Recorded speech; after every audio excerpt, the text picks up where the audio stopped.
Yeah, right. No, I used to live in Kenya when I was about 5 or 6 years old. Okay. And we were in this wildlife park in a grey Morris Minor. This rhino started chasing us. There's me and my sister in the back seat. Right. It was like something out of Jurassic Park. Yeah. We were turning around saying, "Believe it, Dad. Just put your foot down, Dad. We're in a field. Put your foot down." This rhino was chasing us. One from Mark here in Derby. Went on holiday for our first romantic holiday to Tunisia years ago. Decided to take my girl into a petting zoo. I got a bag of food to feed the animals. A giant goat then went for me, putting its front legs over my shoulders and proceeding to headbutt me over a fence into one of the pens, covering me in the food and making my nose bleed. I got out of the pen, then the goat and all his mates attacked me again, sending me running and screaming like a girl out of the zoo, with my girlfriend rolling with laughter on the floor. A tarantula climbed up the bottom of the bed on the sheet. Yeah. And it walked all the way up. It's eyeball to eyeball. Wow. And I thought to myself, what am I going to do when it climbs over my face? But then a miracle happened. It raised its 2 front legs and waved them around. And then it turned around and walked down the side of the sheet. Boris Johnson been attacked by an ostrich. The former PM was enjoying a safari trip with his family when the bird leaned into his car and went oi oi and pecked his hand. In footage shared online, he quickly jerked from the ostrich. Don't dirty minds away from the ostrich, and shouted, "Oh, Christ, skin hell," before driving off. And so I just set it out there. Have you been attacked by an animal? When I was about 7, says Trevor Jenkins. Across the UK, on DAB+, on your smart speaker, on your smart TV, and on your side. This is Talk.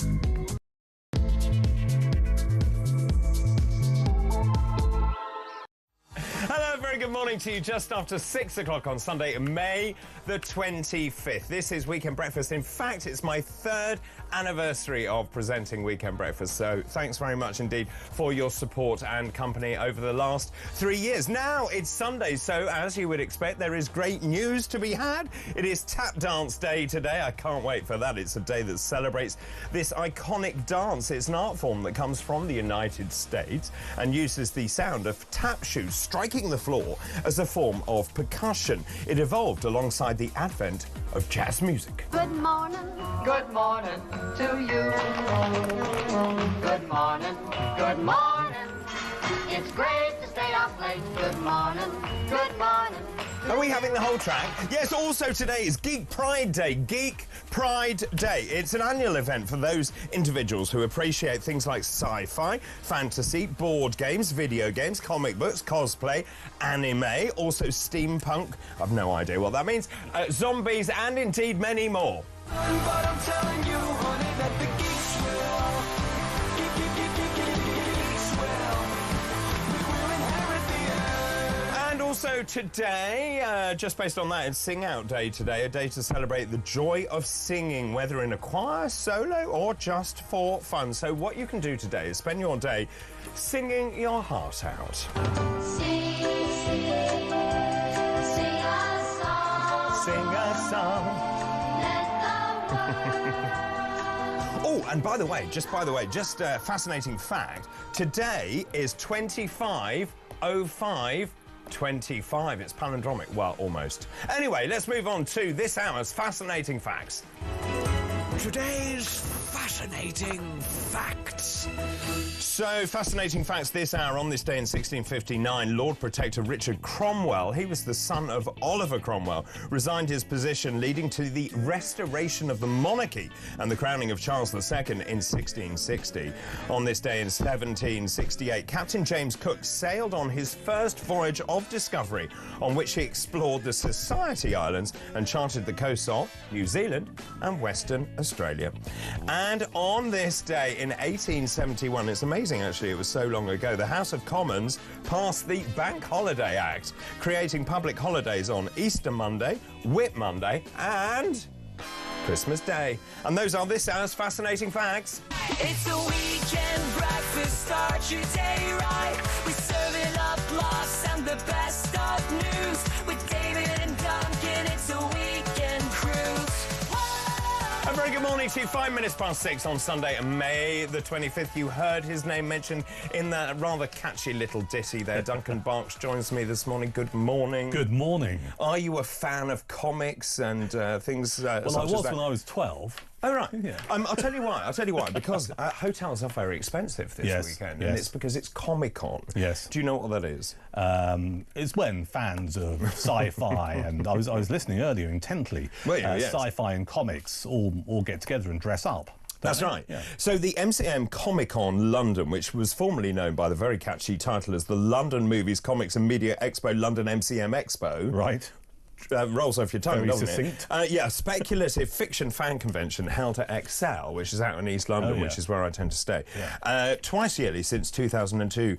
It focuses on comic books, video games, sci-fi, cosplay. Yeah. What's that? Well, I think it's where you... That's costume play, is it? Yeah, you dress up and pretend to be someone else. Right. Do you do that? It has been known. Oh, right. What do you dress up as? Wouldn't you like to Yes, know? I would. Well, if we're talking about sci-fi, Yes. I could see myself... I haven't done this, but I was thinking about this. I used to be, when I was a lad, a big fan of Doctor Who, when it was proper. Right, Yes. none of this rubbish None, of course, that we get now. Noguchi has been fired, as far as we understand. I haven't seen it for years, but I'm talking about the days of Peter Davidson. Ooh, you're young. Sylvester Tom McCoy. Baker. Well, I was going to get to Tom right, Baker, sorry. who I believe is the greatest ever Doctor. Who was? Tom Baker. Yes, I would agree. And also one of our greatest ever actors, one of the great British actors. Yes. He had the most fantastic voice. Amazing. So if I was going to dress up as a Doctor Who, it would be Tom Baker. But that's easy because it's a long scarf. Yeah, I know. Long scarf, nice hat, big coat. I can rock that look. Very slimming. What about you? So I did a very good picture as Superman with my nephew, and we had matching outfits, and he was only about 6 at the time. So there's that. I was a massive fan of Tintin. Tintin. Oh yeah. Hergé's Adventures of Tintin Tintin. books. Yeah. Do you remember with the Thompson twins dressed in their bowler hats? That's right. Yes, you see, and I loved that. Yeah. I laughed Asterix and Obelix. Never really got into that. Didn't you? No. The Gauls. I didn't realise, obviously, it was French at the time. but no, I loved all of that. Anyway, if you are taking part in Comic-Con this weekend, I hope you're having a lovely time as well. Yeah. Yesterday was brilliant, actually. I was following people dressed in all sorts of wear into the tube station, thinking, gosh, they're obviously up for some entertainment this weekend. I think that's quite special. I mean, I find it. I won't lie. I find it a little bit bizarre that grown men, and it does seem to be predominantly men. Do you think so? I saw loads of women. Okay, well, grown adults then decide to dress up and spend their weekends pretending to be someone else. I find that a little bit weird. But they take it so seriously. Well, that's the bit I don't get. Yeah. But, you know, it's harmless.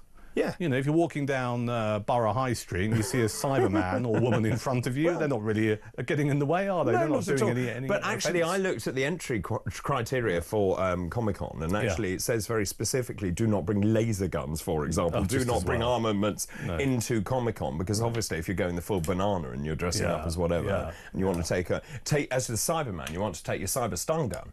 Yeah, but I mean, do they exist? Cybermen are real. What about the stun guns? They're real. Are they like tasers? I don't know. Quite fancy one of those. Right, yeah, Next time I'm on the tube. Well, anyway, enough about Comic-Con. Anyway, a very good morning to you. That's 3 minutes of your life you'll never get back. Let's talk about this morning's papers, shall we? This is really interesting, that actually the same story is on 3 papers this morning. Let's start with the Sunday Telegraph. Farage to outflank Starmer on benefits. Now, I keep being accused of doing too much reform stuff on this programme. Right. But the problem is it's just everywhere at the moment. And this is the front page. Farage to outflank Starmer on benefits. The Observer has the same story with a little spin, which you would expect from the Observer. Starmer to scrap child benefit cap. That's not quite what he said, as far as I could see. And the Sunday Express, hell to pay if OAP's left out in the cold. Yeah. So let's start with the Telegraph, shall we? So Nigel Farage this week will outflank Sir Keir Starmer by committing to scrapping the 2-child benefit cap, number 1, and secondly, fully reinstating the winter fuel payment. And as I say fully, I'm making that very clear when you compare it to what the Prime Minister said in PMQs on Wednesday. The Reform leader will appeal to left-leaning voters in a challenge to Sir Keir in a speech launching his biggest attack yet on the Prime Minister. And of course, what they expect to happen is there will be a wave of demands to Sir Keir Starmer to say you need to up your game and actually match this. Now, apparently, according to the copy here, Sir Keir is open to scrapping the two-child benefit cap, but it's Rachel Reeves and it's Morgan McSweeney who are pushing back on this, because Rachel Reeves is saying, well, we haven't got the money, and yet you managed to find the money for all the public sector pay rises. I'll leave that to an aside. And Chagos. And Chagos, of course, a brilliant deal. Yeah. No, it's not a deal. We get nothing out of it. That's it's not what a I mean. deal. No, brilliant deal. Yeah. So we basically give away something we own, and we then pay loads of money. 101 million quid a year. Yes, which he says is 3.4 billion, but actually it's not. It's much more than that. It's like 34 billion. But anyway, that's not the point. And so they reckon that removing the cap entirely and also combining that with the winter fuel payments would cost as much as 5 billion. I would suggest, in the grand scheme of things, that is not very much money when you're giving away the Chagos for that sort of money. Oh, it's preposterous what's happened with the Chagos. I only made a point about the deal because a lot of the media have called it the Chagos deal. It's not a deal. We get nothing out of it. End of. He sold us down the river. It is disgusting, and it's a risk to our national security, given Mauritius and their relationship with China. There's no other way of cutting it. And also, Mauritius has never owned the Chagos. This is the other bit that I don't understand at all. And also, he looked to Trump to sign it off. I don't believe for one moment that was what he was looking for. And clearly this deal, had been done over many, many months. And clearly he wanted to get that across the line. I actually think it's a very strong word. I think it's also almost treasonous. Yeah, I think you can justifiably use that word. Getting back to this front page... No. But I think it's really interesting what Farage has outlined here. So he's been on holiday after the local election results and the by-election result. He's come back. You know he's starting to make a splash. And you've got this front page of the Sunday Telegraph talking about scrapping the two-child benefit cap and fully reinstating the winter fuel payment. Now, I've always made the observation / criticism of reform, which is we all know what's wrong with this country. We all know what the wrong decisions have been. So you're there telling us what we already know. What we need to know is what you're going to do about it. But more importantly, how are you going to pay for it? Sure. All right, because it's very easy. And in this particular piece on the front page of the Sunday tells you, doesn't it? You have Zia Youssef, Reform's chairman, saying it's going to be paid for policies like the reinstatement of the winter fuel payment by cutting the foreign aid budget further, closing asylum hotels and ending net zero subsidies, which is good. There's an explanation. What I want to see now is the working out. OK, and how is that going to play with the electorate? Very well indeed. But I think I was thinking about this driving in, actually. I'll tell you why it all play very well with the electorate in a second. But I think what this does, which is more fascinating, is it almost makes you look at the state of UK politics and go, what is Reform as a party? Because we've always had this prism of left or right, OK? And you can argue here that actually scrapping the two-child benefit cap is an investment in the welfare state, which is an investment in Britain. Yeah, but you can argue that is predominantly a very Labour left-wing thing, which is like, here, public, have some money, have more children. We'll pay for it, right? And ditto the winter fuel payment. And I found myself thinking, what's happening with Reform here? It's almost reinventing the political narrative in this country. Very much so. Because you then start removing this idea that you have to put a political party in a box which is right-wing or left-wing. There is something very different going on here. And the trick will be is whether or not the party can satisfy voters in the north of England who have predominantly voted Labour and people in the south of England who have predominantly been Tory voters. What's happened here is both these policies will satisfy both those markets, if you like, those chunks of the electorate. So if you're a pensioner and you're hacked off with Keir Starmer, quite rightly, for scrapping the winter fuel payment, and you're a pensioner in the southeast of England who normally votes Tory, you're going to look at this and go, yeah, I like this, Nigel. Yeah, I mean, I think the thing is, if you look back to the Brexit Party days, when I was an MEP in the North West, of course, that appealed to working class voters in the North West, which was a sense of patriotism and actually reinventing the United Kingdom. This is about reinvigorating the country. That's how I see this. And again, not through the prism of left and right, but actually what is, and we use this a lot in that campaign, not left and right, but right and wrong. Correct. And that is what is appealing to everyone, saying, hang on a minute, why are we giving all these illegal immigrants so much money? Why are we allowing people to come into this country? Actually, economically, it makes sense for us to have more children because we need a better workforce, a younger workforce. We have an increasingly ageing population. We need kids out working to pay for elderly people and their care going forward. So all of that makes perfect sense to me. And actually, what I'm finding fascinating going around the country is that people on the doorstep are no longer talking about tribal politics. Yeah, it's changed. It's changed massively. And I think it's needed to change, because you look at what we've had so far and you can quite easily make the argument it's not worked. So we need something new. We need something different. So where do you think this line will land? I don't know when this address is happening, actually. But Farage is going to use his address, the first address since the local elections, to warn the Prime Minister that traditional Labour Party voters are turning to reform away from Labour. He will say, and I'm saying this advisedly, Starmer is one of the most unpatriotic prime ministers in our history, and this past week has been evidence of that. Two things I will cite as evidence. One, the Chagos Islands that we've spoken about, and secondly is sticking a V sign up at the 17.4 million people who voted for Brexit, saying, I don't care how you voted, I'm now going to have dynamic alignment with the European Union against your wishes. We're going to have EU inspectors in this country. I find the whole thing absolutely outrageous. I agree fully, and I was genuinely shocked. It was last Monday, wasn't it? It was. The so-called Reset Summit, and we didn't really know what was going on. I wrote a piece for the Daily Express last Monday ahead of the summit, talking about, you know, do not betray the 17.4 million people who voted Brexit. Gibraltar, for example, shouldn't be part of the equation. We still don't know what's happening with Gib. Which it will be at some point. You know, what else? I talked about the fishermen as well. And I even in my worst nightmare, I never thought that they would actually give rights for another 12 years for French and Spanish trawlers to fish in our territorial waters. 12 years. I expected maybe another year or two. 12 years. But you see, so even David Frost said, and obviously he was the architect of the original deal, he said the way we got that across the line was to allow 5 years worth of fishing. But we then said it would run out, which is next year, it would run out and we'd go to annual quotas.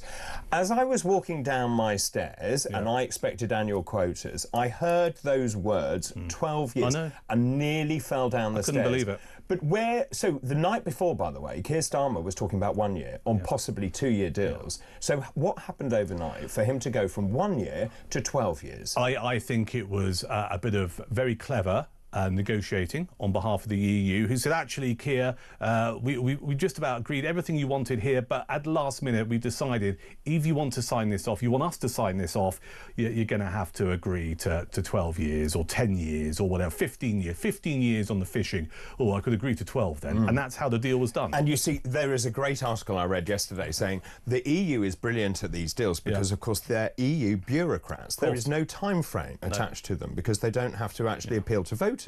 For politicians, they want quick wins. So the EU just have to sit there and say, it will take as long as you want. And of course, Starmer wanted to get this across the line, and so he has signed up to a deal. I don't think he's realised quite the horrors of his own deal. Well, you know, I'll make this point here and now, and I think it's time for people who really care about this country to take action. So I get quite emotive and emotional when we talk about fishermen, because I come from a seafaring family. My father was in the Merchant Navy, he wasn't a fisherman, but I grew up in that particular world, right? If you have MPs in places like Eastbourne, where there's a fishing community, in fact, the trawler that's been impounded by the French comes from Eastbourne. We'll come to that. Hastings, which is a fishing community, Hastings has a Labour MP, Eastbourne has a Lib Dem MP, right? Both of those MPs, and unless I'm reading the room incorrectly, will vote through what was agreed at this Reset Summit, right? We need to go to town on these people because they're betraying the fishing community in this country. 100%. June Mummery, who I work with extensively in the European Parliament, who represents the coastal communities, runs a fish market up in East Anglia, she was in tears on that day. She said, this is the end of our British fishing that fleet. bloke, was it Mike Tapp, who's a Dover MP? you know, Labour MP, I mean, he'll be backing this, no question about it. Of course. So, I mean, I think politically, if you really care, I'm not telling people how to vote, but I think if you really care... Oh, I think people are pretty angry. The MPs who will back this, and Labour will, obviously, and I think the Lib Dems will, because they're in love with the EU, they've never given up.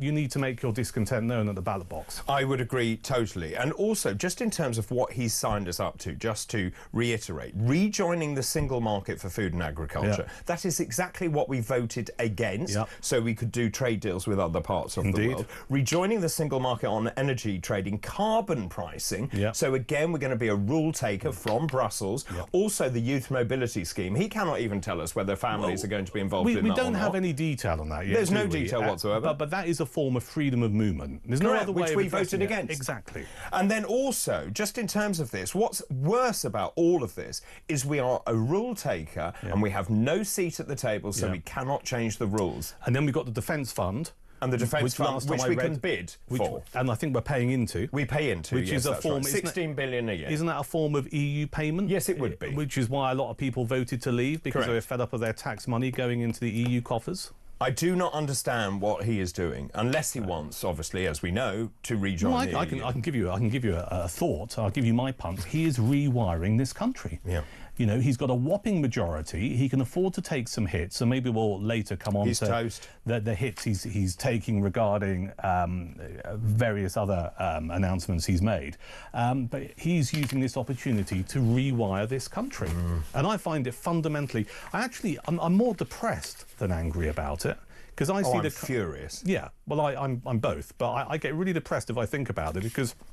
the country that I know and love is changing beyond all recognition. But you see, for me, as someone who goes out and about in campaigns and knocks on doors, I say to people, your vote matters. It's really important that you go out and that you vote and that you then have a say in the governance of this country. Well, right now, I don't even agree with myself, because you vote... well, you are voting for people who ignore your express wishes, who say, I don't really care what you think, I'm going back into Europe. And that is a travesty, actually. It undermines democracy generally, but actually... what I think you're going to see, and you're already seeing it in the opinion polls, you ain't seen nothing yet.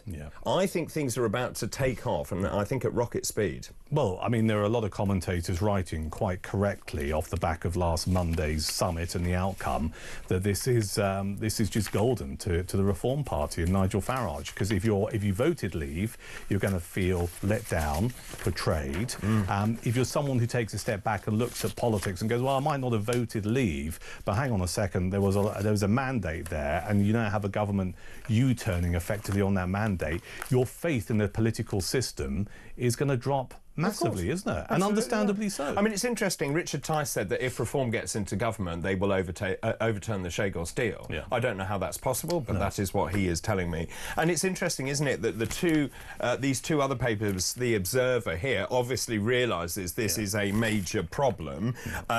This is Labour's response. Keir Starmer has told cabinet ministers he wants now to scrap the two-child benefit cap, because he obviously... and this is the other thing, he has no political antenna. No. At all. No. So he goes over here 1 minute, he's over here, but we talked about Thatcher yesterday. She had a belief structure. Yes. And that is what propelled her into... she had an ideology. She had an ideology. I don't think he has a single piece of ideology in his bones. No, not at all. And the reason that we're reading the front page of The Observer and this idea that he wants to scrap the two-child cap on child benefit is because he is getting a shed load of flack from his backbenchers and from what I hear, also his cabinet, with the welfare cuts that have been proposed, because you're going to have a lot of young, progressive Labour MPs who got in last year who will be thinking, hang on a second, I didn't campaign and join the Labour Party to be voting through cuts to the welfare state. And then, on top of that, you're going to be having these young, progressive MPs holding surgeries in their constituencies where people rock up going, my PIP, right, my PIP benefit, why are you cutting it? How dare you cut it? I can't live without it. And those people will be thinking, I did not get into politics for this. So you've got all of that pressure being applied to Starmer. You also have people on the left of the party like Angela Rayner, who will be going, this is not what a Labour Party should be doing. So now I think he's just going, oh, hit the panic button. What can I do? Oh, I'll say that I support scrapping the 2-child cap when it comes to child benefit. Yeah, I would agree. And also, finally, the Sunday Express here, hell to pay if OAPs are left out in the cold. So the pressure very much mounting on Keir Starmer. But as we say, he doesn't really have an ideology. He blows with the wind. And that is a problem. I think, as Prime Minister, you set out the vision, the direction of the country. And you need to be very clear in your own mind what that is. And that's where I think there is a major difference between Starmer and someone like Farage. I'm not saying just Farage, but someone like Farage, who does have a real sense of where he wants the country to go. Absolutely. I think you're right. We talked about Margaret Thatcher earlier. You know, we talked about Thatcherism. You know, what is Starmerism? I don't think anyone knows. Do we know what Farageism is? I think we're starting to see a picture. I will make the point, though, I'd like to see more of this. How are we going to pay for it? Because I think that if I was a Conservative strategist, which I'm not, by the way, if I wanted to use an attack line against reform, I'd be going, all right, well, these are your ideas. Show me your workings out. Sure. Because at the moment, the economy and the financial side of it needs a little bit more work. But it is pleasing to see Reform's chairman on the front page of Telegraph saying, we'll pay for this by doing that. Oh, and I meant to say, by the way, just in terms of capturing votes from the north and also from the east and the south and so on, you've got Sarah Pochin in Runcorn. I went and campaigned for her. Yes. And of course, she's there. It's brilliant. She's a woman. She's in Parliament. She's there as a Reform UK MP. You've got Nigel in Clacton as well. So a big spread. Lee Anderson, another one, for example. So I don't think you can define geographically where Reform UK sits. No. And we shall see whether there are some more in the future by-elections coming up. Or maybe some defections. Or maybe some defections. Well, that's what's bubbling away. Is it? Well, that's what I hear on my Westminster grapevine. So just... Like who? Just come on. Well, I'm not going to name names, but I'll give you a scenario. If you are someone who lives to be a member of Parliament and that is your life, and you're looking at the polling and you're thinking, my gosh, Conservatives have dropped below 20%, which I personally think puts them in a danger zone. And one poll had them fourth behind the Lib Dems. I mean, whoever thought that would happen? Exactly. You might be thinking for your own career and for some very selfish reasons, actually maybe it's time to jettison from this particular vessel and go elsewhere. Well, and we're seeing councillors coming across to Reform UK across the country at the moment. Also, we saw David Frost saying he wouldn't rule it out. I saw that, you know, Jacob Rees-Mogg has always said he's a lifelong Conservative voter, but... North East Somerset? North East Somerset, where there is, I believe, currently a Labour MP whose position is not necessarily secure, and there was some polling that came out which said if he stood as a Tory, he would lose, but if he stood for Reform, he would get that seat back. We have to pause, Duncan. Thank you for the moment. After the break, I want to talk about Alan Bates. Of course, we all know him from the post office scandal and the justice campaign that he's been running. He says my compensation claim has been cut in half. I want to also talk about the people that attacked Keir Starmer. Apparently, according to the Mirror, Russians may be involved in the arson attacks. We'll dissect that in some detail after the break. Also, the Tories are also on manoeuvres. There's one thing they are very good at, and that is actually removing their leader. Well, apparently, there is a secret plot to oust Kemi Badenoch and to replace her with... Bojo?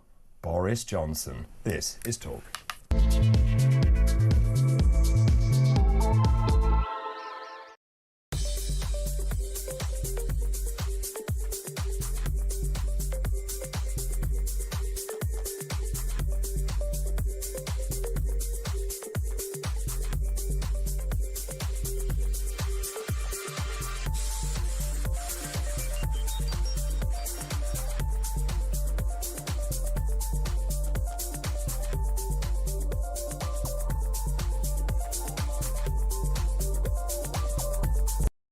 One thing you don't often hear when you're talking to Conservatives is, do you know what, that Kemi Badenoch, she's brilliant. That's because they don't believe it, and because she isn't. So if you look at the Times piece overnight, looking at is there going to be some kind of grassroots rebellion, you know, a local Conservative association's going to start trying to circle the wagons and depose her. I mean, one shadow minister said to the Times, she's just not up to it. And we can overanalyse it all we like, but people in Westminster know, almost for a fact, that there is no chance for winning a general election.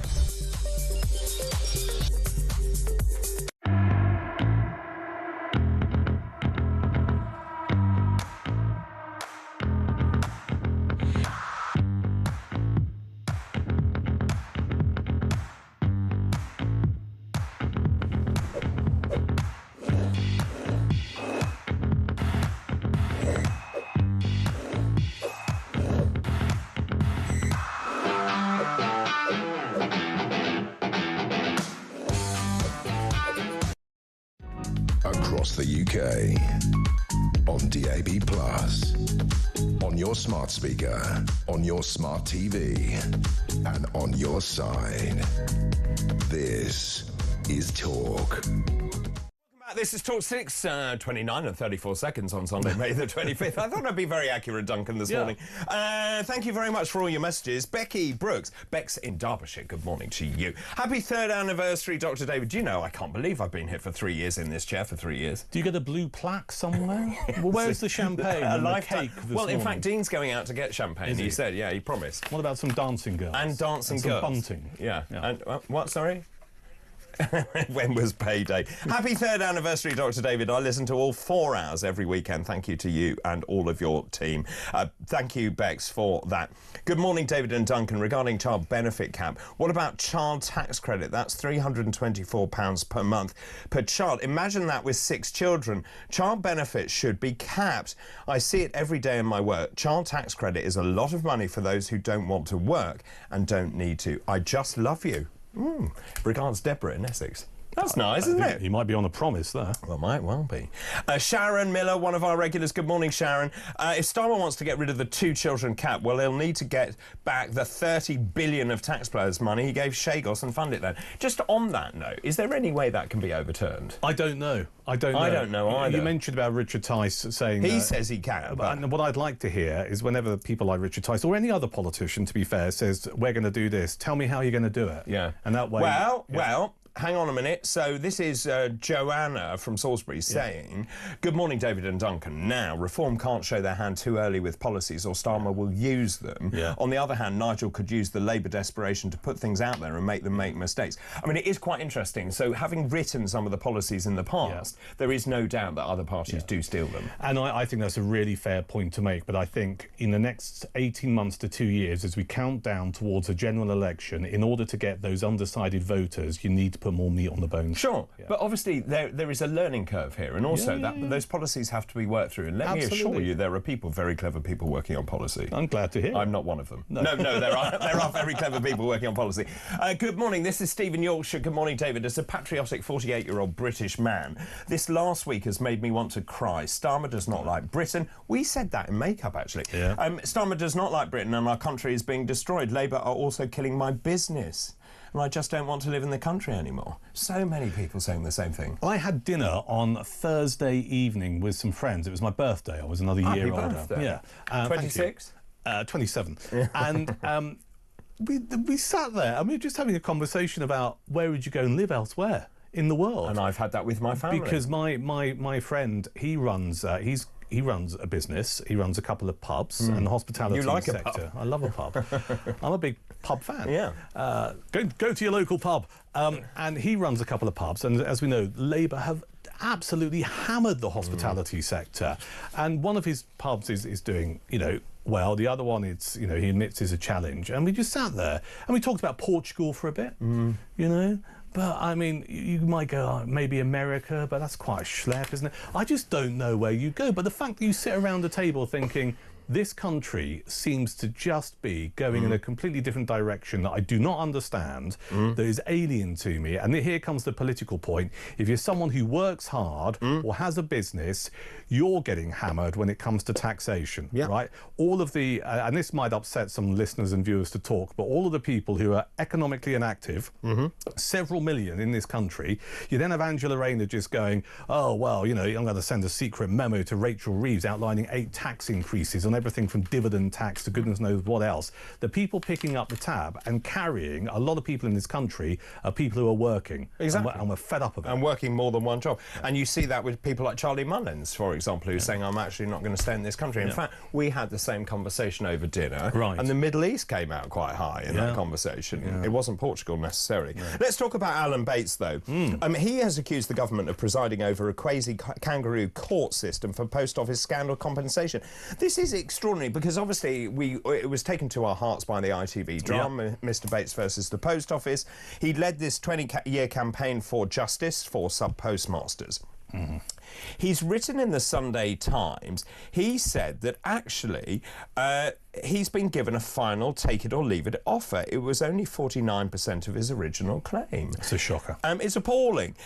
He appealed. It's been referred to the scheme's independent reviewer. And in fact, what he is calling for is the creation of an independent body to administer compensation schemes for public sector scandals like Horizon, Contaminated Blood and Windrush. Now, also, I was reading on, and it's quite a long article, but actually, just in terms of many of these people, they have not been given their money they are owed. And that is totally disgusting. It is totally disgusting. And what it does is it kind of increases and echoes the narrative, which is people who have been victims of a miscarriage of justice. And remember, in this particular case, we're not just talking about people who were being accused of stuff.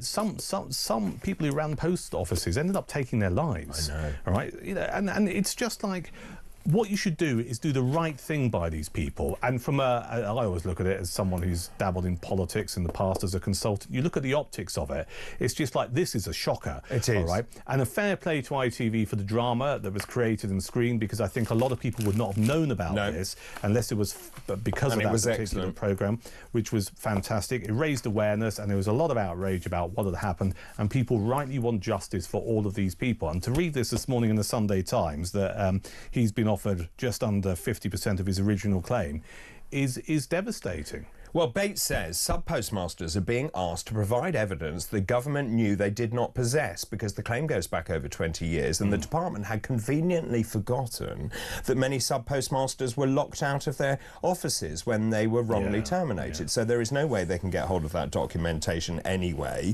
There are 555 sub-postmasters who won the High Court legal action. There are 4 schemes which have paid out £633 million to more than 4,300 claimants. But basically, the allegations are it's been incredibly slow, and many of those individuals, obviously, we know some of them have died as a result of the passage of time, but also, the thing is, once you've held your hands up, you should just pay up and say, I'm really sorry, this should never have happened, here's your compensation with extra, because we've actually ruined your life. And we've seen it in the past with certain politicians and also the civil service, as opposed to getting closure on issues like this. We saw it with Hillsborough. You know, and I'm particularly close to Hillsborough because I spent some time working in Liverpool, interviewed some of the survivors and stuff. And there is a horrible mindset, or a trait, and I think it's intentional, which is like, well, let's just kick the can further down 100%. The road in the hope that people just kind of give up and get fed up. What about this poor guy, Christopher Head? He was at 18 when he became the youngest postmaster. Yeah. They accused him of stealing more than £80,000. They offered him 35% of that £80,000, which is unacceptable. Then it was referred to the independent panel. They reduced it further to 23%. Yeah. So what I want to see on Talk, or indeed any other media outlet, is I want representatives for the Department for Business and Trade, which is administering this compensation scheme, to come on and justify how they can say to these victims, we're only going to pay you this amount of money. What's the justification? Yeah. It's wrong. Of course it's wrong. Of course these people need to be held to account. And the thing is, if it is the civil service, which I suspect it probably is... I suspect it is too. There's never going to be anyone who's accountable in the civil service because they all cover each other's backs. Now, I need to be very careful with this next story, but it's on the front page of the Mirror and the Mail. So the Mirror is saying probe on Russian links to Starmer arson attacks, and the Mail says MI5 probes Putin linked to Starmer arson blitz. All I can do is tell you the facts, and you can make up your own mind as to what is going on. Police are said to be keeping an open mind to the possibility of Russian involvement in several arson attacks made on properties linked to Keir Starmer, the Prime Minister. So the officials are investigating possible Russian involvement on those arson attacks. Now, we know 3 Ukrainian-born men, well, I understand 2 are Ukrainian, 1 is Romanian. They are looking at whether those men were recruited by the Kremlin, and the police are keeping an open mind. This is Petro Pochinok, 34. He's conspiring. He is accused of conspiring to damage by fire with intent to endanger life. So there was a Toyota RAV4 set alight on May the 8th, a property where he lived in Islington on May the 11th, the old home of Kentish Town, which his wife's sister rents, on May the 12th.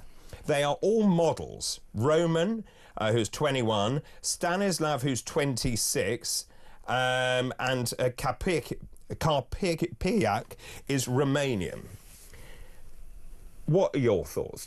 We have to deal with the facts here. Well, my thoughts, when we started seeing the pictures of these people who have been arrested, I thought, my word, they're remarkably young. They are young and good-looking. Very good-looking chaps. I think MI5 are right to probe. So do I. A potential link, and I mean, you could look further afield. You could look, because you could quite easily build an argument and say maybe there are other hostile nations to this country who want to make a mark. But why would they target an old RAV4 and 2 properties?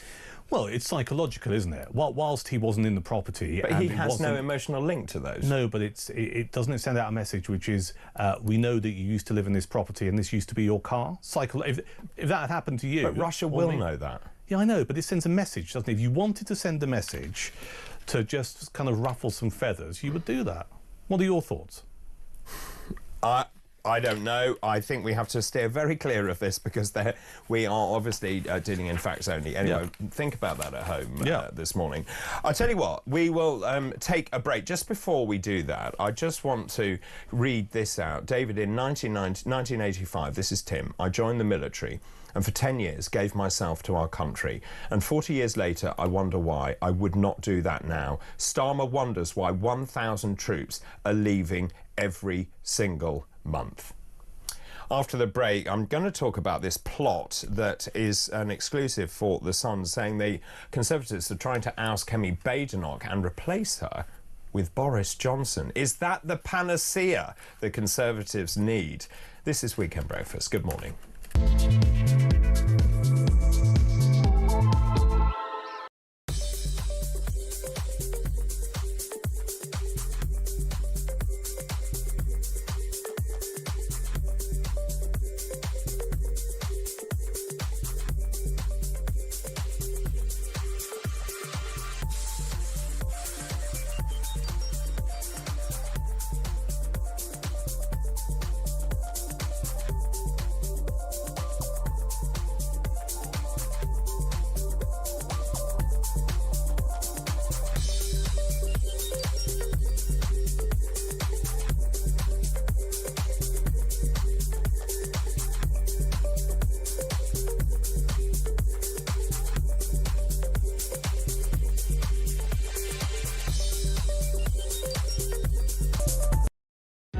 Across the UK, on DAB+, on your smart speaker, on your smart TV, and on your side. This is Talk. Welcome back. 6:42 on Sunday, May the 25th. I was chatting away to Duncan and wasn't really watching the clock. Anyway, let's talk about this. I think it's fair to say, Duncan, that the Conservative Party is in free fall at the moment. And I was watching Kemi Badenoch at PMQs on Wednesday. Yep. She was better. She was better. I don't think she landed any great punches. And actually, she's against a terrible performer anyway. So Keir Starmer is absolutely dreadful. If he says working people one more time, £22 billion on, I mean, he must have some sort of checkbox list of things he has to say. It's back of his folder. I've seen him do it. Oh, he does? I'm convinced there's a page. I don't know 100% for sure. There's a page at the back of his folder. Because the other day when he was on Wednesday... 22 billion whole working people. I saw him flip over and he went to the back and he was just like... I bet 10 quid that there's a bit of A4 paper with some bullet points on it. 22, repairing the economy that was left behind. All of this kind of stuff, Yeah. Anyway, the Tories are sharpening their knives, apparently, and the one thing we know the Conservative Party are very good at is deposing their leaders. It went on for ages. Apparently, Kemi Badenoch is not doing very well. They are now 4th in the polls that we talked about, so there is a secret mission to bring back Boris Johnson. What? A group of former Conservative MPs are in talks to convince the ex-Prime Minister to make a bombshell return to front-line politics. Apparently, the YouGov poll where they became 4th was a line in the sand, according to The Sun. And the old gang around Boris Johnson are back texting and in talks with him to get him to return. They believe the only man who could take on Nigel Farage, and there is some truth in this, is Boris Johnson. The question is, though, aren't Boris's cards marked? I mean, just in terms of the way that he carried on, his past performance, I don't think the country's ready for him. There's a lot of stuff to process here. So first off, your comment about the only person to take on Farage is Boris Johnson. There is something Boris Johnson possesses or used to possess, which is gold dust. Yes. I might have said this before. I was working, if you like, on the campaign trail, would have been 2012. Was that the London mayoral elections in 2012? I think it was. Yes. And he went to Hackney.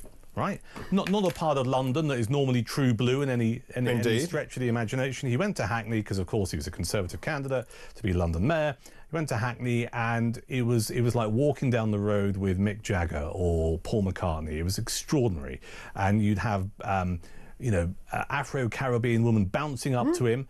And putting their arms around him, wanting a selfie, and they would say, "I'd never vote for you, Boris, but I love you." Yeah. Right? It's extraordinary to watch. And I've seen that with Nigel Farage over the years in various places. He's got that ability as well. So there's definitely something that Boris has got. But that was in 2012. I think there are a couple of considerations.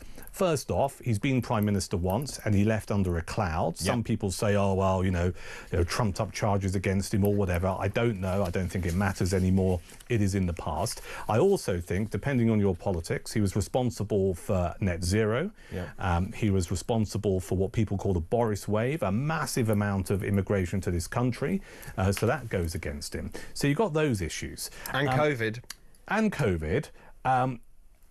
Looking at this latest chapter in the Conservative psychodrama about let's replace our leader, I think it would be a massive mistake. So who would you put in instead? Well, then, can I tell you why I think it would be a mistake? Because I think if you were to get rid of your leader... Again, you would allow Starmer to claim a scalp. Oh, we've seen off the Conservative leader of the opposition. You would certainly allow Uncle Nige to claim a scalp. Oh, the Conservatives there. I told you they're yesterday's news. Well, look, they can't even hold on to a leader for less than a year. So I think it would be a mistake. Now, I don't think Kemi is the finished article, but I think you've got to work with what you've got. Her performance at PMQs on Wednesday was far better than I've seen her before, though I hear that the people prepping her are perhaps not the best people who could prep her for Prime Minister's questions. If they were to get rid of her, I think you go in one of two directions. If it was going to be Boris Johnson, and I don't think it would work, quite frankly, if it were to be Boris Johnson... Oh, by the way, Boris, congratulations on your fourth child. Yes, on your fourth child with Carrie. If it was going to be Bojo, he would have to be an MP before he could be elected leader. He's not currently an MP, so that would require... And there are some mutterings going around that there are some allegedly still Tory safe seats left, that you would see someone fall on their sword and say, well, look, I'll tell you what, if you put me in the House of Lords, I'll step down, force a by-election, and there's a good chance that Boris would get in. All right, so that's one way of doing it. If it wasn't going to be Boris Johnson, the name that everyone keeps talking about is Robert Jenrick, or Bobby J, as he branded himself with those baseball caps in the Tory leadership campaign. And that would have to be a coronation. I don't think the membership could deal with another leadership battle. But I come back to my fundamental point. If you were to replace Kemi Badenoch right now, it would allow opponents, chiefly Reform and Labour, to go, yeah, well, we've seen her off, who's next? Yeah, it's a really good point, actually. Let me throw that out to you at home this morning. Do you think Boris Johnson is the saviour of the Conservative Party? 0344 499 1000. Those calls charged at the national rate. You can also text us. Text the word talk in your message to 87222. You can message us on X as well, at talkTV. So keep those messages coming in, please. Do you think Boris Johnson is the saviour of the Conservative Party? That's the question that we're asking this morning. 0344 499 1000. You can text the word talk 87222 and follow and message us on X at talkTV. So it'd be very interesting to see what you all think. Let's just have a look at this. This is quite interesting. A plan to eradicate cervical cancer in England is being threatened by a slump in the number of children being vaccinated in schools. As a doctor, I find this absolutely fascinating, very important indeed. This is about HPV. It's human papillomavirus, actually. So what we're seeing is that parents are being reluctant to protect their children against HPV since the end of the COVID pandemic. We are seeing an absence of pupils from school, which means that they are not getting their immunisations. So immunisations have gone down 17% in terms of the number getting the jab. Now, the reason that this is important, and I'm speaking as a medic, HPV causes 99% of all cervical cancers, and the disease kills hundreds of women a year. It can also, by the way, cause head and neck cancer in men. And we had a very successful vaccination rollout programme. It actually reduced death rates by 75% since the 1970s. That has dropped since then.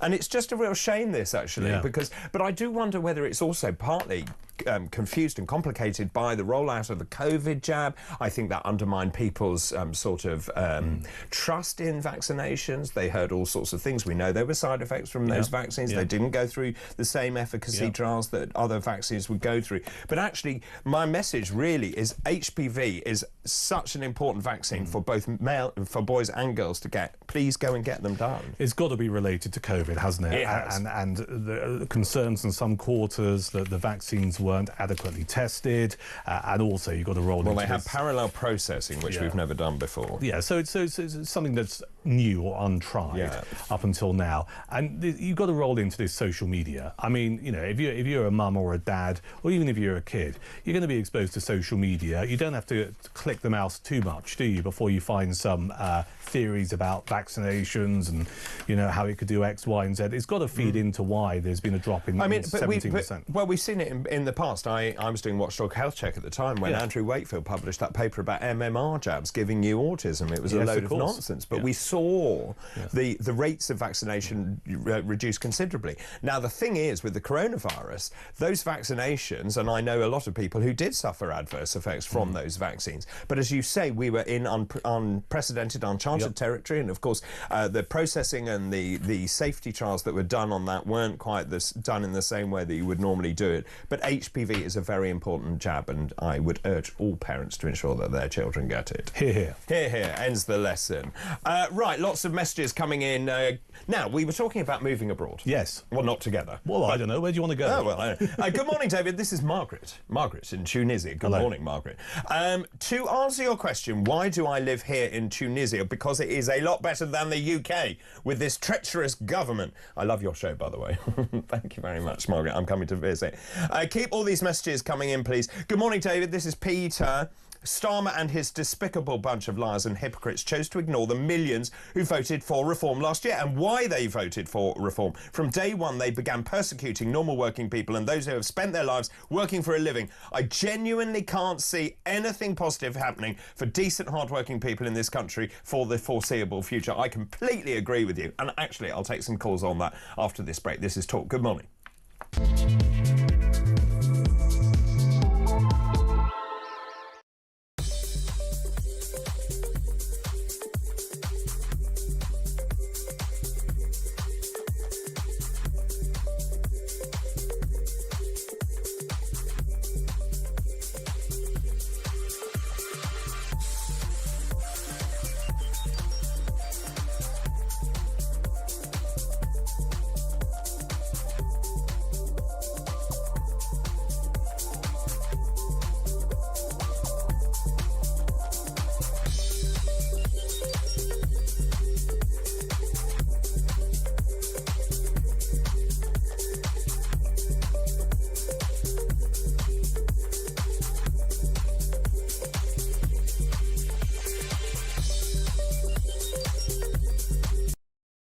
Let's just get this into perspective, Peter. This is the biggest giveaway in terms of area of British sovereign territory since the end of the 100 Years' War in 1453.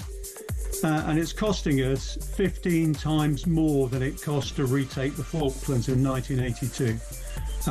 I see no strategic reason at all to give up the Chagos Islands. If you give me £30 billion, I'll defend it till the crack of doom. There's absolutely no threat that we can't deal with.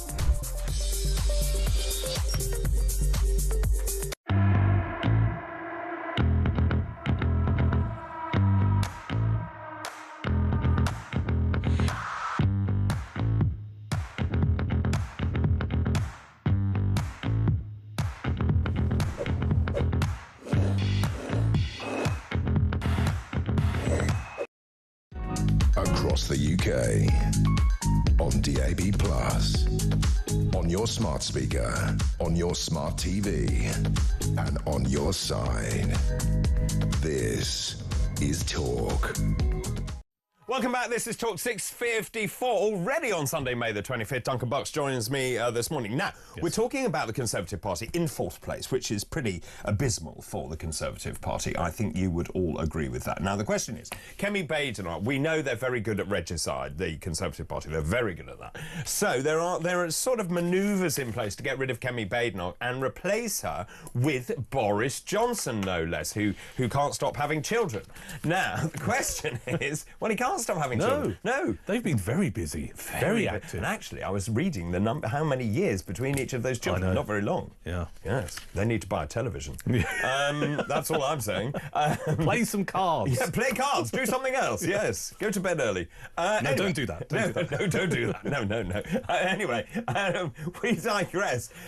So, is Boris Johnson the saviour of the Tory party? 0344 499 1000 calls charged at the national rate. Some of you think he is the saviour. I'm not so sure. John is on the line from Woking. Good morning, John. Good morning, David, and your guest. Hello, John. Duncan. Duncan, good morning, Duncan. Morning.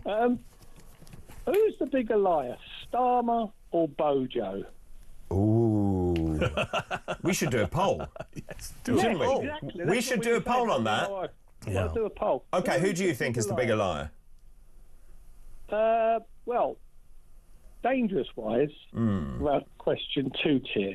But Johnson lied about immigration. He lied about Brexit. Oven-ready deal. Oh yeah. Yeah. You'd have got some horrible disease if you had eaten his chicken. Yeah, it was definitely undercooked. Oh man, look, he's lied about everything.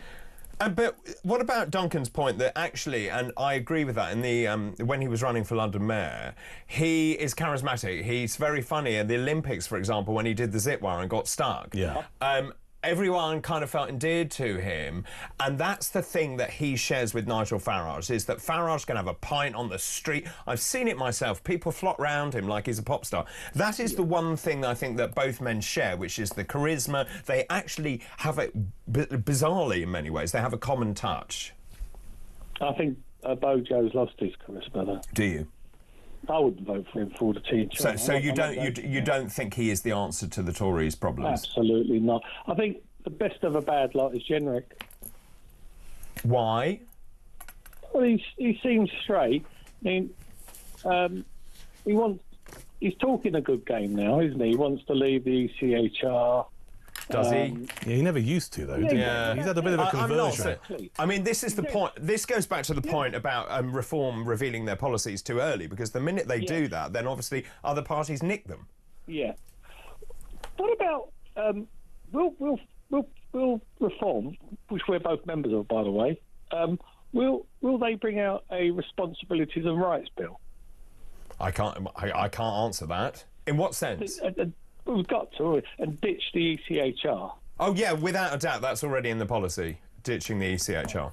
Well, we've got our own bill of rights and responsibilities. Indeed. Yes. Responsibilities and rights. So do you think this is now an unassailable lead for Nigel Farage? Yes. Interesting, John. I'll never go back to the Conservatives. Not in a month of Sundays. Never going to happen. How interesting. Thank you very much, John, for your call this morning. This one says, David, good morning, David. I voted for Bojo to get Brexit done. I feel he let everyone down. People lent their votes. Fool me once, I would not vote Tory. Reform has my vote. It is interesting. I'd make the observation that one of the challenges facing Reform is to keep that poll lead for the next, 4 years. That is a challenge for any political party. Well, there's another challenge as well, of course, given the number of councillors Reform now has. They also have to show that they can actually manage those councils. I'm glad you said that. I mean, those local election results, those 10 councils, and again, I wrote a piece for the Daily Express about this.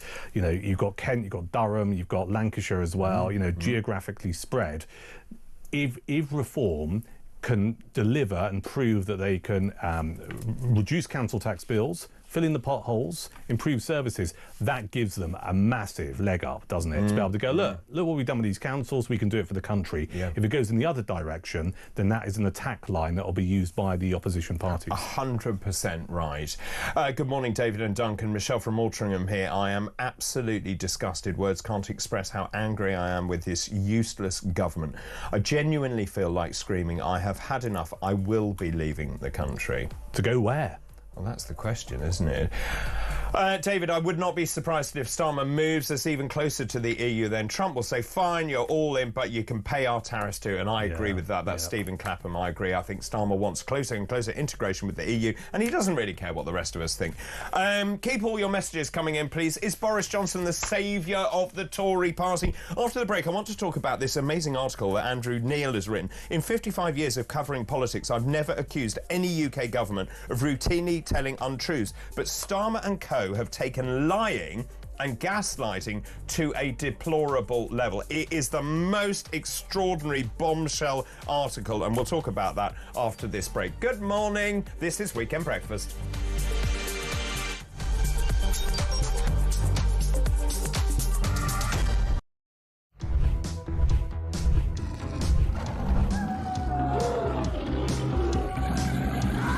We've just been talking in the office here about how many of us have been attacked at some point or other by some form of flying beast or any wildlife. I mean, so we'll take your stories this morning.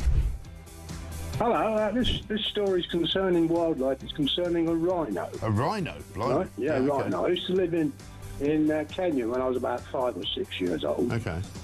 And we were in this wildlife park in a grey Morris Minor.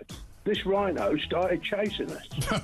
There's me and my sister in the back seat. Right. It was like someone out of Jurassic Park. Yeah. We were turning around saying, "Believe it, Dad. Just put your foot down, Dad. We're in a field. Put your foot down." This rhino was chasing us. One from Mark here in Derby. Went on holiday for our first romantic holiday to Chagos years ago. Decided to take my girl into a petting zoo. I got a bag of food to feed the animals. A giant goat then went for me, putting its front legs over my shoulders and proceeding to headbutt me over a fence into one of the pens, covering me in the food and making my nose bleed. I got out of the pen, then the goat and all his mates attacked me again, sending me running and screaming like a girl out of the zoo, with my girlfriend rolling with laughter on the floor.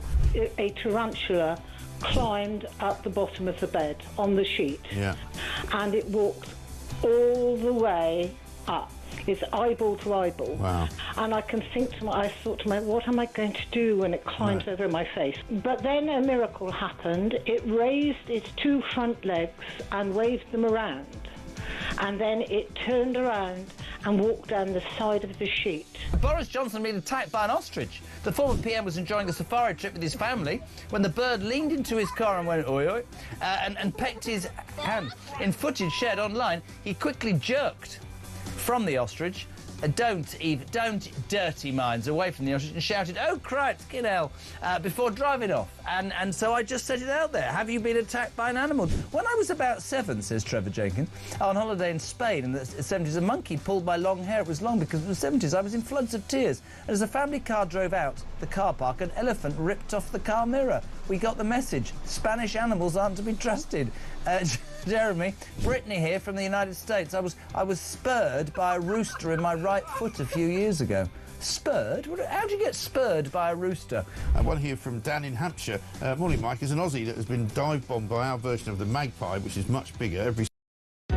Across the UK, on DAB+, on your smart speaker, on your smart TV, and on your side.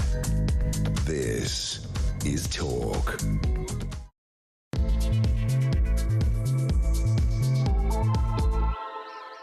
Hello, a very good morning to you just after 7 o'clock on Sunday, May the 25th, an hour in already. This is Weekend Breakfast. I'm David Bull, and it's my 3rd anniversary of presenting Weekend Breakfast here on Talk. Gosh, how time flies, let me tell you. Right, great news for you on this fine Sunday morning. Apparently it is going to get better today. It was absolutely filthy on the way here this morning. Anyway, it's Tap Dance Day today. Yes, that's right. It's a day that celebrates this iconic dance and art form that comes from the United States and uses the sound of tap shoes striking the floor as a form of percussion. It evolved alongside the advent of jazz music.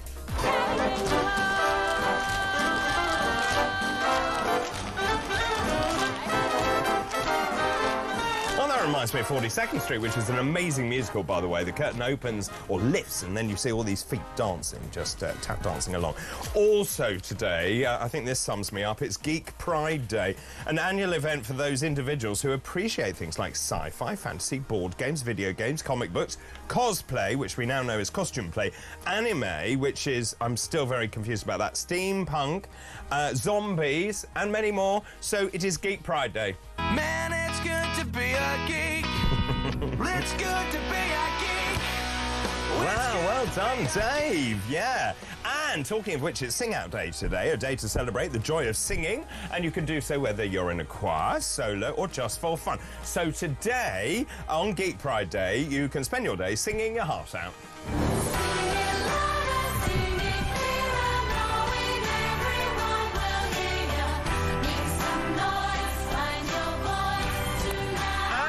A bit of just some factual information for you today, which Gabriella, my setup producer, seemed to find very interesting indeed. I'm not quite sure I agree with her, but today is 25/05/25. Make of that what you will. Anyway, let's move on to this hour's fascinating facts.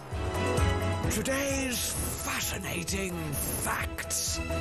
So on this day in 1878, Gilbert and Sullivan, their comic opera HMS Pinafore, opened, my goodness, in 1878 at the Opera Comique in London. On this day in 1879 was the birth of William Maxwell Aitken.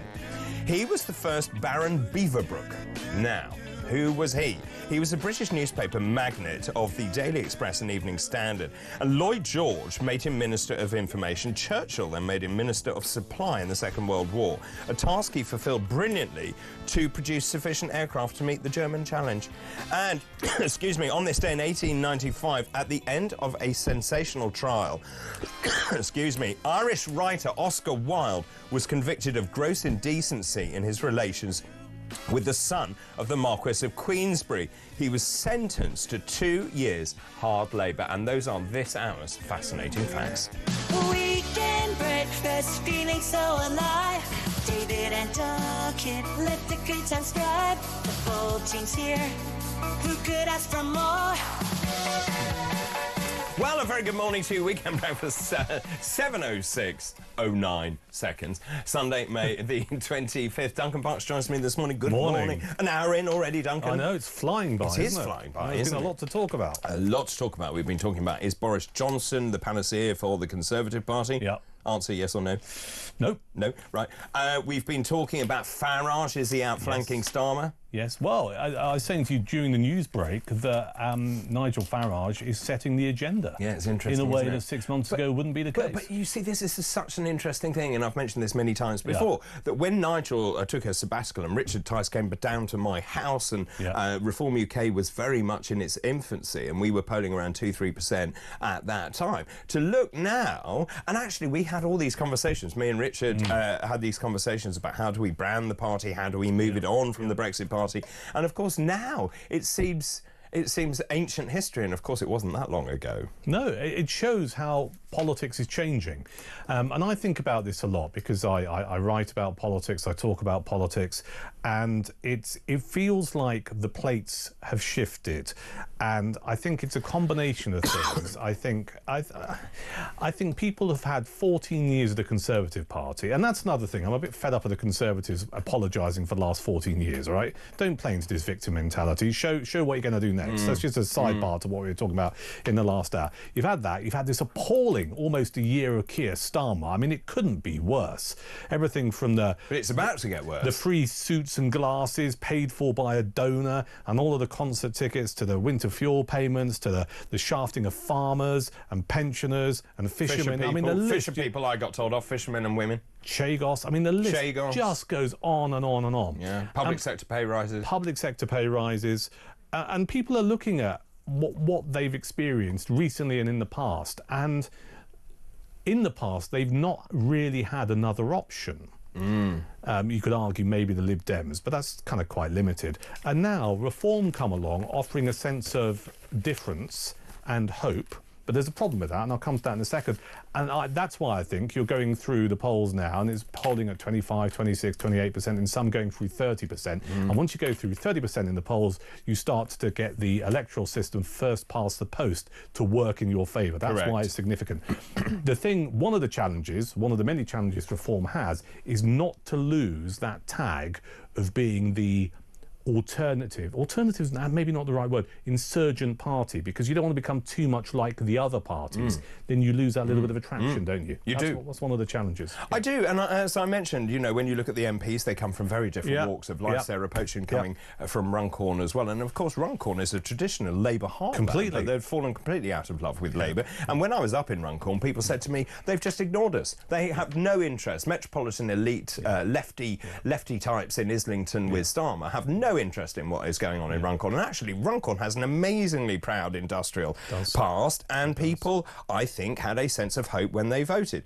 Let's move through the front pages this morning, because this is what we're talking about. The Sunday Telegraph, first of all. The front page, Farage, and you're right, Duncan, he's calling the shots. I mean, for him to have this great big column on the front of the Sunday Telegraph is quite something. Farage to outflank Starmer on benefits. So he is outflanking Sir Keir Starmer by doing two things: scrapping the two-child benefit cap. And having spoken to Nigel at length about this, Nigel's belief is that we need to have more kids to ensure that we get people into work so that we can look after elderly people going forward. And that ties into the health and social care policy, which I've written, which is how do we look after older people in this country. But that also gets you into immigration, doesn't it? It does get into immigration. Because if you have enough people in this country, you don't need to import labour. Exactly right. And also reinstate the winter fuel payment in its entirety. Now, Keir Starmer dancing around on the edges saying, well, for some people we might reinstate it. Look, in the great scheme of things, it's not a huge amount of money, but actually it's the optics of what they are doing which is so appalling. Correct. And then I had all these elderly people calling me, and if you live in the country as I do, it is very difficult to keep warm in some of these drafty old houses, which there's no way you could insulate or have a heat pump or any of this nonsense. And people are saying, I'm sitting with a one-bar electric fire. Now, I thought I last saw that in the 1970s. Yeah, it's an absolute shocker. And again, I don't really understand why politically they decided to make that announcement. I mean, first policy. Well, yeah, and there is a view that the Treasury had always wanted to get rid of the winter fuel payments, right? Because, you know, and I'm tired of this argument, because you go, oh, well, you know, people like Elton John get it, and he's a millionaire. Yeah, but not every pensioner is Elton John. So that argument falls apart quite quickly. And often pensioners are asset-rich and cash-poor. Indeed. The Treasury had never been a fan of the winter fuel payment. It was introduced by Gordon Brown under the previous Labour government. But as you say, it's a small amount of money in comparison, and we need to be looking after our pensioners. End 100%. of. There shouldn't be any debate around this. But also, you see, the thing is, what the Treasury can't see is if you keep pensioners warm at home, they stay at home. Yeah. If they get cold, they get sick and they go into a hospital. But none of that has been worked out in the scheme of things in terms of the calculations. And then it gets you back to the judgment of Keir Starmer or Rachel Reeves regarding politically how this plays out. I mean, you don't have to be the sharpest tool in the box to realise that if you say, oh, well, we're only going to give winter fuel payment going forward for those on pension credit, it's going to play out in the media incredibly badly, particularly when you live in a country that has an above average older population. I mean, who thought it was a good idea? Someone. You know, Morgan McSweeney, who's his right-hand man and supposed to be this kind of great strategist, I'm sure. Would he have signed this off? I can't imagine he would have done. Well, let's move to the Observer now, because the headline, and you'd expect this from a left-wing newspaper, Starmer to scrap child benefit cap. That's not exactly what my understanding is. Actually, when you read the copy, it says he's told Cabinet Ministers he wants to scrap the two-child benefit cap and has asked the Treasury to identify ways to actually fund that. That's the front page of the Observer, you can see there. The Prime Minister, they go a bit further on that front page, as you can see in the middle there. Prime Minister will end the two-child limit. That's not quite true. Treasury told to find the 3.5 billion. Number 10 bows to party pressure.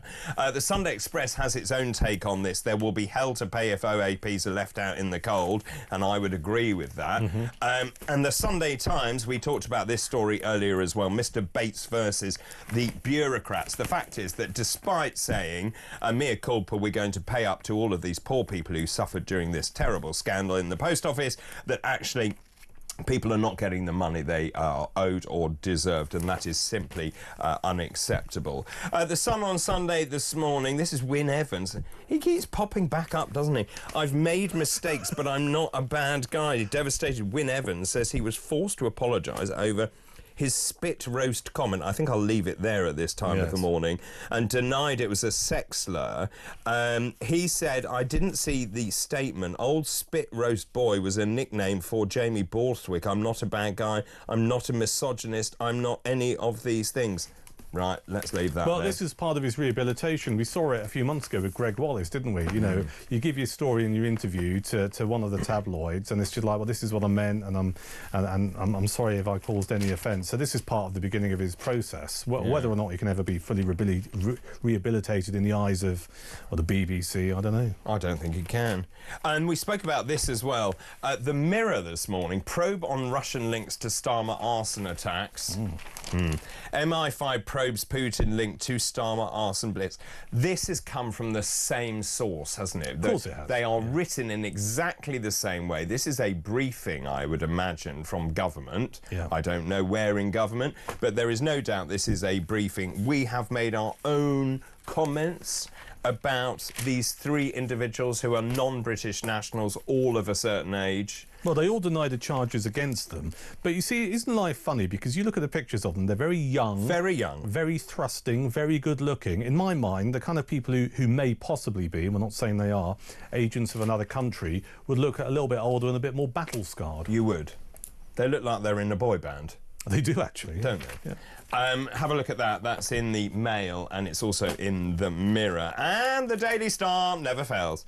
Ready, sweat, go. Brits are getting red hot for saunas. Oh, no. Yeah, sauna. Actually, that was a Eurovision entry, wasn't it? The sauna. Anyway, I happen to watch Eurovision. Do you like saunas? Well, I do. Do you? I used to have one. Did you? Yes, I did. Yes. Of course you did. I like to wander around naked with a towel on, a very small towel. Yeah. Yes. No, I do like them because I tend to think they, you see, cleanse your pores. I wouldn't mind my own personal. I don't like a steam room. Oh.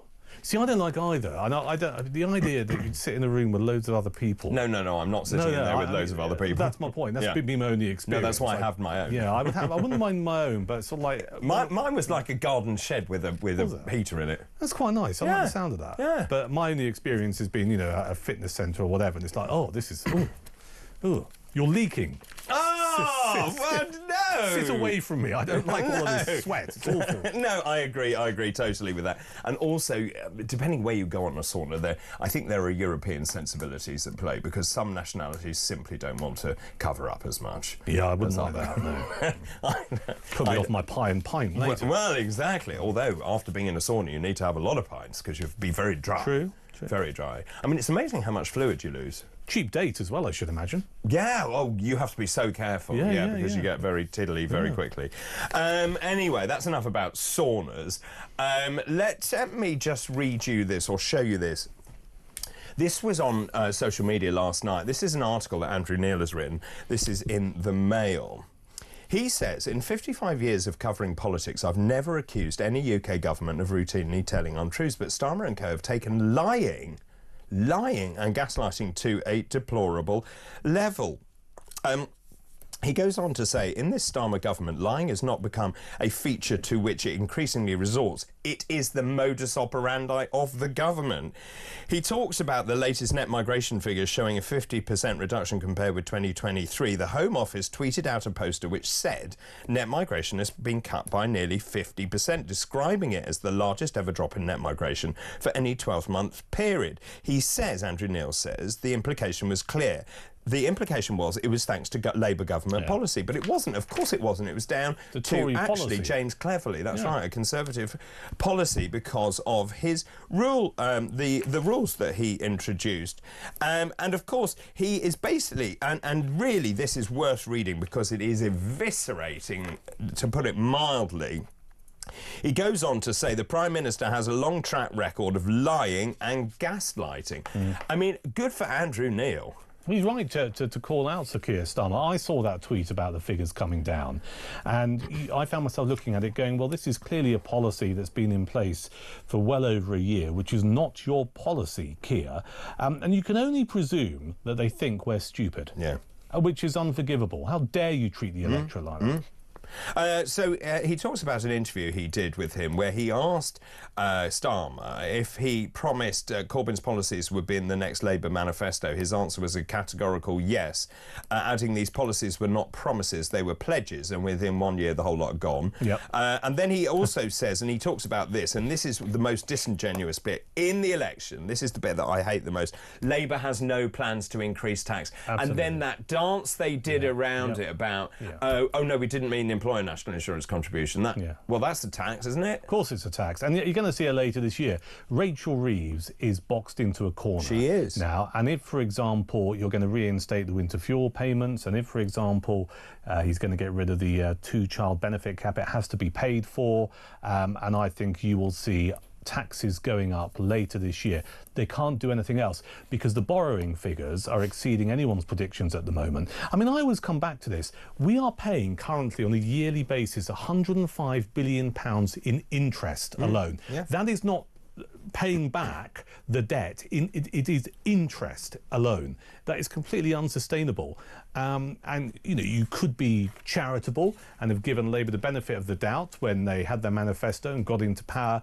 But all they're doing now is reverting to what they've always done, which is taxing people, and they're taxing the people who are predominantly the middle class in this country, or the wealth generators, many of whom are going, I've had enough of this, and they've left the country. Well, it's funny you should say that. This is Richard on the Costa del Sol. I'm so glad I retired to Spain. I could see the UK going down the WC. And as for bringing gold dust Boris back, no, he is not gold dust, he's coal dust. Only Nigel can save our country. Great show. Thanks, Richard, on the Costa del Sol, which I assume is very warm and lovely and glamorous. I wonder how much the beer is there. Much cheaper. I meant to ask your correspondent about Tunisia, the lady... Yes, we'd like to know how... Richard, could you get in touch and tell us how cheap the beer is, please? And I tell you what, in the Costa Blanca, which I'm going to in July, it is much cheaper, much, much cheaper. And there is something quite nice about having a Spanish beer in the sun. Yes. As opposed to a very expensive price of £8 lager sitting in a travel lodge here in London. or any other hotel chain. What a contrast. You're in a very, very nice and very decent, slightly budget hotel, having an £8 pint of I'm familiar with them. Or you're in the sunshine having some nice Spanish beer. I mean, also, so Rachel Reeves, by the way, she came in saying, if you remember, they basically said they would spend, they would raise taxes by $8.5 billion and managed to make it a whopping $76 billion more than that. They talk about a $20 billion black hole that doesn't exist. No one can find this black hole, but it keeps being wheeled out. For a black hole that doesn't exist, it's had a lot of airtime. It's had a lot of attention. Yeah, a lot of attention. And actually, I mean, you can read all the way through this, but actually, for Andrew Neil to come out and say Keir Starmer is a liar, I think it's pretty profound. I mean, he is. I mean, he's one of the great political minds, Andrew Neil. I've always been a fan for many, many decades, and it's worth reading that piece. And a lot of people, you know, you and I can sit here and just go, oh, Starmer, you're a liar, and we can back up our arguments. What Neil has done in that piece is forensically taking apart so many things that Starmer and his chums have said. It is just brilliant, and they are gaslighting the nation. Right, we'll take a break. Now, also, after the break, I want to talk about moving abroad. Yes. Generally, there's a theme this morning. Spain is pushing ahead with a 100% tax rate on holiday homes. We'll talk about that after the break. Now, also, this is something I'm quite interested in. What age should we retire, Duncan? You're a sprightly 52. Thank you. Yeah? When do you want to retire? I don't think I'm ever going to retire. No, well, not this rate. No, not the amount of money you're paid. No, exactly. And the reason I'm asking this, Denmark is raising their retirement age to 70 by 2040. That's the highest in Europe. Sweden currently 63. It's not very far away for me. No. France 64, Italy 67, both men and women, and the UK 66 if you're born before 1960. So I'll be asking, at what age should you retire? Oh, and we can add in, and where should you live? Yes. How about that? Excellent. This is Weekend Breakfast. This is Talk. Good morning.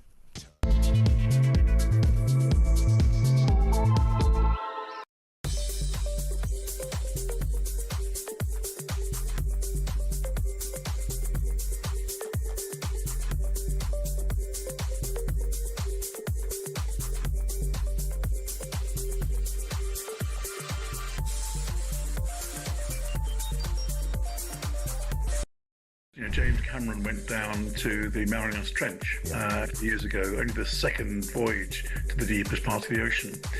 After that submersible was never used to those depths again because the stresses and strains on that are phenomenal.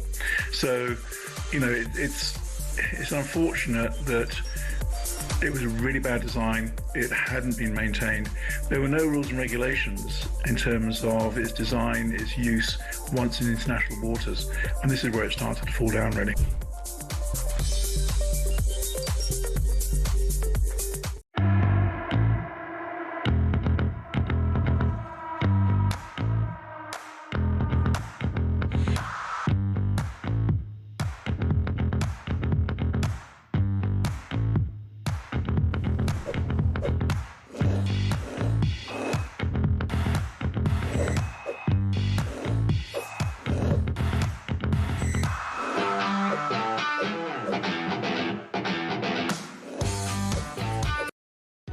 Across the UK, on DAB+, on your smart speaker, on your smart TV, and on your side. This is Talk. Good morning, this is Talk 7:24, Sunday, May the 25th. Duncan Box joins me this morning. Lots of messages coming in. We're talking about the Tory party. Is the panacea? Is the knight in shining armour Boris Johnson? That is the question. David, this is Brian in Durham. Good morning to you, Brian. Boris, are we that devoid of talent in this country? That's pithy this morning. Well, hang on. Let's counter that. He did win 2 London elections. He is very much loved. And in a city which is predominantly left-wing. Yeah, totally. So there is some but there is something about him, and I've been to speeches that he's given, and he's a marvellous raconteur. Brilliant. He's got very funny But it's an act, and it's a well-repeated act. Yes. Yeah. But people quite like it. Like that. Well, it gets us into personality politics, doesn't it? Because we were talking about the comparisons between Boris Johnson and Nigel Farage. All right, I always call it, I don't know how far I can say this morning. There is a litmus paper test with people. Yes. All right, in terms of politics and broadcasting. Yeah. Do you want to go and have a beer with them? Yes. Or do you want to sleep with them? Right. Oh. Depending on, what sex you are. And you look at it, right, do you want to go and have a beer with Keir Starmer? No. No? I mean, Kemi Badenoch wouldn't be my first choice. If I wanted to go to the pub, I'd go to the pub with Boris Johnson or Nigel Farage. So would I. And this is the thing. Yeah. Because what you have is this element now, this climate that exists in our political world where people love personalities. And you do need to have an edge. Otherwise, people don't know who you are. Well, I have had many drinks with Nigel Farage, and let me tell you, as the gin flows, the stories flow. Yeah. And there's some very, very, very funny anecdotes I've heard over the years. I've had a few beers in the past. Have you? Yeah. Lunchtime became dinner time. Yeah, well, I'm not surprised by that either. Nigel drank all my gin, and he owes me some, so there you go. David, I think the whole of our government are liars. I don't trust any of them. I was going to vote Reform just to get Labour out before he completely destroys our country. I might not vote for the first time ever, because they don't do what they say they're going to do. So what's the point? No, you've got to vote. You've got to vote. Or at least spoil your ballot paper so it's counted, because people are in prison cells around the world because they haven't got the right to vote and they want it. Good morning, David. This is Kathy. Happy third Talk Breakfast birthday. Thank you very much. Great show with Duncan this morning. I've always been Tory voter, would not vote Tory even if Boris did come back in. I'm a Reform voter now for real change. 2 kisses. Nice. Is that one each? No. Both for me. you. Yeah. It's understandable. David, great show. Bojo, no go. Loved him, yeah, but he blew it. That's Helen in sunny Norfolk. Is it sunny in Norfolk? Thanks for that. Bojo is not the saviour for the Tories because he's too liberal. I will never forgive him for the lockdowns or ever increasing immigration. That's what the 2 points that we made, actually. Immigration, just those catastrophic numbers. What was it? 746,000 people coming here. Legally, that is. And, of course, then the lockdowns, which destroyed people dying, isolated, not being able to say goodbye to their families. I'd echo all of that. I would make the observation that I think, not that I'm defending Boris Johnson, because it's not my job to, but I think it was so unprecedented at the time. It was difficult to know what to do. Also, I agree with that, and he resisted the lockdowns, and he was pushed into it by the scientific advisor and by the chief medical officer. And also, Starmer and the Labour Party wanted us to lock down harder and faster. Correct. Yeah. Good morning, David. Question is, Boris Johnson the saviour of the Conservative Party? Short answer, nope. Good morning, David and Duncan. Ian from Oldham. It's a no to Boris from me because I don't want Carrie and Stanley's net zero nonsense. Oh, that's interesting. Oh, yeah. Reform for me. That's Ian. Thank you for that this morning. David, it's not Kemi that's the problem. It's the One Nation Tories that are in the majority and pull the strings, causing 14 years of decline. Until these Lib Dems with a blue rinse are ousted, I will never vote for the Conservatives again, no matter who's in charge. That's a very interesting point. That is bang on the money. It is bang because on the money. The Conservative Party's problem, I would echo that, is not who the leader is what are you about? And I don't think they know what they're about. They don't? Well, there are 6 parties in there. There are a number of different parties in there, and what they need to do, and Kemi Badenoch as leader doesn't have the luxury of time at the moment. They need to work out what they're about, develop some key policies, not all policies, but just a sense so people can go, I now know what this form of the Conservative Party is about, and go out and tell people about them and show how it's going to work. And until that happens, they're not going to go up in the polls. I would agree. Let's talk about this. Let's talk about Spain pushing... We were talking about where to live. Yeah. Spain pushing ahead with a 100% tax rate on holiday homes. I was like, what? Spain is pushing ahead with plans to hit British people with a 100% tax when buying a holiday home to tackle the country's growing housing crisis. This is a bill presented to the Spanish Parliament by Pedro Sanchez. He's the Prime Minister. He wants to promote measures that enable access to housing because they have a major problem in terms of the number of houses, like many countries, and the fact is they can't house all their young people. Guess what? It only affects non-EU citizens. So that is why the Brits are being targeted. They are trying to curb discontent about the surging real estate prices. And so this is what he is trying to do. Now, the figures show 27,000 non-EU residents bought properties in Spain in 2023. Foreigners make up 15% of the housing market. And UK citizens, like the Costa del Sol, as we've just heard, also Valencia, and the Balearic Islands. Well, who can blame them? EU citizens also make up a significant proportion, but they will be exempt. So, in fact, this is just a nonsensical policy anyway. And if you are a hard-pressed family, I do not think you will want to live in Valencia, for example, or in the places the Brits go, because actually you need to be in the industrial heartlands and go somewhere where there's a job. I think there's that. I think there's a bigger conversation to be had around this, because we have it in this country as well, don't we? Certain local councils... 200% council tax. You know, in places like Devon and Cornwall and whatnot. And I mean, I'm completely opposed to all of this, because it's a blunt instrument of taxation. And what is ignored here is that the people who might have a second home in Spain and go there for 12 weeks every year or whatever, or live there most of the year, or someone who happens to live in London but might have a second home in Suffolk or in Devon or whatever, those people contribute to the local economy. I spent Easter in a place called Showden in Devon, which is a little village, kind of like a fishing village. And funnily enough, David, I ended up going to the pub. No. And I was, there was a couple of very good pubs in Showden. And I was listening to a conversation, and there were a couple of, it was very clear, there were a couple of families that were, you call them DFLs, down from London, all right, for Easter. And they were a bit annoying, and they were throwing their weight about a little bit.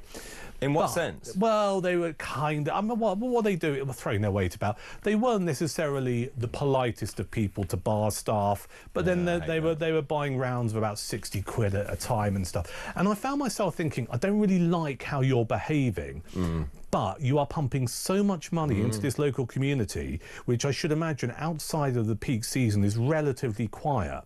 And I found myself coming down on the side of people who have second homes. They shouldn't be taxed. Of course not. Excessively.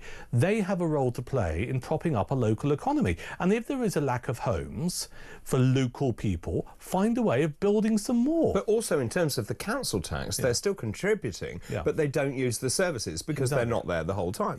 So again, and so the case, for example, if you have a flat in London, which you happen to have before you get married or whatever else, and you use it for your work, and then you go back to your place in the country, then why should you be penalised? Because you've worked hard, you've actually contributed to the economy. You know, I'm a big supporter and I do some work for the Taxpayers Alliance. I don't believe in increasing taxes. I don't believe in many taxes at all. I don't believe in tariffs. I'm a free trade disciple.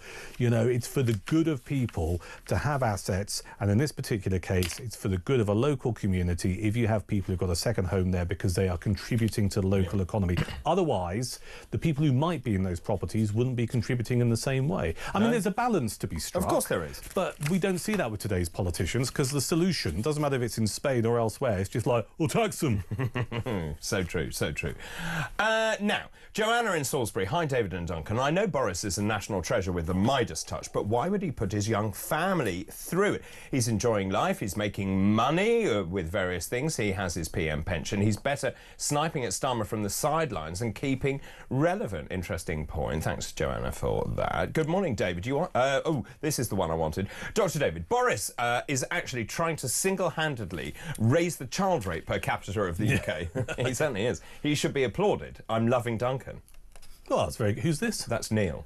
I love you too, Neil. Yeah, no kiss. Johnson, no thanks. He's the reason that we are in this mess. Boris, good morning, chaps. Boris is a buffoon. This is Colin Doughty. Robert Jenrick should have got it before, and again this time round, Boris is only interested in himself and breeding more kids. Good morning, David. Boris, the saviour. No chance. There's only one saviour out there waiting in the wings, and he goes by the name of Nigel in capital letters. That's Maggie in London. Good morning to you. Good morning, David. Sean in Gloucester. Why would Boris allow himself to be used again? He's a great campaigner and is popular with the people, but the Tories used him last time and plotted to get him out soon after winning. He was certainly, though, would make mincemeat of Starmer. He certainly would, wouldn't he? Yeah, that's true. That's true. Yeah. Now, let's talk about retirement age. Yes. Just checking I've got time to do this. Denmark will raise its retirement age to 70 by 2040. That's the highest in Europe. This is after a vote in Parliament. It was approved in the country's Parliament with 81 votes in favour, 21 against. So it's been... Now, this is interesting. The age of retirement has been tied to life expectancy in Denmark, which is currently 81.7 years. So essentially, they're giving you 11.7 years of freedom at the end of your working life. So under the Danish system, the retirement age will rise from 67 to 68 in 2030, then 69 in 2035, then 70 in 2040. Now, that got me thinking, actually, when can we actually start to retire? And I was just looking at some of the other countries. So in Sweden, 63, you can claim pension benefits at 63. In France, if you remember, there were protests and riots when Macron's government imposed a law raising the retirement age from 62 to 64. Oh, I do not like it. I shall have a Gauloise. Italy, 67, both men and women. The United Kingdom, if you're born before 1960, is 66. Yeah, and if you're not, then there's an incremental... It's ratcheted up, isn't it? Ratcheting up, yeah. What do you think? What do I think? What do I think? I think we have a ticking time bomb in this country in terms of pensions, because we have an older generation. We're going to have a massive generation that's going to be asking more from the welfare state. And let's remember, the biggest chunk of our welfare bill is spent on pensions, right? Yep. And it's only going to get bigger. So that is politically a little bit of an issue. I'm not suggesting that, you know, people shouldn't get a pension. I'm not suggesting necessarily the triple lock, as we call it, should go, though I can imagine at some point it will have to be reviewed. Personally, I worry about retiring and being bored, to be perfectly honest with you. A lot of pubs to visit. There are a lot of pubs. Look, I do have this almost romantic kind of image of retiring and spending my day having a leisurely morning and probably reading the papers, because I'm an old man and I still buy newspapers. I'll be an even older man, and then harumphing at the state of the world, and then maybe sighing, then maybe having a bit of bread and cheese and ham for lunch, and maybe having walked the dog, then take the dog to the pub at about 5 and being that slightly belligerent. Yeah, otherwise you might have a problem. That slightly belligerent and grumpy man sitting at the end of the bar with a dog. definitely with a tankard, foaming tankard of ale. I have that image, but I'm also acutely aware that after a while you might get a tad bored. And I think if you do what you and I do for a living, which is loosely around media and politics and stuff, you need something to keep your brain active. You do. And as much as I enjoy the Antiques road trip, I think getting into that particular routine of not doing a great deal, sitting on the sofa, maybe a bit of exercise with a dog, but then going to the pub, after 3 or 4 weeks, I know I'd get bored. But you could do charity, you could do things involved in your local community, for example. You could run a pub, you could do anything. You could get involved with the voluntary organisation. Well, my pub needs sorting out. Yeah, I read about your pub. Yes, it's very famous. I could do all of that, but that involves other people. And the older I get, I find other people increasingly annoying. So, no, I'd still like to retire at some point, but still dabble in a bit of and also, journalism. well, I think it also depends how well you are, because Yes. Certainly at 65 you're not very old at all, and also, of course, we've got an increasing life expectancy anyway. But at the same time, I don't want to do what some people do, which is work until you literally drop dead. Yeah. There's a balance to be had. And I'll tell you what's really interesting about getting older is you start to, well, I started to consider how you need to live your life a little bit differently in order to survive. Why are you looking at me what like do you that? mean? What do you mean? Well, just aware to of it, aren't you? survive. What do you mean? Well, you know, you don't want a ticker to give up because you've had a full English every morning for I see. 30 years. Yes. Do you know what I mean? Yeah. Yeah. Well, you become aware of these things. Yeah, I think the flip side is that you become even more outrageous and vicarious. And well, I do. Have I got the best days ahead of me then, Dr. David? I think so. Good morning. Now that you're like this, talking about if you're looking for a job, Louise says, good morning, David. I think Duncan should be leader of the Tories. The rest are Liberal Greens. So they are. So get involved. I wouldn't want to. Well, why not? What, again? Yeah. Good morning, David. Great show. Spain has vast space to build, so why don't they build more homes? Very good point, actually. It's massive landmass. What is it? 4 times the UK landmass. They do like some bureaucracy in Spain, let me tell you. They love a form. Yes. They love a form. Well, I've just had another form from them. Yeah. Well, what's this one about? Oh, because I have a house there and they want me to fill in another form about something that's completely irrelevant so that they can tick off they've had another But that's form. a really good point. There's plenty of land. Yeah, there is. Build some more houses. Yeah. Stop penalising people who've got second homes in Spain and go there and prop up the local economy. I agree. Oh, good morning, David. Has Duncan tried the Sheldon Chippy at the side of the beach where dogs are allowed? Yummy. Great show as ever. That is Jane. The side of the beach? Yes. Now, Sheldon Chippy. It's at the side of the beach where the dogs are allowed. I did go to a chip shop in Sheldon, which was on what I call the main street. No, she's saying it's on the beach. Well, this was a very good chippy. Yes, but it doesn't matter. It's not the one on the beach. Well, I'm just telling you the one I went to. Jane, could you get in touch, please, and tell me where on the beach this chippy is? Yeah, please do, because the one I went to, which was very good indeed, and a proper old-school chippy, not one that does... What's that mean? It doesn't do kebabs, doesn't do Chinese food. Oh, I see. It's Yeah, a no, proper chippy. Yeah. Was with fat chips, not those... Yeah, it was tremendous. Yeah. Best chips I've had for a long time. Good, it was on what I call the main strip in Sheldon, and they have... Sheldon's a lovely place. They've got their own bakers. They've got their own butchers. And it's just kind of down the road the Sheldon Tourist Board.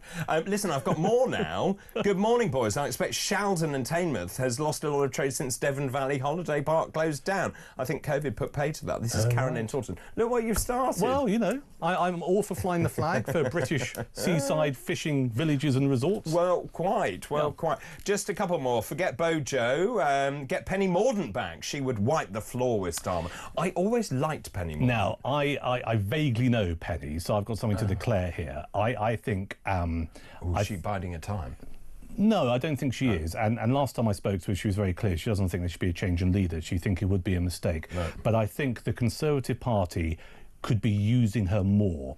When you saw her in the chamber when she was leader of the House, taking questions, going up against the SNP, she was formidable. I agree. And also, she's got people know who she is as well because of her. I mean, a lot of people just go, "Oh, she was the woman with the sword at the coronation." Well, I thought she was splendid. She was splendid, and she's got very good people. There's public awareness. The criticism made of her. Some people say, "I don't really know what she stands for. Maybe she'd be better in the Lib Dems." Don't they think she's a bit woke? That's what people have said in the past, but here's an opportunity for her to prove people otherwise. But I think the Conservative Party need help with good communicators because Kemi be good. isn't the best. No.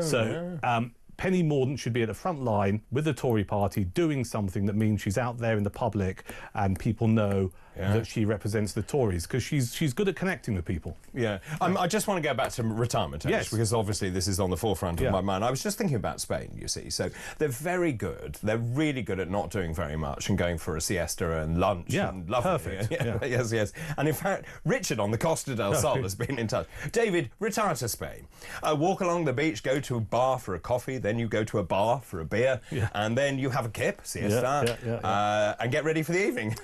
So I've got a mate called Bob. Bob lives in the Orba Valley and he runs a radio station. Oh, I know Orba, yes. He runs a radio station. Bob. Do you know Bob? Yes, I do know Bob, weirdly. Yes. Yeah. Valley FM? Yes, I know Valley FM, right. So Mitch Johnson. Mitch Johnson. Good morning, Mitch, if you are listening. Hello, Bob. I do some shows for Valley FM. Do you? Yeah, I won't bore you with it. But and he moved out there. I've been to Orba. Yeah. So he's been out there for well over 10 years now, 10 to 15 years. And occasionally I get these emails just going, you should come over here, mate. Yeah. And I find myself thinking, well, I could play some Led Zeppelin on the radio and then go for a beer at about 5 in the afternoon. Win-win. Well, for all those residents of Orba, and I'm thinking particularly of Mitch there, I'm thinking about Maureen. Good morning, Maureen. They'll be made up this morning that we're discussing them. Anyway, we have to go to a break. More stories after the break. This is Weekend Breakfast. Good morning.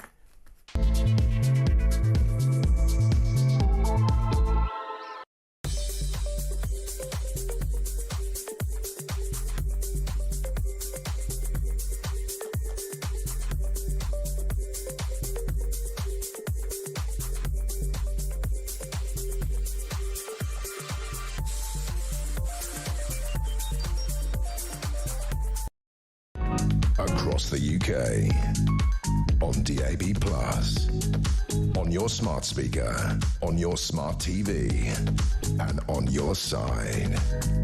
This is Talk. So, we're talking about retirement and holiday homes. This is how the programme has descended into abject chaos. Good morning, David and Duncan. I have a second home in Cyprus. This is Nan in Wales. We only pay extra tax if we were to rent it out and earn from it. Otherwise, it's standard. Now, what's life like in Cyprus? What's life like in Cyprus, Nan? Could you let us know? I think it's quite nice. Yeah. Yes. Is that on the list? It might be now. Yeah. Yeah, and the okay. Cyprus. Good morning, both. This is Natasha. No to Mordaunt. She doesn't know what a woman is. Oh, yes. Well, that was the attack line used against her. But if she came out and defined what she thought a woman was, and it was different to what she said previously, which was vague, right, would it change your view? Oh, right. Jane's back in touch. Okay. Which one's Jane? Jane is talking about the chippy. Oh, yes. Good. Jane's back in touch. Yeah. Now, Duncan, if you park on the hilly car park... Yes, the hilly one. Yes, you know the hilly... Walk down to the side road. Oh, I know. Yeah, and then you look left towards the harbour. Yes. The dog beach is in front. Yes. And the chippy is behind you. I can visualise it now. I never went there, Jane. I went to the other one, which is very good. I couldn't finish my portion.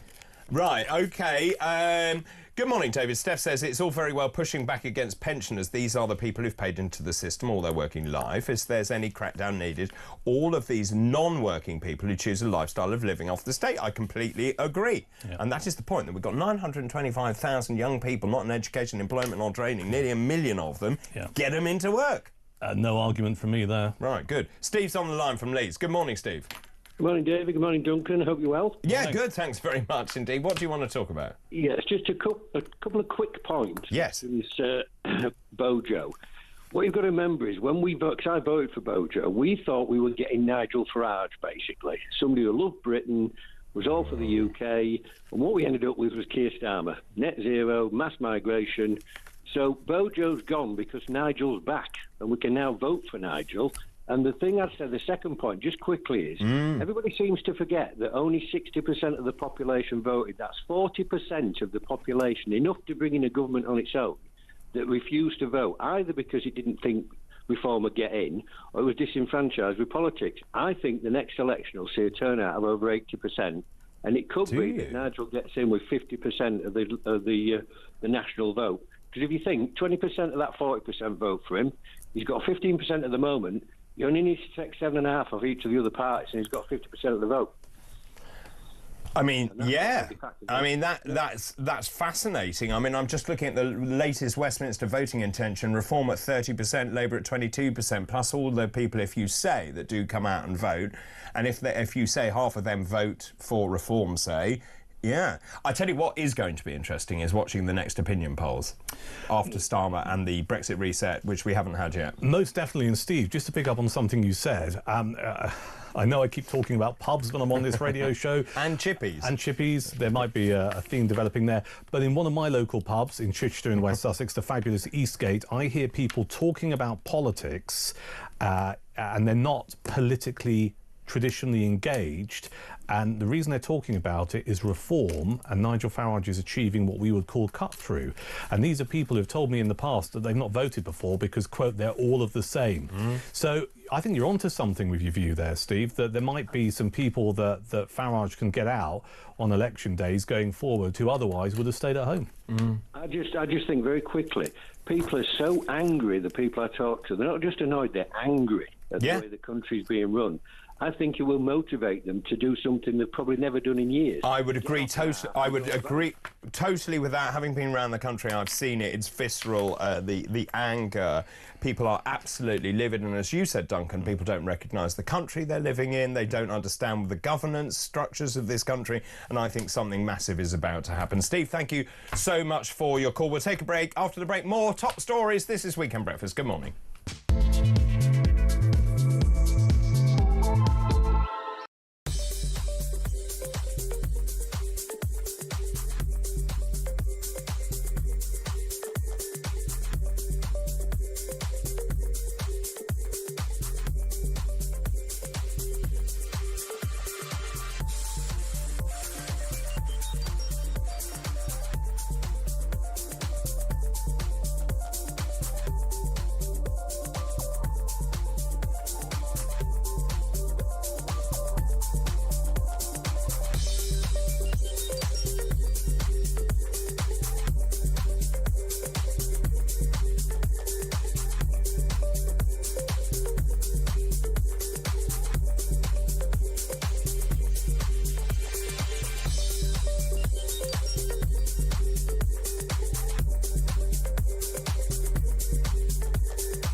Clear, there are rapists who have been given lower lesser sentences than this. I mean, what kind of world are we living in where a tweet gives you a longer prison sentence than raping a child? It is absolutely disgusting. And the reason why this judge is, the reason why I absolutely despise him is because he reduced the prison sentence of Lord Ahmed of Rotherham, who sexually abused 2 children. Yeah.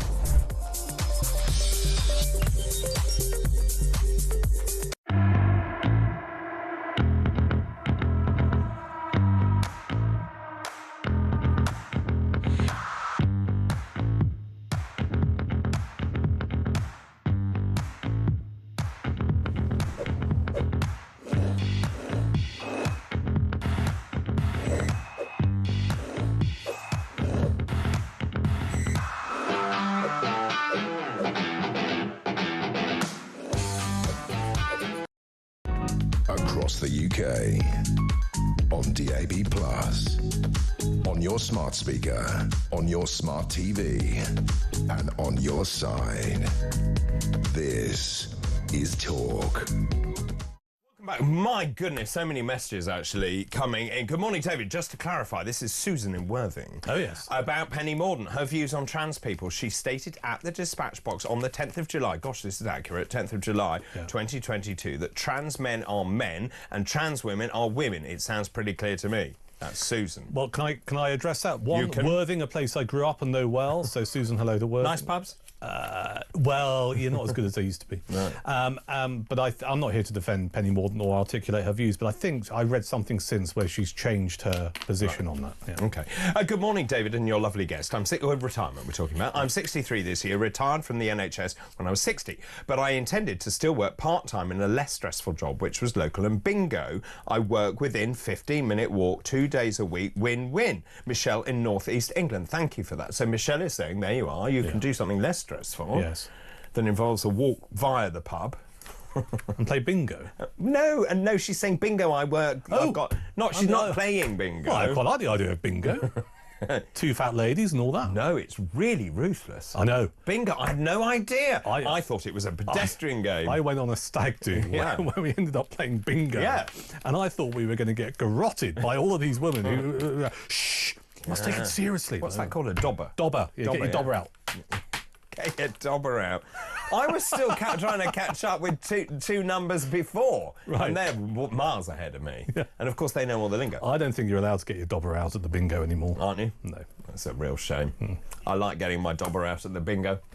Good morning, David. I'm training this year to be a teacher instead of semi-retirement as a Reform voter. I'm looking forward to them getting into power and changing the curriculum. Well said, Lisa. Good morning, Duncan and David. Boris Johnson, oh my God, hasn't the country suffered enough? That's Jackie. Keep all these messages coming in, please. We've done Penny Mordaunt there. Also, it's the fault of Gordon Brown, actually. We're in this position, and his controller, Tony Blair. Oh, here we are, more on holiday. We're in Murcia at the moment. It's our holiday home. This is Katrina Wood. Good morning to you. Brits can no longer spend as much time in Spain due to the Schengen rules. So, well, we were never in Schengen, but so most British holiday homes are empty for most of the year. That's right. So there's a number of days that you can only be there for underneath that time, with less contributing to the economy. Yeah, well, it serves the EU right, doesn't it? They could actually relax those rules if they wanted to. Yeah. It's like these blinking e-gates. Don't start me on that. Which, of course, was Keir Starmer's great win. No. You can use the e-gates, apart from you can't, and it will actually depend on the country. Did you see that really patronising social media post going, oh, as a result of what we've achieved, I'm paraphrasing, you can get on your holiday quicker. Yeah. It's like, oh, please do one. But it's also nonsense. Yeah, and it's just it's so patronising. David, this is Richard on the Costa del Sol. Yep. Spain will regret doing this as the Brits spend a fortune here in Spain compared to the Scandinavians. That is true. Yes. Will be a big mistake. I'll tell you who like to spend money in bars. The Dutch. Yes. They love a drink. Yeah. Yeah. David and Duncan, if you put all the Tories, Labour, Lib Dems, Green and Independent parties together, they wouldn't have an ounce of brain between them. Reform, for me, the party of common sense. Good morning, David. This is David in Aberdeen. You ask about retirement age. It all depends on the job you're doing. I'm due to retire at 67. I don't believe I could possibly do my job any longer. That's a very fair point. Let's talk about something else. Chemical castration for sex offenders. This Brilliant is a bit of a U-turn. Yeah. The pilot for this is Shabana Mahmood. Yes. I'm beginning to wonder if she's actually come out with this because she is trying to release prisoners halfway through their prison sentences when they haven't actually served very much time. The pilot for the voluntary chemical castration of sex offenders will be extended to 20 prisons. So essentially, she is looking at this, and I have to reinforce the idea that this is a voluntary basis. They're exploring a national rollout of voluntary chemical castration and whether, this is the big thing here, they could make it mandatory. Now, forensic psychiatry Professor Don Grubin said he didn't think the government would get the mandatory element off the ground. So with chemical castration, you basically get given drugs which reduce your compulsive and invasive thoughts about sex. So this is set out in the recommendations by David Gort, the Lord Chancellor.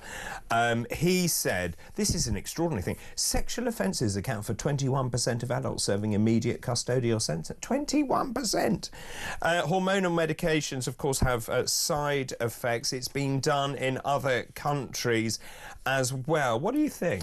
Well, I think you could be onto something. It's a way of reducing the number of people in prison, but also I think it's a way of appealing to a more right-of-centre voter who believe that sex offenders should be castrated. I mean, I find this Labour government lurching from one direction to another, and I don't think you need to be overtly cynical just to go, well, hang on a second, are they doing this because, you know, if you're someone who believes that we should be really tough on crime and particularly tough on sex offenders, that castrating them is something that a right of centre voter traditionally would get behind. No, I would agree. I know I would. Well, it's interesting, actually. Those people who had been chemically castrated, reoffending rate 60% lower. Yeah. I mean, so that speaks for itself. Very quickly, France has been accused of double standards. They've seized a British fishing boat in the English Channel. Of course, the fishing boat allegedly was fishing in French waters without a licence. Isn't it interesting how they managed to catch that boat, but they can't stop illegal boats coming across the channel? No, so a quick plug. I've got a piece in tomorrow's Daily Express about the small boats and how they're continuing. So that's in tomorrow's newspaper. Plug over. Secondly, they didn't have to impound this vessel. The French don't like us. They never have done. But we gave them 500 million quid. The fishing wars go back decades. Cod wars. Cod wars, so we know all about this. They could have told off the crew and let them get on their way, but instead this is a politically motivated action. Release our boats. Yeah. Yeah. Sick of it. And actually the irony that this particular vessel is called the Lady T. Yeah. It just shows when France wants to do something, it can do it, but obviously it doesn't want to do it at all. Loads of messages coming in this morning. The two worst prime ministers in government, both with huge majorities, Boris and Starmer. Hi, David, and your knowledgeable guest. Who's that then? Yeah, where's he gone? Where have you put them? No, to Boris coming back. He didn't deliver Brexit correct. He lied. He kept us in lockdown too long. Keep Kemi until reform. Getting great discussions. That's Valerie in Norfolk. Hopefully sunny Norfolk. Thank you very much for that, Valerie. Hello, David. The topic for the retirement age. I'd love to see the retirement age to be as it was back in the 1990s, which it was 60 for women and 65 for men. At the moment, I have to work until I'm 67 because I was born in 64. 67 for me, unless it gets changed, which I wouldn't be surprised with this awful lying government. Yeah, it'll go up. It will go up. But then different people are different, and it depends on your mobility, doesn't it? And and how well you are and what capacity you got. Look, I've got every intention, you know, my late 60s of being wheeled in here to go through the newspapers with you on a Sunday morning in about, 20 years' time. Yeah, with a bag of chips and a pint. Yeah, exactly. What's the matter with that? Nothing's wrong with that. I concur. I think it's a marvellous idea indeed. Right, we'll just do one more. David, I was one of those Andean knots who fell under the Boris spell when he was part of leader. He ruined that with his net immigration. He cannot come back from this. Duncan, what a pleasure. It's always a pleasure. See you soon.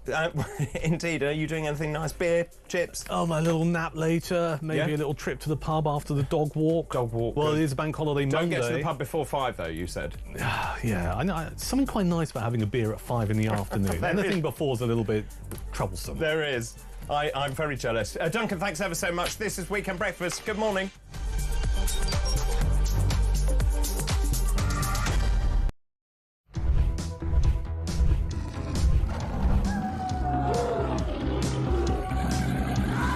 We've just been talking in the office here about how many of us have been attacked at some point or other by some form of flying beast or any wildlife. I mean, so we'll take your stories this morning.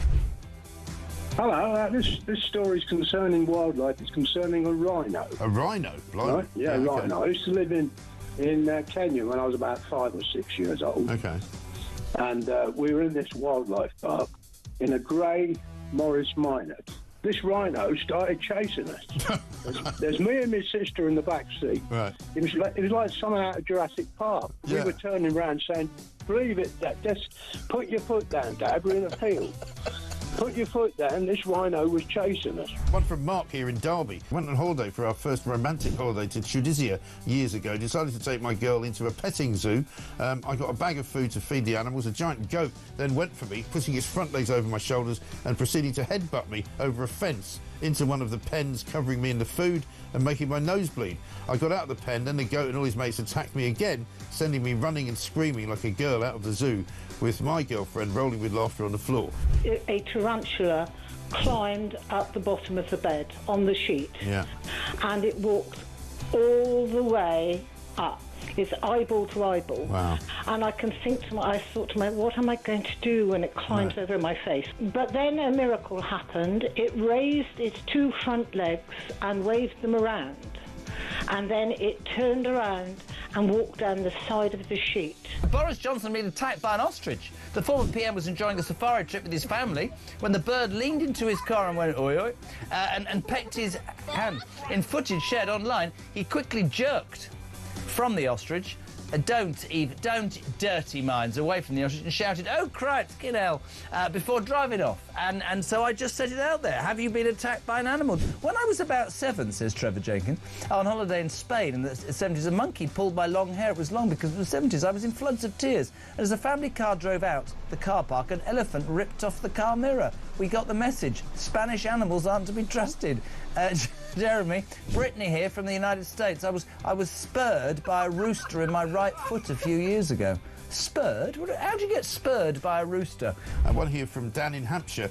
Morning, Mike. As an Aussie that has been dive-bombed by our version of the magpie, which is much bigger, every springtime, the folk in this village need to use the old Aussie trick to stop being swooped. You have to wear an ice cream tub on your head with eyes drawn on the back so they think you're watching them. True story.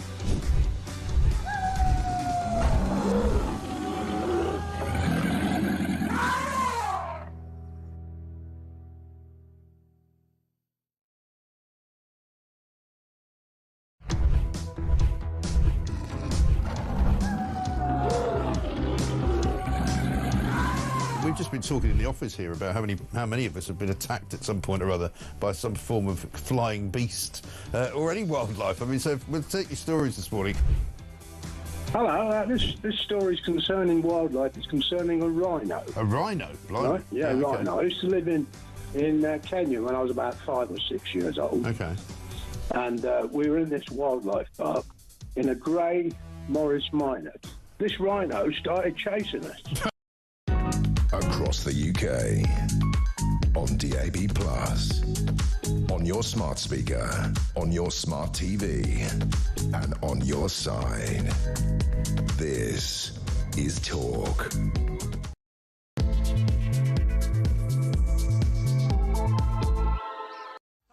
Very good morning to you. Just after 8 o'clock already, 2 hours in on Sunday, May the 25th. I'm David Bull, and this is Weekend Breakfast. In fact, it's my 3rd year anniversary of presenting this programme, so thank you very much indeed for your company over the last 3 years. Now, great news, as you would expect. It's Tap Dance Day today, that's right, a day that celebrates the iconic dance. It's an art form that comes from the United States and uses the sound of tap shoes striking the floor as a form of percussion. Now, it evolved alongside the advent of jazz music.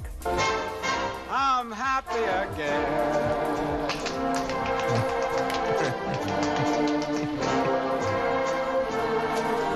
It's also Geek Pride Day today, an annual event for those individuals who appreciate things like sci-fi, fantasy, board games, video games, comic books, cosplay, anime, steampunk, zombies, and, of course, many more as well. I'm the geek in the pink, so I'm the geek, y'all. In the pink, y'all.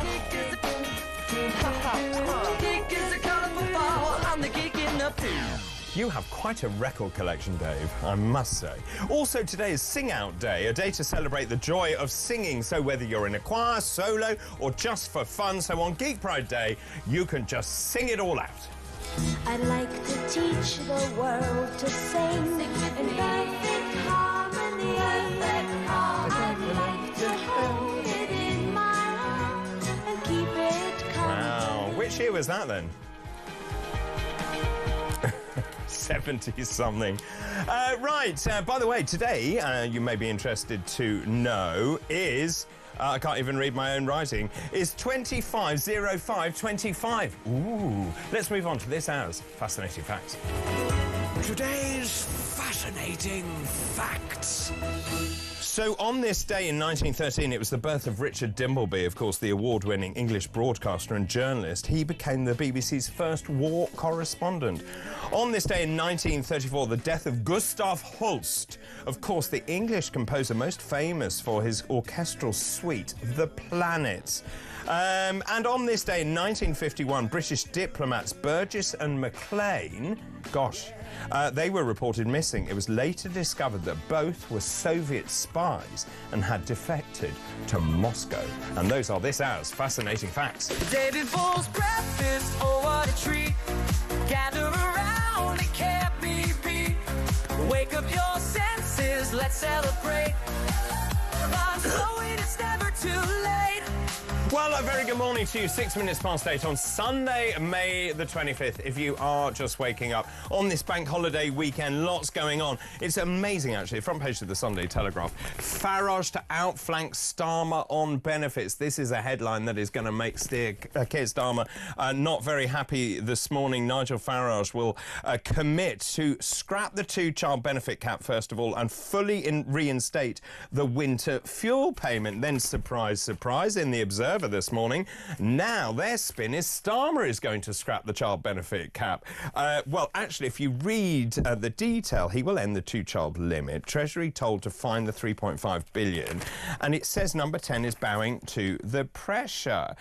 Actually, when you read inside, it doesn't say that at all. Apparently, Keir Starmer has told cabinet ministers he wants to scrap the two-child benefit cap, but it looks like Rachel Reeves is standing in the way, and so is Morgan McSweeney.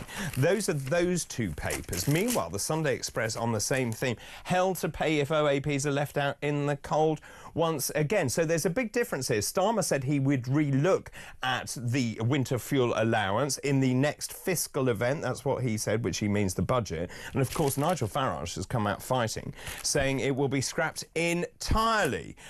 So those are the big stories making the papers. Also, Mr. Bates versus the bureaucrats, the Sunday Times. This is about the compensation over the Horizon scandal. It's still dragging on. Why on earth are they not paying up in full? It needs sorting out immediately and to ensure that everyone gets the money they deserve. This is very odd as well. This is the Mail front page. MI5 probes Putin link to Starmer arson blitz. And the Mirror has exactly the same story, same copy, which has clearly come from some sort of release, probe on Russian links to Starmer arson attacks. These are the three young men who were charged after a car and two properties linked to the Prime Minister were set ablaze. Officials are looking at whether Russia recruited them. They deny the charges. Duncan and I have been talking about this at length today. Three young men, they're questioning, well, was there some sort of involvement from Russia? We'll bring you more on that as and when we know more. Lots of you getting in touch. I'm also asking about retirement age, actually. What age should you retire? I was talking about the different ages in different countries. Denmark is raising its retirement age by 270 by 2040. Good morning, David. Great show as always. This is Peter Knotts. Good morning to you. I'm 60 next year. I've been a plasterer for the best part of 40 years. I'm knackered. And I can't wait to not work on the head. I hear you. Now, also, I'm asking this morning, is Boris Johnson the saviour of the Tory party? Because there are rumours that Kemi Badenoch is going to get the heave-ho and they want to bring in Boris Johnson, who is busy having yet more children. Serious question, what state will the country be in when Keith Starling gets voted out and Nigel takes over? He'll certainly have his work cut out, and that's Sean in Gloucester. So I'm just asking this morning, is Boris Johnson the saviour of the Tory party? Would that change the Conservative Party fortunes? The number 0344 499 1000. You can text the word talk in your message to 87222. You can message us on X as well at talkTV. Oh, this is interesting. Samantha says, Dr. David, times must be hard. I've just seen ex-Tory MP Tobias Elwood flogging gear at Ashley Heath car boot sale. Wow, there you go. David, retirement ages are rising across Europe, not to fund the country's native population of retirees, but to cover the cost of benefits and accommodating the huge hordes of migrants pouring into the continent. And just do a couple more here. Good morning, David. Boris can't come back from Partygate. The UK can't afford the green agenda, which was planned by Boris. Great show, Darren in Neath. Thank you very much for all of those. Keep those messages coming in, please. But now it's time for the Future Politics panel. Future Politics panel. Well, joining me this morning, I'm delighted to say, Nicholas Lissack, political commentator, and Fariza Balgin-Pavea. Yes! Who's... Oh, don't say almost. Journalist. Good morning to the two of you. Good morning, David. How are you both? Good, thank you. How are you? Yeah, all right, thanks very much indeed. I mean, it's fascinating, isn't it? Front page, I was just saying this morning. Let's start here, and I really just want to get your thoughts here. Farage to outflank Starmer. It's rare, I think, for a politician to come out and say they're going to do two things, and this is what Nigel Farage is saying. I am committing to scrapping the two-child benefit cap. I'm going to fully reinstate the winter fuel payment. The Observer's saying, oh, no, it wasn't Farage, that actually it's going to be Keir Starmer who's going to do that. Where do you stand on this, Nick? Well, I think it's absolutely fantastic, and we're really seeing the coping and the sieving from the Tories on Twitter, who introduced the two-child benefit cap back in 2017. I've had many people suddenly claim that wanting to lift 300,000 to 500,000 children out of poverty makes reform neo-socialist. And, you know... What is a bad thing of this? Apparently it's a bad thing, according to the extremely What, making sure that children aren't in poverty is a bad thing? Well, yes, apparently, according to certain Tory activists on Twitter who are, dare I say, go beyond fiscal conservatism into simple cruelty. But, you know, there has been this idea that the British government, you know, with this £22 billion black hole, that we are going to be unable to afford this. Well, you know, it's $4 billion a year to house the migrants that are coming across the Channel. Simply reverse the benefits on that so we can actually raise 300,000 to 500,000 children out of poverty. The two-child benefit cap is the single greatest thing that effectively causes poverty in this country for young children. Since 2017, poverty rates have skyrocketed, and we have the potential here to potentially lift hundreds of thousands of children out of poverty. So yes, absolutely, this is fantastic. And I also think it's very good that, Farage is going much further than Starmer, and also very telling that Rachel Reeves is the one holding this back. You know, she's sort of the Cruella de Vil of this ministry, of this government. She's very tight on the purse strings, isn't she? And well, she is, unless she wants to give pay rises to all her union mates. Yes, of course, in which case she finds money all over the place. Well, 100%, absolutely, and it just shows that Labour is for them, not for the actual British people. Fariza, where do you stand on this? I mean, I know this will be welcomed. Nigel Farage has a very strong view about this, which is we need to encourage people to have children because obviously we need people to get into employment. We need our own people in employment. That cuts down on migration and people coming into this country, and at the same time it means that we can then afford to look after elderly people later in life, which is a ticking time bomb. I mean, I agree. Scrapping the two-child benefit cap is actually a really good thing. But the thing with Nigel Farage, he knows what Labour voters are, kind of what they're missing and what they want in Keir Starmer, and why the people are so angry at Keir Starmer. He knows where to hit them straight. He knows... Just Labour voters? In general, people in the UK are really upset with Keir Starmer with what he's done in the past 10 months. And I think with Nigel Farage, he knows what to say. He knows what exactly to say about migration, so you about don't winter think he fuel believes tax. it? I don't know if he believes it. I don't know him personally. I hope he believes it, because that's a good thing. I mean, we can really save 470,000 kids from poverty, which is a brilliant thing. But I don't know if he's got good intentions behind that. I don't know if that's just him just trying to appeal to Labour voters and getting more people to deter from the Labour Party to the Reform Party. I think, you know, obviously you guys like reform. I don't necessarily agree. I'm impartial, obviously. Yeah. With me, reform is quite... I think they need to deal with what's happening in their party right now. What's happening in the party? You know, it's just messy. I think What's it's messy. Rupert Lowe's messy. Like, whatever is happening. Hang on, Rupert Lowe's messy? Rupert Lowe, the whole drama. Right, OK, but it hasn't affected the governance of the party. No, I agree, but I'm just talking about how it can potentially look like. Right. And I think that sometimes a lot of people get confused, because Ben Habib leaving and then Rupert Lowe leaving. Well, two people left, that's the end of the story. No, I agree, but the way it looks on social media sometimes, it can get quite messy. And I do hope that he has the best interest of the UK at heart.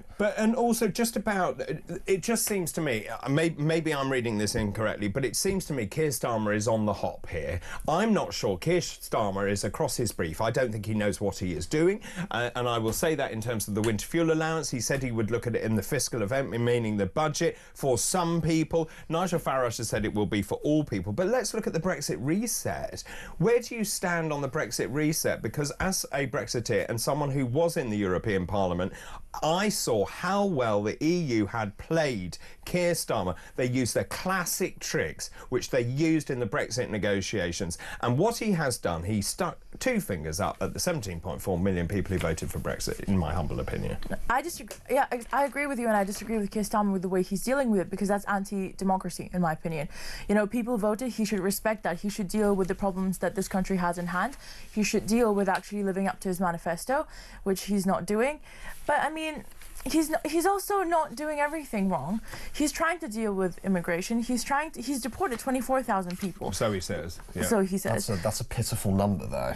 I mean, considering that 32,000 came with Labour being in power, 24 is deported, that's a good indication. Okay, but you think he's in control of his brief? I don't think he's in control, none whatsoever, but I do think that he is on the verge of doing a lot of right-wing stuff, which isn't necessarily bad. He just needs to appeal to what people want. Let me just put this very quickly before I go to Nicholas. Andrew Neil's written this really brilliant article, actually. He says, in 55 years of covering politics, I've never accused any UK government of routinely telling untruths, but Starmer and co have taken lying and gaslighting to a deplorable level. They talk about the drop in migration. They are passing it off as something they have done. It is not them. It was actually James Cleverly and the Conservative Party that brought in those measures that actually have reduced that. But just in terms of the economic policies, the lies, I will use that word, that Rachel Reeves keeps parroting the £22 billion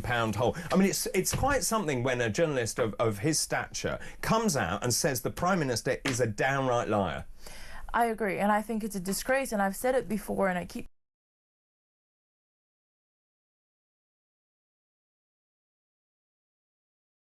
Sorry for the language. Sorry. That's all right. But they have, you know, deteriorated people that voted for them.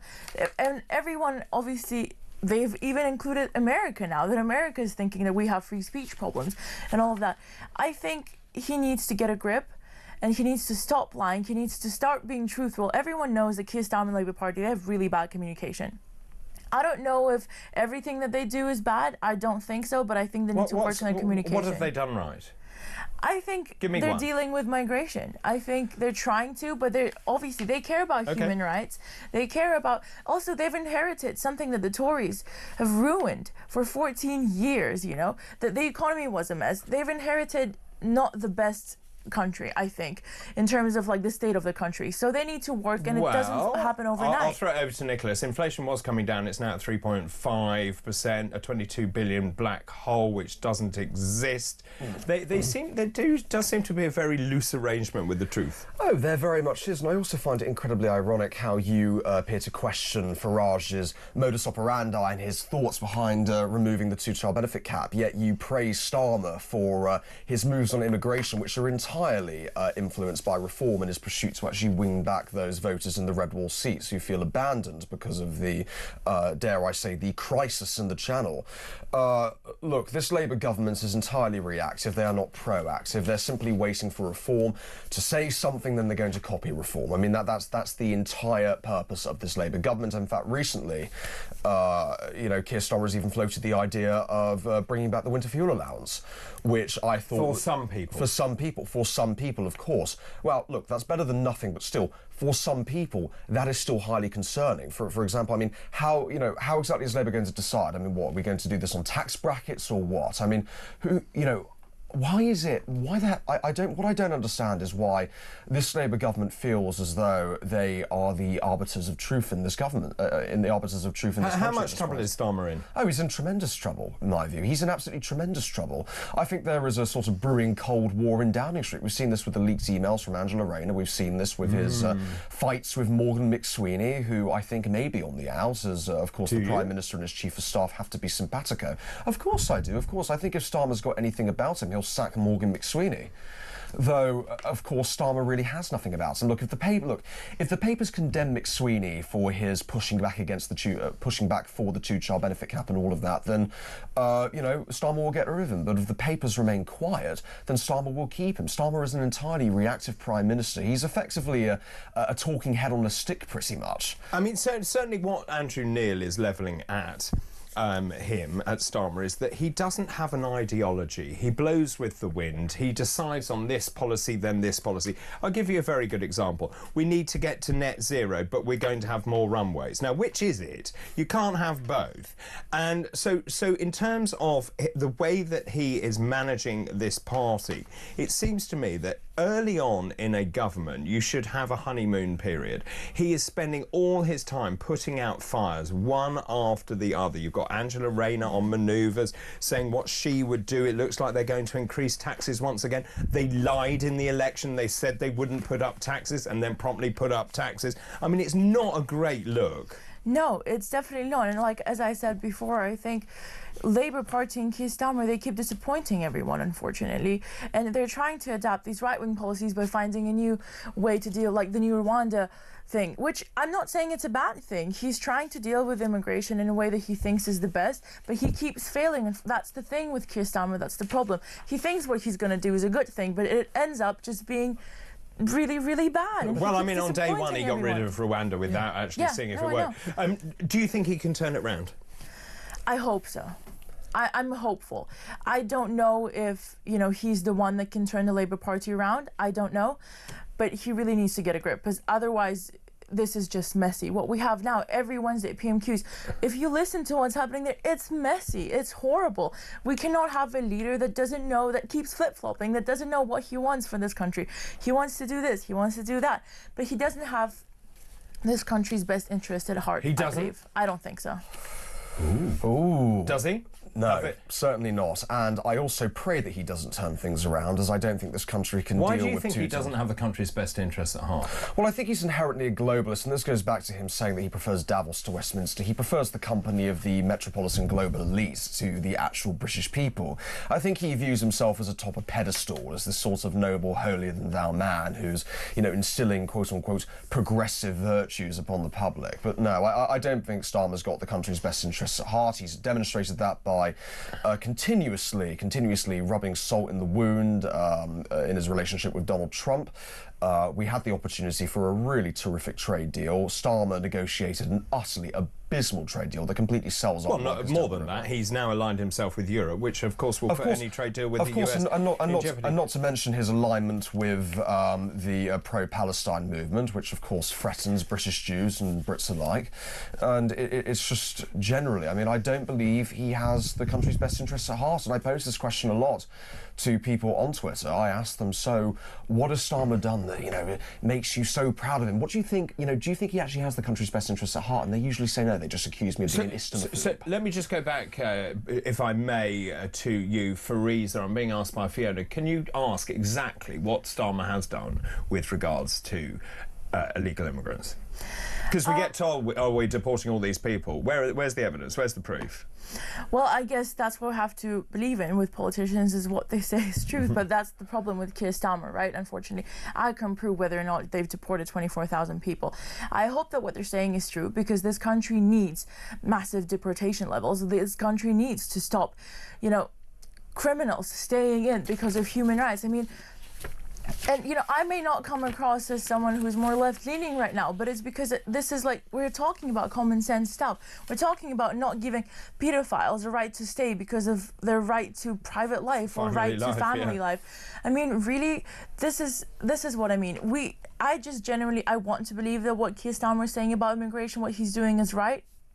I choose to believe that, because otherwise, you know, we're in a very sad situation if that's not the case. OK, let's pause just for the moment. Are you sure you're not a far-right extremist? Let's just pause for the moment.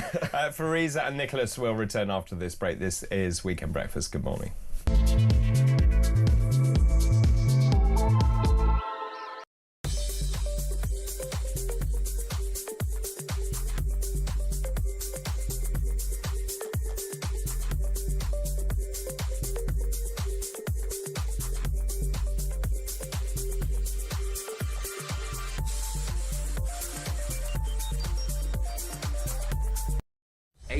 People being stabbed is it's so many. And then the most surprising part of this, it was a German woman, 39 years old, who was known to the police, appeared to be in a state of mental distress.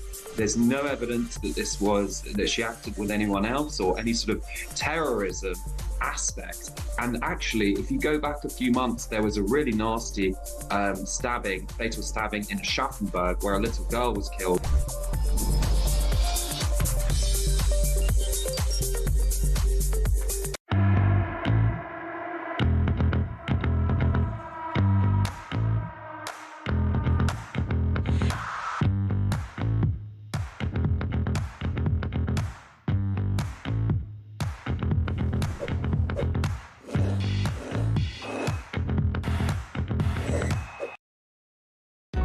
Across the UK, on DAB+, on your smart speaker, on your smart TV, and on your side. This is Talk. Welcome back. This is Talk 826. I'm in conversation with Nicholas Lissack, political commentator and Friesenberg and Purveyor, sort of, journalist. Right, let's move on.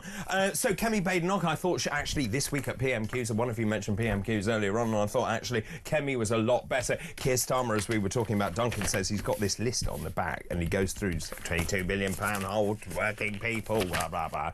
I thought Kemi was a lot better. But look, the poll ratings are diabolical for the Conservative Party. They're falling below the Liberal Democrats. Well, apparently, according to this Sun exclusive this morning, Tories are sharpening their knives for Kemi Badenoch, and there is a secret mission to bring back Boris Johnson to replace Kemi Badenoch. Is he the panacea? Is that what the Tories need? I mean, Boris Johnson, very well liked as Mayor of London. He was adored, I think, pretty much. You know, you've got pictures of him built on a zip wire, and even though he looked like a bag of onions that have been strung up, I think in many ways, people kind of found that quite endearing. The Boris Spikes, huge success here in London. Is Boris Johnson the panacea? Well, firstly, I think Bojo should stay on paternity leave for the time being. And secondly, I noticed how you only refer to his mayoral career, not his time as Prime Minister. Yes. Because as Prime Minister, Boris Johnson pretty much betrayed the British public. He governed as a Green. He let his wife, Carrie Johnson, who I'm sure is a lovely lady, but probably has absolutely terrible green ideas, effectively run the country. He botched the COVID response. He Partygate as well. I mean, Boris Johnson is effectively a career politician. He's a liar. He's in my view, he's probably worse than Keir Starmer in a way. Because, you know, Keir Starmer at least is honest about how much of a snivelling... Keir Starmer's not very honest, but he's honest about how snivelling and how leftist he is. But Boris Johnson, he lied. In my view, he misled the public on that. In 2019, I thought we were going to get a Trump-style administration in the UK. Boris comes in, he immediately governs as a Green. Boris Johnson has betrayed the British public once before, and quite frankly, fool me once, shame on you, fool me twice, shame on me. So, you know what? Absolutely not. Absolutely not. No, Boris should stay on paternity leave, and I think the Tory party is a dying institution as well. It is sort of the sick man of British politics, and you know, sometimes you got to put a sick dog down. I think reform is the future. Is Boris Johnson the panacea the Conservative Party need? No. Do they need to change leader? I don't know. I think when it comes to the Conservative Party, I don't even know at this point what they can afford, whether or not they can afford to put Boris Johnson in. Because the thing with Kemi... What do you mean they can afford? They're not really stable right now. I mean, if people within the Conservative Party are looking to bring back Boris Johnson behind Kemi's back, it's like, really? They can't afford another shake-up. Because they're losing voters, they're losing members left and right. And bringing someone like Boris Johnson back to the party is just going to be messy. The thing with Kemi, she may not be great, she may not be the best, but she's not messy. Whereas Boris Johnson, the whole Partygate thing was a complete betrayal. But if the Tory party is falling apart, and that is what we are looking at, and Nicholas may be right that we're seeing the demise of the Conservative Party that we know, it has never been an easy match, because within the Tory party are 5, 6 different parties. You need a strong leader to stand up to Starmer.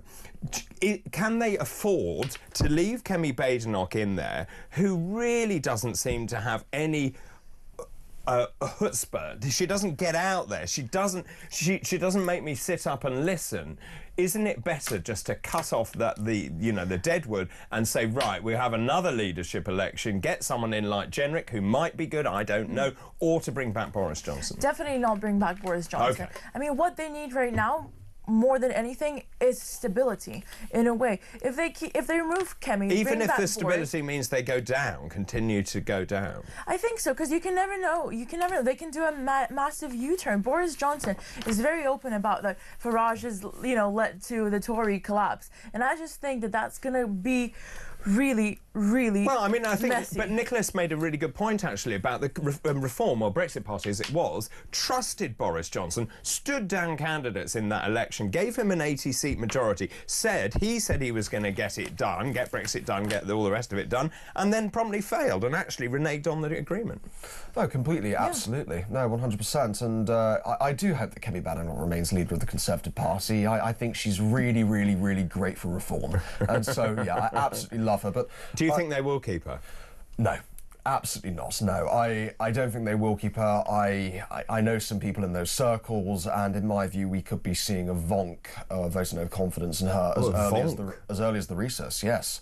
I really think they're going to try and get rid of her, but the question is, if they keep her, and next year at next year's locals, when everything inevitably collapses once again for the Tories, and the grassroots dries up and there's nothing left, the ship has sunk, we're basically on the stern of the Titanic at this point, would anybody actually decent for the Tories want to step up to the plate and effectively govern over a house of cards that's collapsing? I don't think they will. I mean, it's quite interesting when you have people like David Frost saying he hasn't ruled out actually swapping sides and going to Reform. Well, I think, look, in my view, if Kemi Badenoch is forced out, it won't be Robert Jenrick. I think the vast majority of Tory MPs don't trust Jenrick because of his very sudden shift. Maybe he hit his head or something and woke up a hardcore Brexiteer rather than the woke wet that he was back in the day when he was a hardcore Europhile. In my view, Kemi Badenoch's likely replacement is probably James Cleverly, and once James Cleverly is leader of the Conservative Party, I think we're going to see a massive exodus to Reform amongst former Conservative MPs and current Conservative MPs, because I think that the sort of almost quasi-liberal Democrat wing of the Conservative Party is the more dominant faction at the moment. That's why they went with Kemi. Let's move on away from politics. Let's talk about daytime TV very quickly. ITV has announced it's overhauling its daytime schedule. This is extraordinary, actually. 220 job losses, sweeping scheduling changes for shows including Good Morning Britain. This wider trend that actually broadcasters... I mean, I was looking at some of the numbers from some of the daytime shows. I mean, so we were talking about Vanessa Feltz's show on 5. It's pulling in so few viewers. I mean, talking in tens of thousands of viewers. I mean, back in the day, and I mentioned this yesterday, when I was doing Watchdog Health Check, we got 7.5 million watching every single week. We're now down to, 25,000 watching. As a young person, though, do you watch daytime TV? I do. I mean, I guess because I work here in this place, I enjoy it. I like daytime TV, and I'm interested in what people have to say. Whereas I think a lot of people, and in my circles, a lot of my friends, they don't watch. How do they watch? Everything is on social media. Yeah. They just go on YouTube or X or, even Instagram and TikTok. Everything is there when you need it on your smartphone, whenever you need it. I think it's... No one has enough time for anything.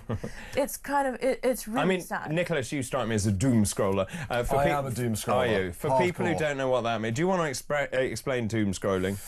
Well, it's effectively the act of sort of sitting on your phone, mindlessly scrolling and becoming more and more annoyed at the state of the world. Well, you click on one thing and then it takes you somewhere else, and then you've realised that 3 hours have gone by and you haven't actually done anything. Well, do you think we're witnessing a paradigm shift in television? I mean, certainly we've seen it here in this organisation, the move away from linear television into on-demand services such as this one, or we are broadcasting in both, so we have a linear broadcast, and at the same time, of course, course, you can have catch-up and you can have clips going out on various social media platforms.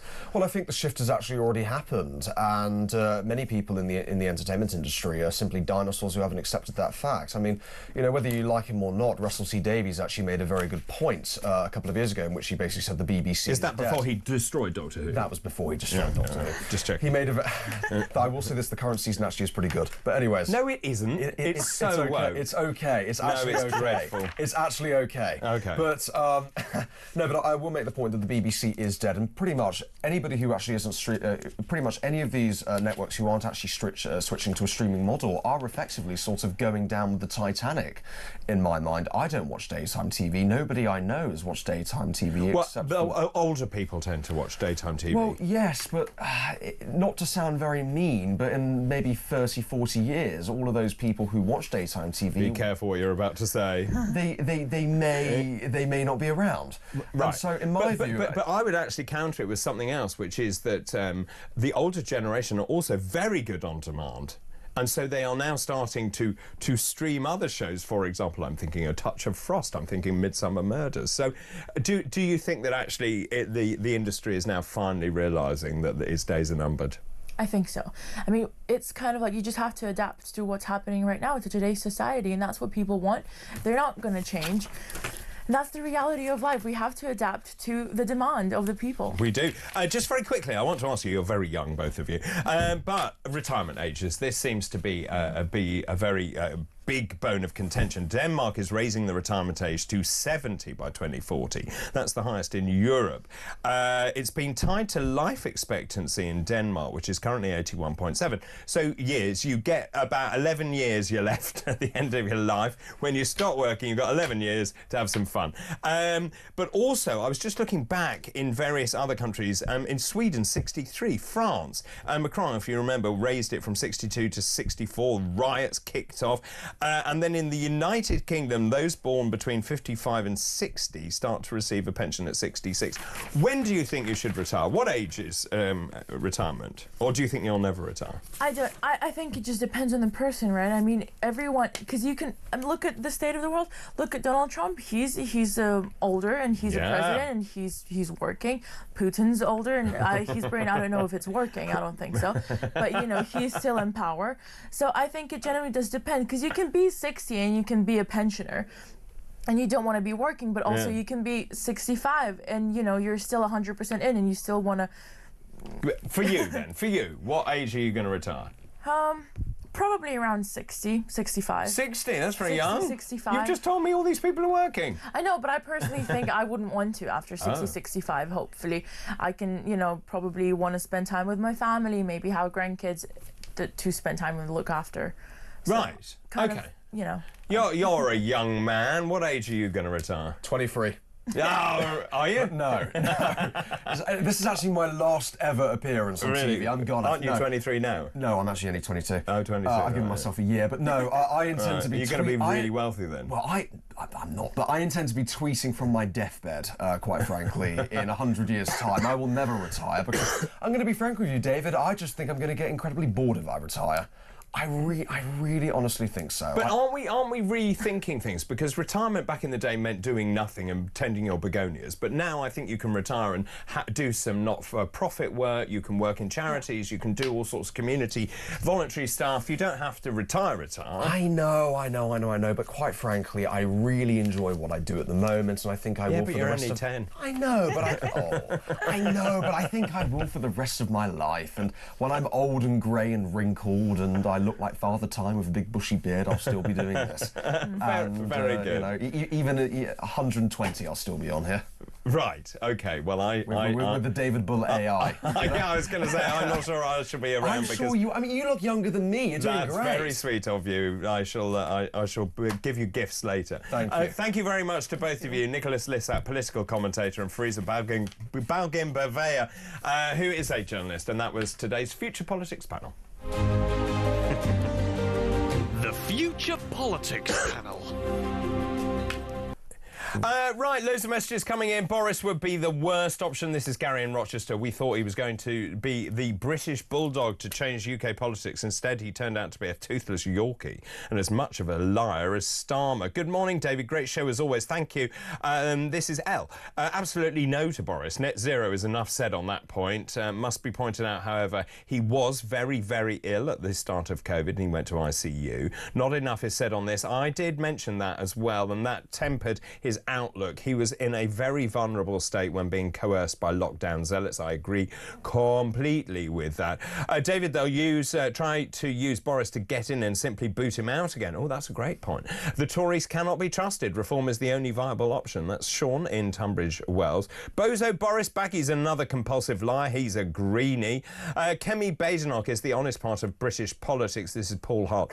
Give her a couple of years to form a credible opposition. Remember how awful Starmer was. Oh, and still is. Several years before the general election. It's a good point. Maybe we need to give Kemi Badenoch more time just to bed in, really. Well said, Nicholas. Spot on about Boris. That's Ian in Somerset. And Natasha says, David, good future politics panel today. At least Fariza, your left-leaning guests can see there are real problems with Starmer. And Nicholas is very fluent, putting his points across well, even though he's very tired this morning, he told me. Also, David, one more. I think you need to tell Fariza she is backing the wrong party. She wants the old Labour back with common sense and for the working classes. They are no longer that party. Keep all those messages coming in. I'm asking this morning, is Boris Johnson the saviour of the Conservative Party? The knives are out for Kemi Badenoch, it seems. And Boris Johnson could be the panacea. Is he the panacea? 0344 499 1000. Text the word talk in your message to 87222. And you can message us on X as well at talkTV. So much more still to come. Davis Fang, our tech presenter, will be here with all the latest gadgets and gizmos. That's coming up after this break.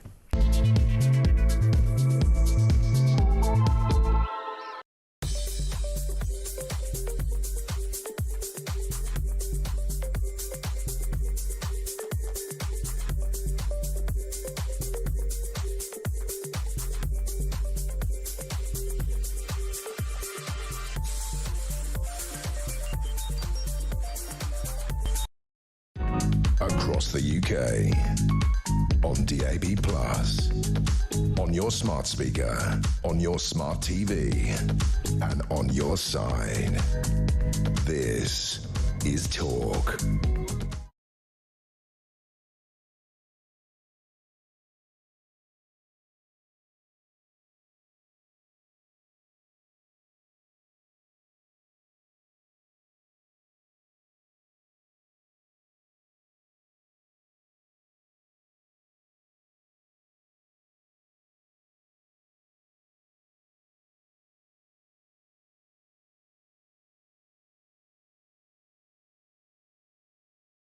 Good morning, Dr. David.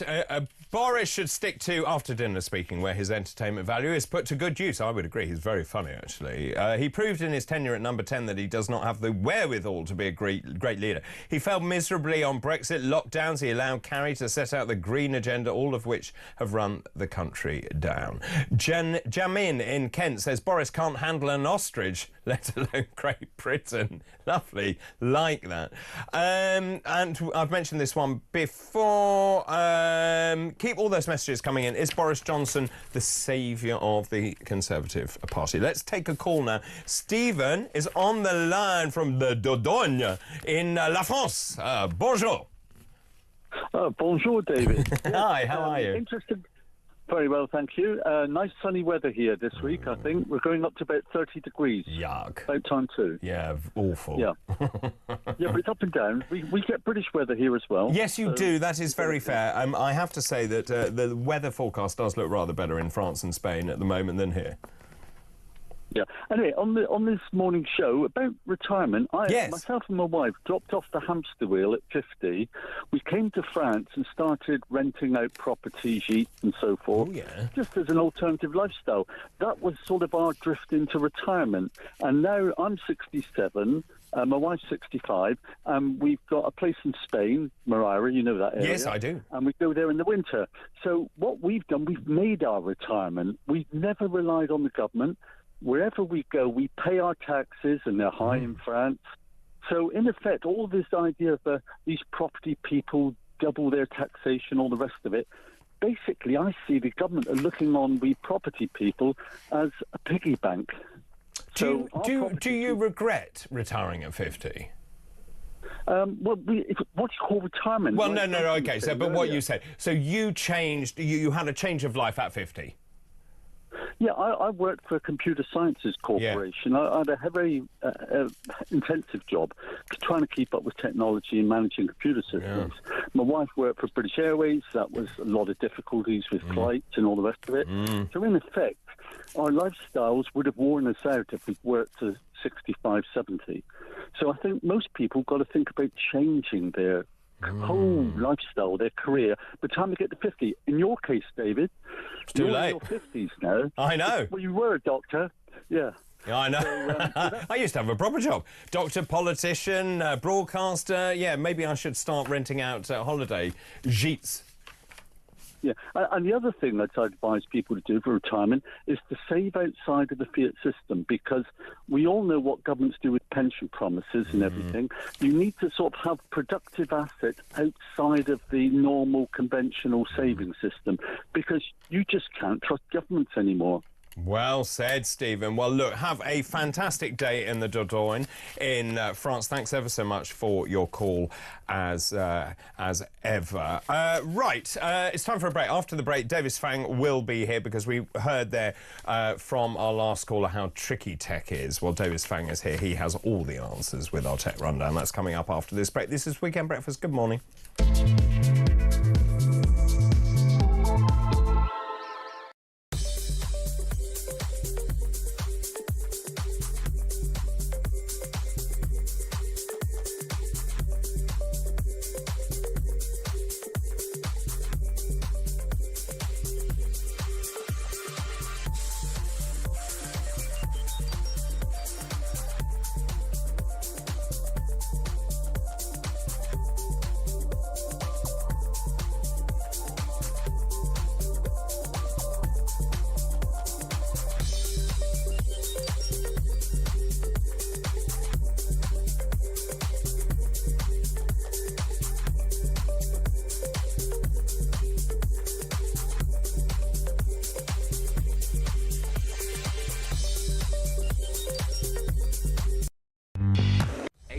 People being stabbed is it's so many. And then the most surprising part of this, it was a German woman, 39 years old, who was known to the police, appeared to be in a state of mental distress.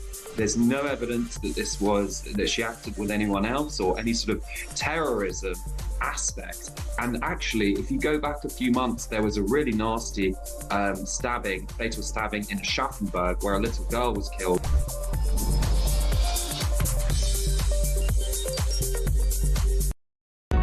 Across the UK, on DAB+, on your smart speaker, on your smart TV, and on your side. This is Talk. Welcome back. Morning, David. Boris can't come back from Partygate. The UK can't afford the green agenda planned by Boris. Great show. That's Darren in Neath. Hi, David. The Tories are already practically dead and buried. Bring Boris back and they'll be extinct. Let's hope they do bring that buffoon back then. And that's them out of the running forever. Enjoy your day. Simon in Durham. Thanks for that. It's time now for Tech Rundown. Tech Rundown. Davis Fang is in the house. Hi. Hi, David. How are you? Absolutely terrible. Why? Because Twitter/X has been down. I know. So this is all very funny. So last night, was it last night? Yes. So I went to bed very early. I was very tired yesterday. Yes. But I happened to be, I happened to be on Twitter, and it wouldn't load, and I couldn't understand what was going on. And then I saw some message from Down Detector, and you can explain to people what that is, saying there had been an outage. Yeah, I think it actually began last Thursday. So I was trying to get my F1 updates, as you do, do, refreshing Twitter, seeing, you know, what's happening, and I just couldn't do it. So I went on... When was this? Yesterday? This was Thursday. Thursday? Yeah, so I went on Down Detector, and it turns out that Twitter/X was down for a few people, and then it was repaired after about 4 hours. So when you say a few people, in this country or in multiple countries? In multiple countries, both here and the US, among other countries too. And actually, we thought that it was fixed, but it actually got worse yesterday, which is when you experienced a problem. And you might have noticed as well on Talk, there were no tweets for a while on the Talk account. Because I messaged Dean, the producer, saying there are no messages. Yeah, and so people are asking, why is this happening? Because why is this happening? This isn't the first time that X has been down in you know, this year even. I think last week it was down due to what they called a hack, but this time it wasn't that, because Elon Musk came out and said that there was a fire in a data center in Oregon, and the backup system simply did not work. Okay, but why would a fire in Oregon affect different countries? Well, the problem is that the backup systems completely failed this time round. And usually when one of the data centers goes down, there are others to pick up the slack. And I think, unfortunately, that's the problem when you get rid of so many of your employees. As we know, a couple of years ago, when Elon bought the platform, he sacked roughly 80% of the people who worked at Twitter at the time. And I think with that sort of loss of employees, you do lose that institutional knowledge, and it's sort of difficult to rebuild that. And we are sort of seeing that situation take place. Right. And so has that been resolved now? It's been resolved now, but there are still a few issues. It's still not as fast as it was before. And it might take a little while for everything to get back to normal. But isn't it amazing, though? So we're so reliant on this stuff now that when... I mean, I found myself doing this, trying to refresh it, and it kept saying can't load, can't load, can't load. Yeah, I thought it was my Wi-Fi. Did you? Yeah. Yeah, how fascinating. OK. Now, we spoke about this, Trump and what he wants to do, threatening 50% tariffs on all goods from the European Union. I sniggered slightly behind my hand when that came up. But also on iPhones, not made in the United States. Yeah, so at the moment, the US, I believe, make 0 smartphones. And is that right? Yeah, 0. They don't make any smartphones over there. And so when Trump this week came out and said that he would put a 25% tariff on not only iPhones, but all smartphones being imported into the US, it did make me think a little bit, because basically, if any of the companies were to decide to make phones in the US, it's currently estimated that it would cost 3 times as much. Obviously, these estimates are not that accurate, but it will also take multiple years to set up. So what we're saying is that if you want to buy a phone in the US, you have to do it before the tariffs come. Otherwise, you're going to be paying a lot more money. So what's to stop people doing what many people here do? At the moment, people here go to the States and buy a phone because it is much cheaper and bring it back to this country. What's to stop people then coming here to buy one to take it back to the States? Well, at the moment, there's nothing stopping you from doing that. And of course, in the US, you can go to Canada, you can go to Mexico, get a cheaper phone there. Much cheaper. Precisely, and then take it over for, obviously, if it's personal use. And Apple shares did drop by $70 billion for their market cap when that announcement came out. And earlier on, during the first sort of wave of Trump tariffs, Apple did talk about importing the phones from India instead of China, and they are ramping up Indian production as well. However, if this is sort of a blanket 25% tariff, then there's no real point in making phones in India, is there? No. So how's this going to resolve? We don't know. We don't know. How fascinating. OK, that's Trump on the run again. Now, M&S, they've had a big problem, haven't they? Shelves empty, people can't get their underwear, the whole thing falling apart. Who's responsible for this cyber attack, if it is a cyber attack? Yeah, so it clearly has been a cyber attack, and however, the fault of it, like how the hackers got in, has been a little bit unclear. However, this week it turns out that Tata Consultancy Services, or TCS, you might have seen their logo absolutely everywhere recently. They're conducting an internal probe into whether or not they were the sort of the gateway into the hack.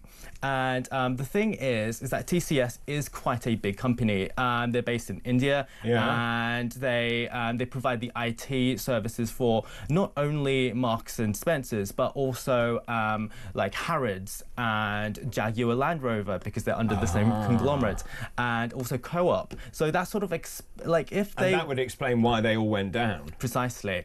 The thing is, this MNS hack isn't something that just, happened one day and then it was fixed the next day.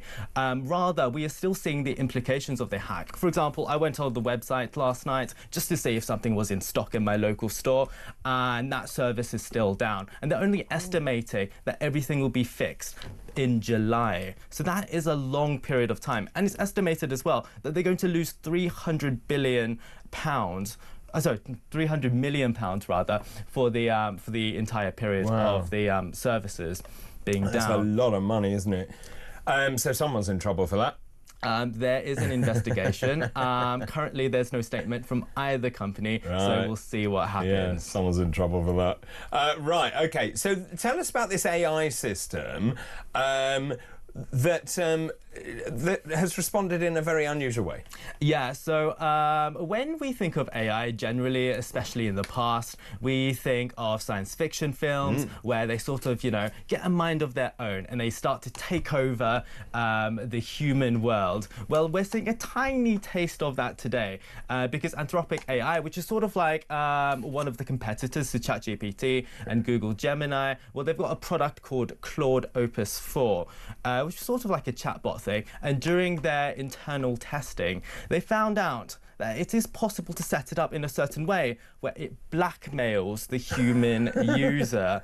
So obviously these are very specific test scenarios, but basically in the scenario, the engineer admitted to the AI that they were having an affair, and when the engineer threatened to delete the AI from the computer, the AI threatened to expose the affair to their boss. No! But this is the thing of horror films. Precisely. It is straight out of science fiction. But you see, this is the worry about early adoption of these technologies and also making sure you've got safeguards. Yes, obviously, when they removed a lot of the scenario, it didn't quite do that. When it removed a lot of the pieces of the scenario, it went back to normal and sort of engaged in a more human, favourable. But I love the fact that when you were pushing it, it says, right, I'm going to blackmail. Yeah, so that's definitely something that we should be sort of concerned about. I think we should be very concerned about that kind of thing. Google had an AI event as well. Yes, so this week was the Google I/O event, which I'm sure everyone here is so excited about. So excited. But the big takeaways there was that they introduced something called Gemini Ultra. So I think we're familiar with paying maybe £10–20 a month for AI, for those of us who use it. I mean, I pay that much for ChatGPT. You're an idiot. Well, Gemini, there's a new version called Ultra, which is $250 a month. What do you get for that? Well, they've introduced a new feature called VO3, which has an image/video generator, and I've made an example. So is that person not real? This is supposed to be a middle-aged man presenting a TV show in a studio, and across from him is an East Asian man. Oh, very good. So that's supposed to be us, and as you can see, it looks remarkably accurate. I mean, it doesn't look like us, but it looks realistic. Yeah, I agree. And this is sort of raising fears of, imagine if you could get... I've just been told he's better than I am. Well, imagine if you could, somehow get, a politician, a celebrity using this technology, and then you can put literal words into their mouths. I mean, this is the real problem about IP, which we're hearing about. All of these artists, you just click in and say, I want... a middle-aged man presenting a news show on talkTV, and then you get that. Precisely. But the thing is, you can't exactly do that, as there are, certain things in place where you can't, copy a direct celebrity or anything like that. But as you can see, we can cause a little bit of mischief if we did want to do that. I think the whole thing is absolutely frightening. Very quickly, I think you've got a minute if you... can we do this, about this new AI product? Yeah, let's do this. So the creator of the iPod, the MacBook, the iPhone, Johnny Ive, we all love him. His an incredible person. He's teamed up with ChatGPT's Sam Altman, and basically they're creating a brand new gadget. Currently, we don't know what it looks like, but it might come out in 2 years, and it's going to be an AI wearable thing. Right. Sort of like the humane AI pin that we've talked about in the past. It's going to like have a camera, listen to you, but it's supposed to save us from the tyranny of our phones that they create. So let me get this right. So you're very excited about a product you know nothing about that won't appear for 2 years, and you have no idea what it does. That's precisely what I'm saying. Okay, I thought that was the case. Davis, thank you very much indeed. Davis, a fang there. And Tech Rundown for today. After the break, it's going to be our week in politics. Joining me, Michael Moschbacher. This is where I say who's had a good week, who's had a bad week, who should we look for a week ahead, and who should have a week off. This is Breakfast here on Talk.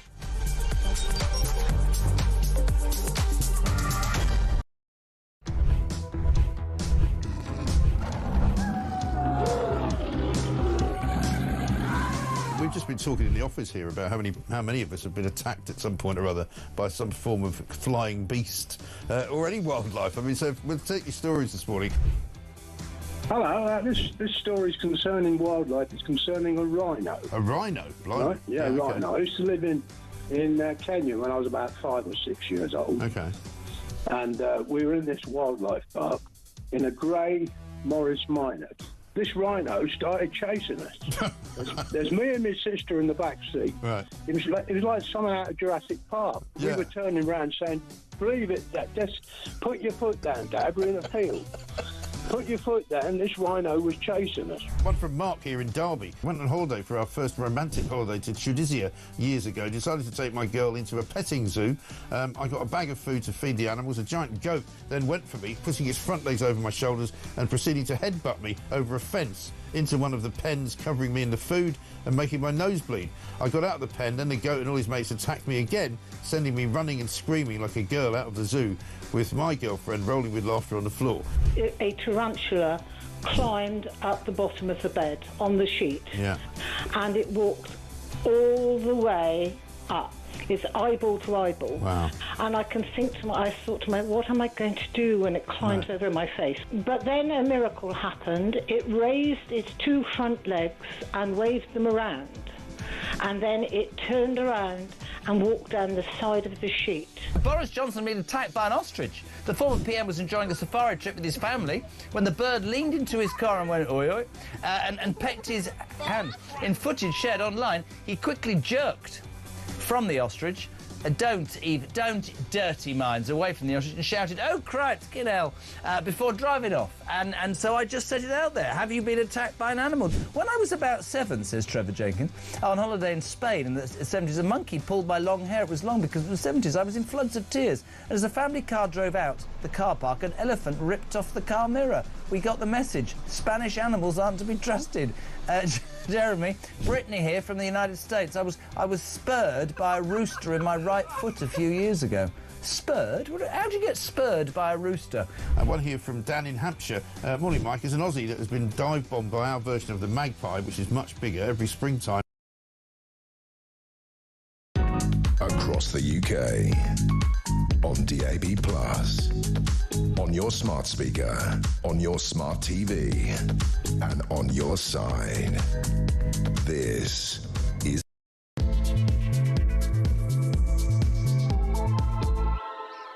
Hello, everyone. Good morning to you. Just after 9 o'clock now on Sunday, May the 25th. Yes, my 3-year anniversary presenting Weekend Breakfast here on talkTV. Thanks very much indeed for your messages. I've just got one here from Mark in County Durham. I haven't watched you for months, David. I've discovered you on YouTube again. I'm so happy to watch your show again. Thanks very much for that. Keep your messages coming in. But I have great news for you on this bank holiday Sunday. It's Tap Dance Day today, a day that celebrates this iconic dance. It's an art form that comes from the United States and uses the sound of tap shoes striking the floor as a form of percussion, and it evolved alongside the advent of jazz music.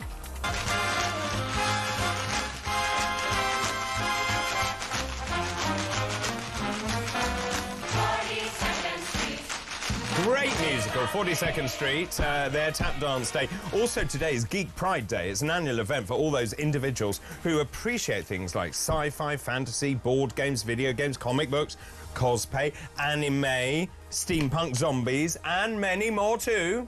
I saw the future. The geeks were right. The geeks were right.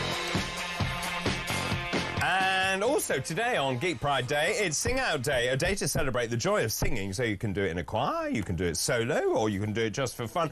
So spend your day singing your heart out. But if you sing,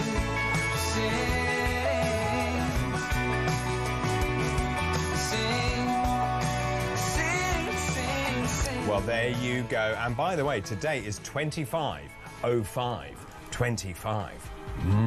Let's move on to this hour's fascinating facts. Today's fascinating facts. Now we move on into the 1960s. On this day in 1962, the consecration of Coventry's new cathedral, which was designed by Sir Basil Spence. The new church replaced the 14th century cathedral that was destroyed by the German bombing during the Second World War. On this day in 1982, HMS Coventry was sunk by Argentine Skyhawks during the Falklands War. 19 of her crew were lost and a further 30 were injured.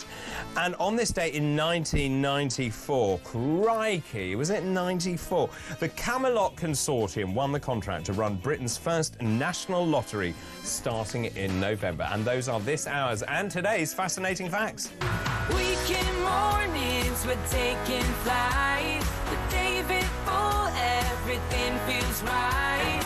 Weekend breakfast, shining like the sun. Yes, good morning. That is actually my ringtone, Dave. Yeah.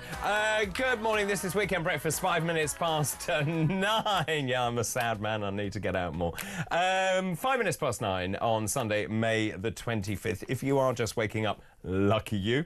But otherwise, front page of the Sunday Telegraph, Farage to outflank Starmer on benefits. This is quite something, actually. Front page of the Sunday Telegraph. And essentially, Nigel Farage says, right, OK, we are going to commit to scrap the two-child benefit cap and we are going to fully reinstate the winter fuel payments. And the reason this is important, if you remember, Starmer had said, well, we'll relook at the criteria for the winter fuel payments. It was a terrible policy. It's gone down very badly indeed. And now he says, but this will only happen at the next fiscal event, by which he means the budget. But Nigel Farage saying that they will fully reinstate the winter fuel payment. Now, isn't it a surprise that the front page of the Observer, Starmer is going to scrap the child benefit cap? Is he? That's not what he said before. And when you actually turn to the copy, which is inside the paper, it doesn't say that. It says, actually what it says is Keir Starmer has told Cabinet Ministers he wants to scrap the two-child benefit cap and has told the Treasury to find ways to fund the plan. So that's that. Meanwhile, the Sunday Express also leaks on the same story this morning. Hell to pay for OAPs if they're left out in... Oh, no, if the OAPs are left out in the cold. Starmer is facing political failure if the winter lifeline is not restored. We spoke a great deal about this already this morning, about Starmer lacking an ideology. I don't know what he stands for. And 1 minute he's over here, then he's over here, and he doesn't have anything that binds that together. And when you look at great political leaders in history, they have an ideology. This ideological thread runs through everything they do, whether it's about making sure that people have opportunity to equality, to access to future prosperity, or whatever it is. Something has to bind your policies together so that you can constantly go from that backbone and add policies from it. That is something that Starmer simply doesn't have. Also, the Tory party are in abject meltdown. They're now 4th in the opinion polls, which is quite something. And, of course, Kemi Badenoch is not actually cutting through. She's getting better, I think. She is getting better in PMQs. I thought she was better this week. But there is another story doing the rounds this morning, which is the Tory grandees have decided that maybe it's time that she disappears. And now they're talking about bringing back Boris Johnson, of all people. Is Boris Johnson the saviour of the Tory party? 0344 499 1000. Those calls charged at the national rate. Do you forgive Boris Johnson for everything he did? Text the word talk in your message to 87222. You can message us at talk as well, at talkTV. Oh, by the way, we were talking about beer.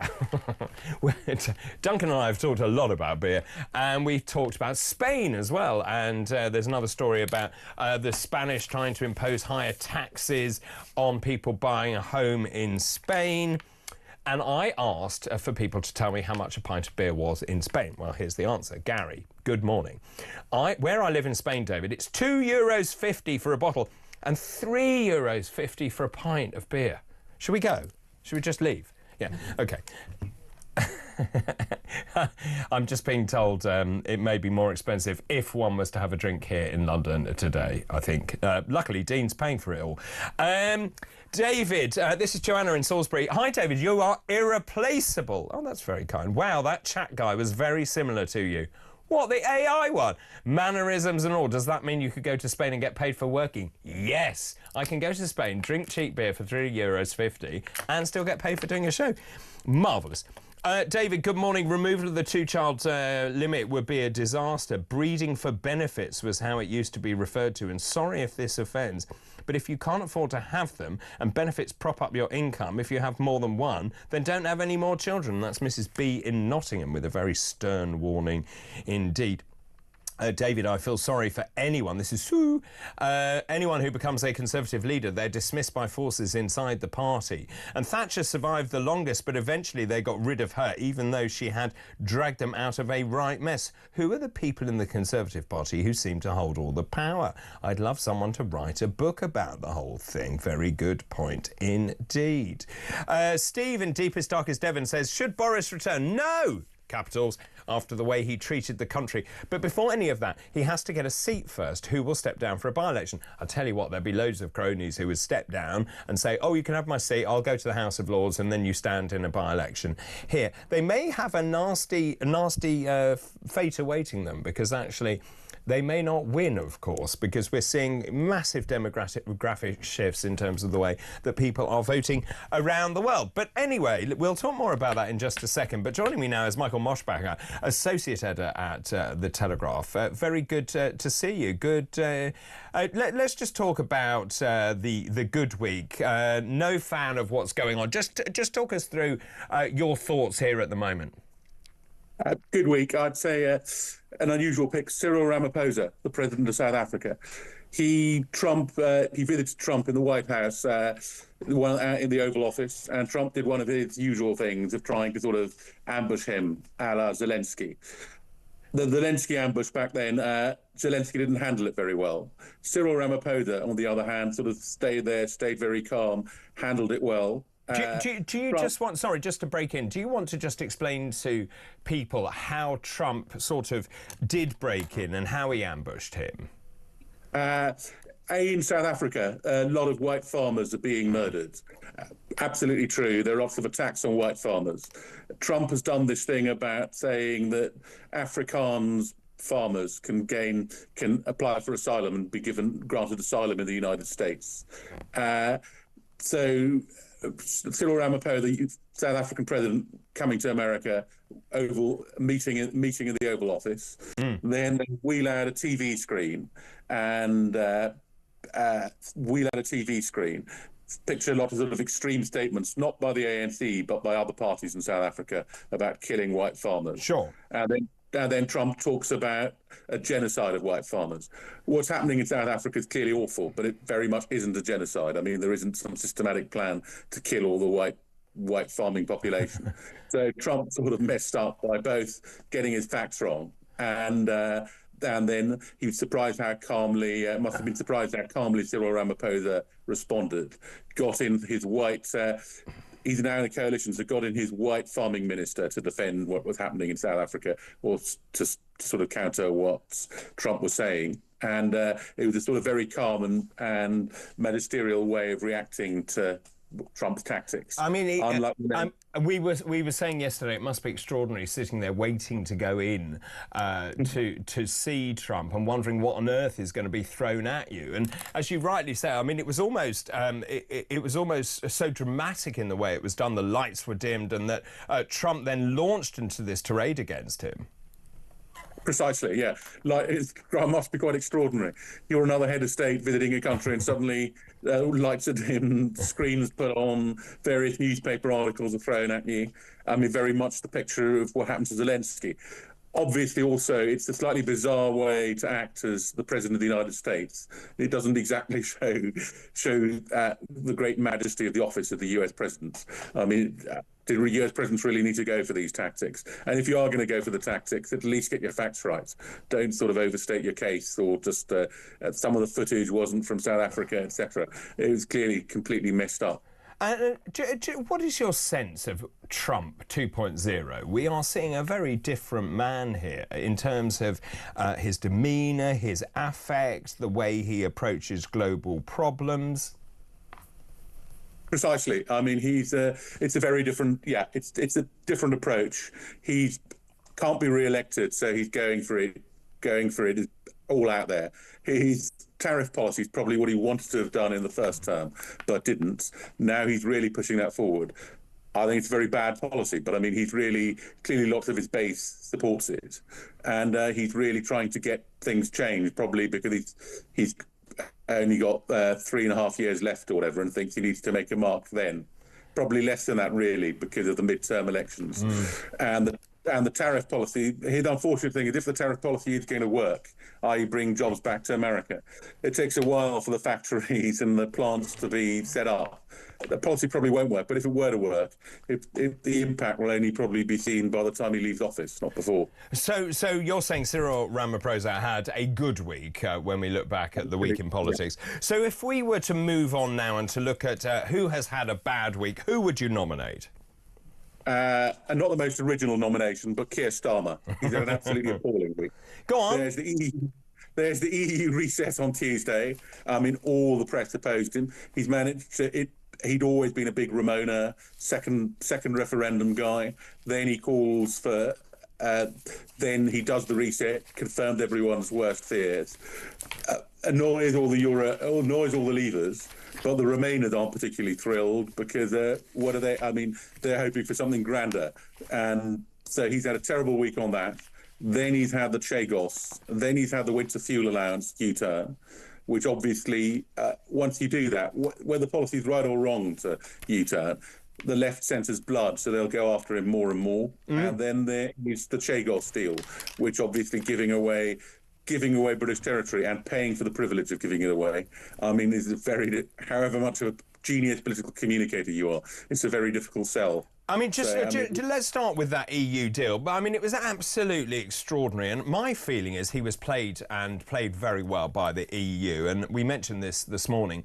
When you've got bureaucrats in the EU, they don't have a timeline to work to. They can sit there and talk until the cows come home. What Starmer wanted to do was to show a win, but I just don't understand. I mean, I know he's a Remainer. I know he wants us back in the European Union. But even if you take that on one side, what he has done is basically surrendered any gain of Brexit by having some sort of dynamic alignment, going back into EU orbit, and then making sure that he then mentions a youth mobility scheme and then says, well, I think the families might be able to come as well. And then, just to top it all, and this is when I fell down the stairs in my house when I heard it, not having annual negotiations on our own fishing waters, which is part of that Brexit deal, but giving it to Europe for 12 years. What's he thinking? Exactly, and getting very little in return. I mean, the Remainers used to moan that if we left the EU, we'd no longer be able to take part in their decision-making, but their decisions would be imposed on us. That didn't happen under the Boris deal, but it is happening under Keir Starmer's deal. That's what this alignment stuff means. And precisely, I mean, what possible benefit is there to his fisheries deal? And what do we get in return? Some weak promises that we can compete for arms contracts. So why has he done it?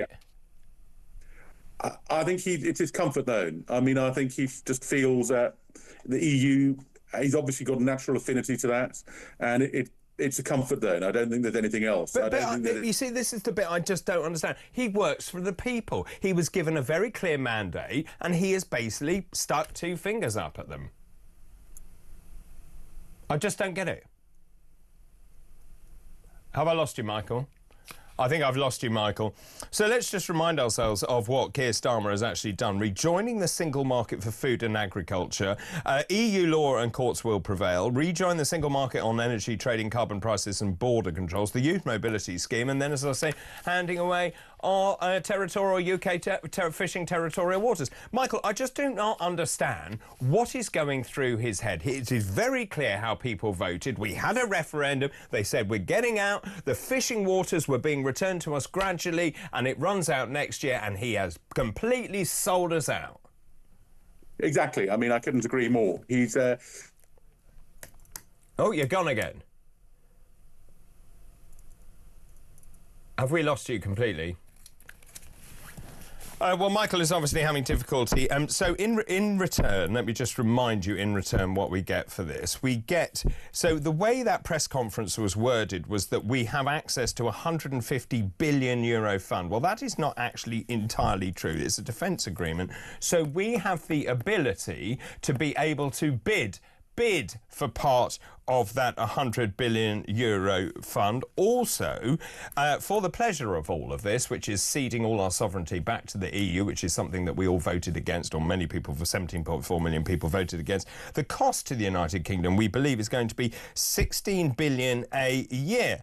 It really is the worst of all worlds, because as Michael was just saying before he got rudely cut off, what people were saying was, if we leave, because of Brexit, we would no longer have a chair at the table. Well, what Keir Starmer's done is align us with Europe, and then really at the same time we still have no chair at the table.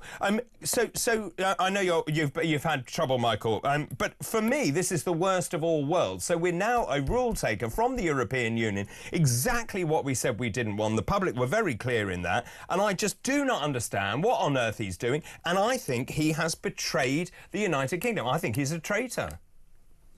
He's gone. I mean, exactly. As I was trying to say, he's basically accepted an awful lot of the EU rules without us even having any input into them. And there was all the fear of a second referendum. Will he push through a referendum? Will he move towards rejoining? He hasn't done that, but he hasn't asked the public at all. So he's basically reversed an awful lot of the Brexit vote without any public consultation, without any requests, and got the worst imaginable deal. And what about the Chagos Islands? I can't understand this either. So basically, we are giving something away that belongs to us, and in return, we are paying Mauritius a huge sum of money for something that is ours. And he has also somehow tried to say this is in the interest of national security. I mean, it's just nonsense. His argument is just baloney. Basically, that's his adherent. There's been a judgment by the International Courts of Justice, a non-binding judgment, for an obscure technical reason that we should give back the Chagos Islands, to do with how they were technically administered when Mauritius was still a colony. He wasn't forced to hand those back. The Chagos Islanders, who had got a rough deal and were booted out in the 60s, they don't want us to give the island back to Mauritius. The only people who do are the sort of left-wing legal world around Starmer, and he's giving away the island, then paying for the privilege. The left should really be outraged, because there's one quite interesting angle here. Around the Chagos Islands is the largest marine conservation area, and it's the largest non-fishing zone on the planet.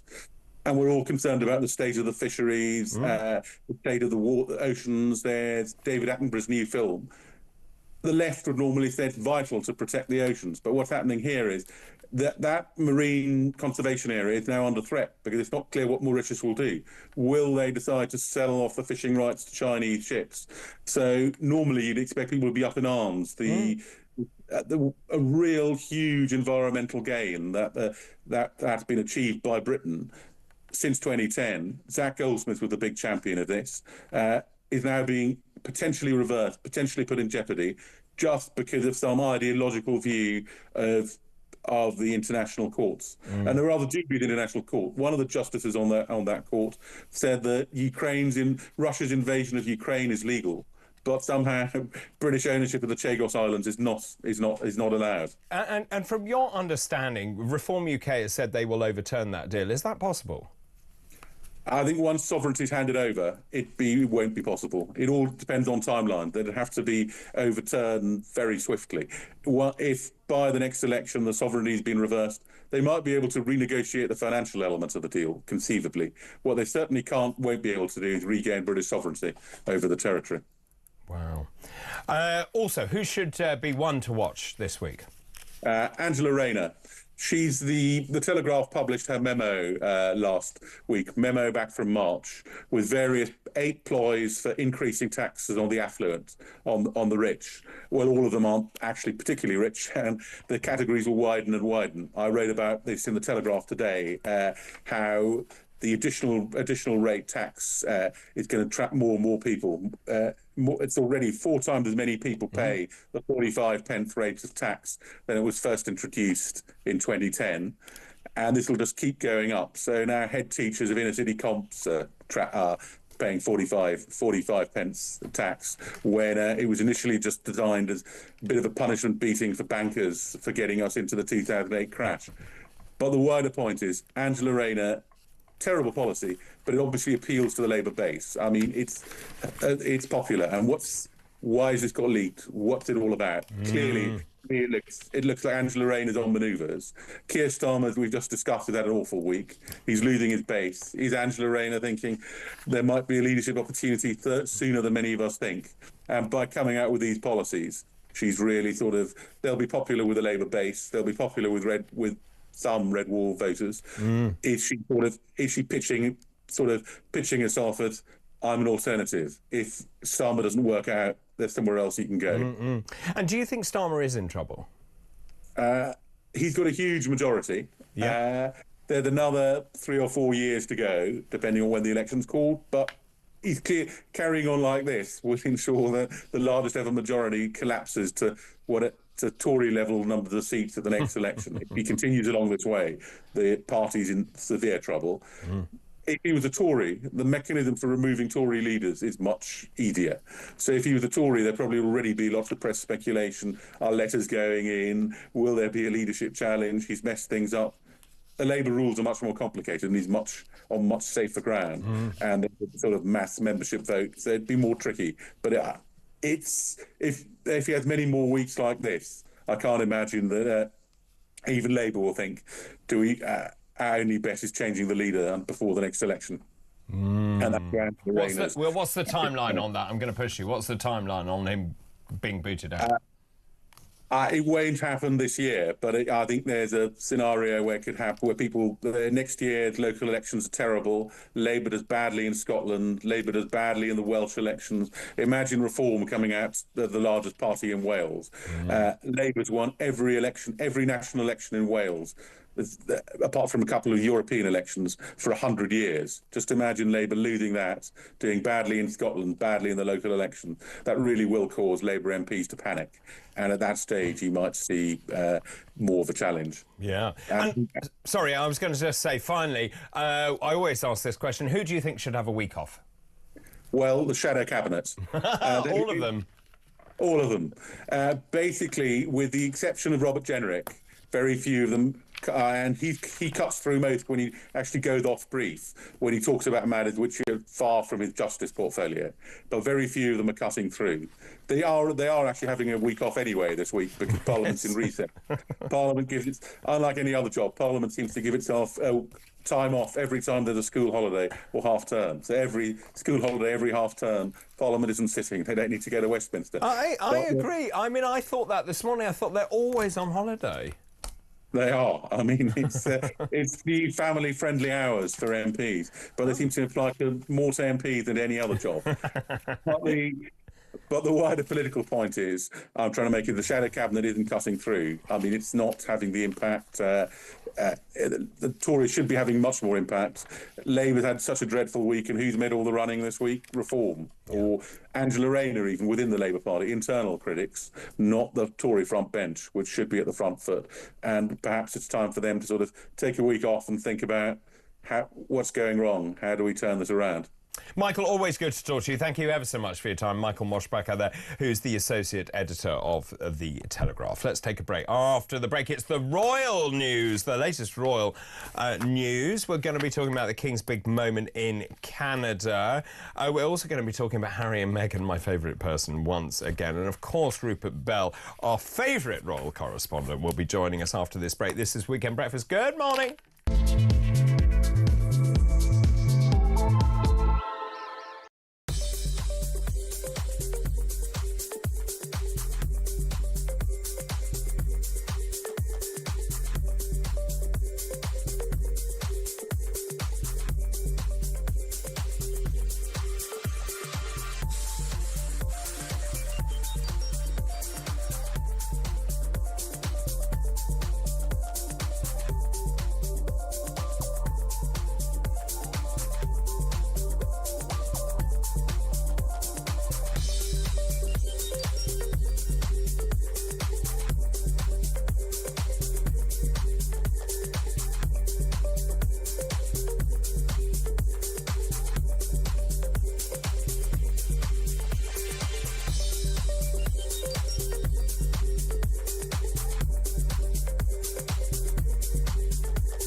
Being stabbed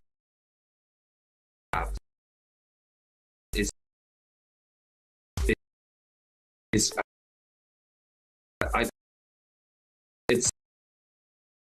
so many.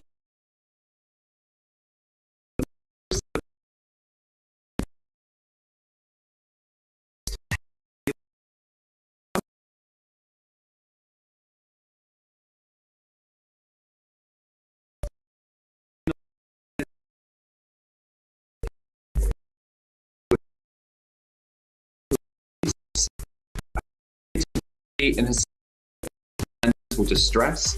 There's no evidence that that she acted with anyone else or any sort of terrorism.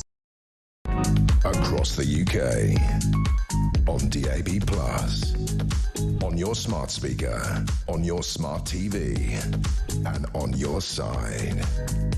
This is Talk. Welcome back. Good morning, David. Great show. Thank you very much. Whatever Starmer does now, he's doomed. It's too late for him and Labour. That's Penny in Essex. Hi, hello, David. Angela Rayner becomes PM. And I'll tell you what, I'm leaving the country. That's the final nail in the coffin for me. I think many of us would agree with that. Good morning, David. It doesn't matter who the Tories have as a leader. British politics is broken and the electorate want change. Reform is coming. David, the only, in capital letters, former MP who can save the Conservative Party quicker than Kemi B is Penny Mordaunt.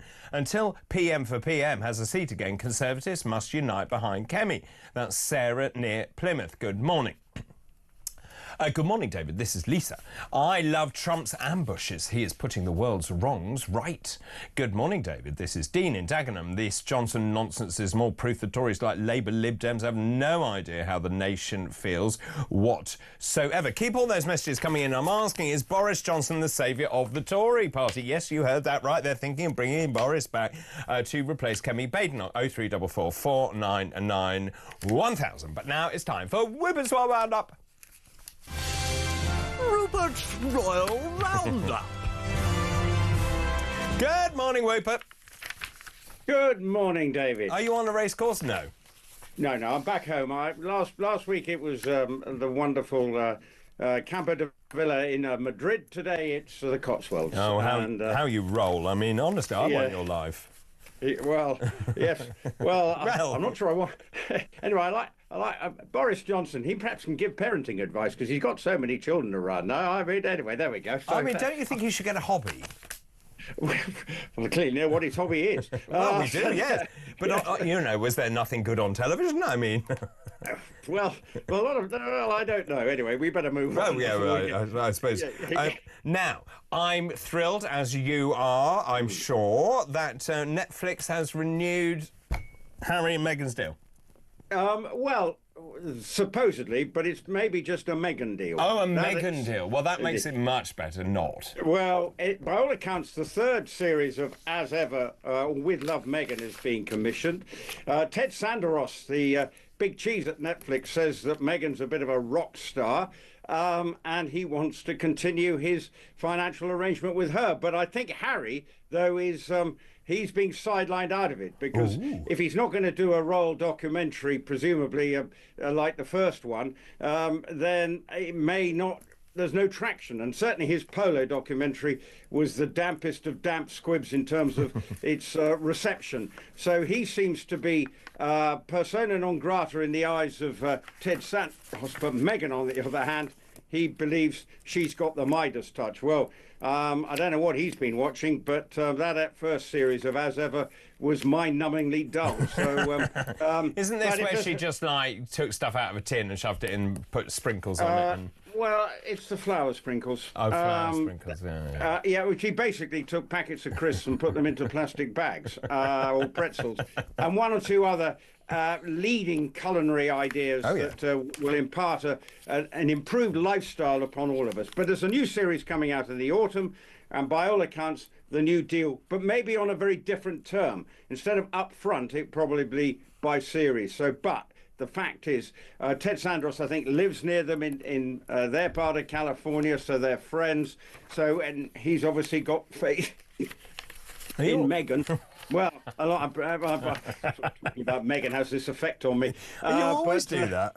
Yeah, well, anyway, I'll try to avoid it, David. But anyway, the point is, the deal may be renewed. She has been commercially very active of late. So she's got, seems to, whether we like it or not, what she's produced, she has been busy, whether it be the podcast, whether it be the launching of a product which sold out within a nanosecond, but in real terms, I think they still haven't redistributed or put the sold out signs down. So there's maybe a product problem in creating the product, but she is very active at the moment and trying to enhance her brand, and this is all part of it. So the Sun is saying fresh sign Harry and Meghan have split.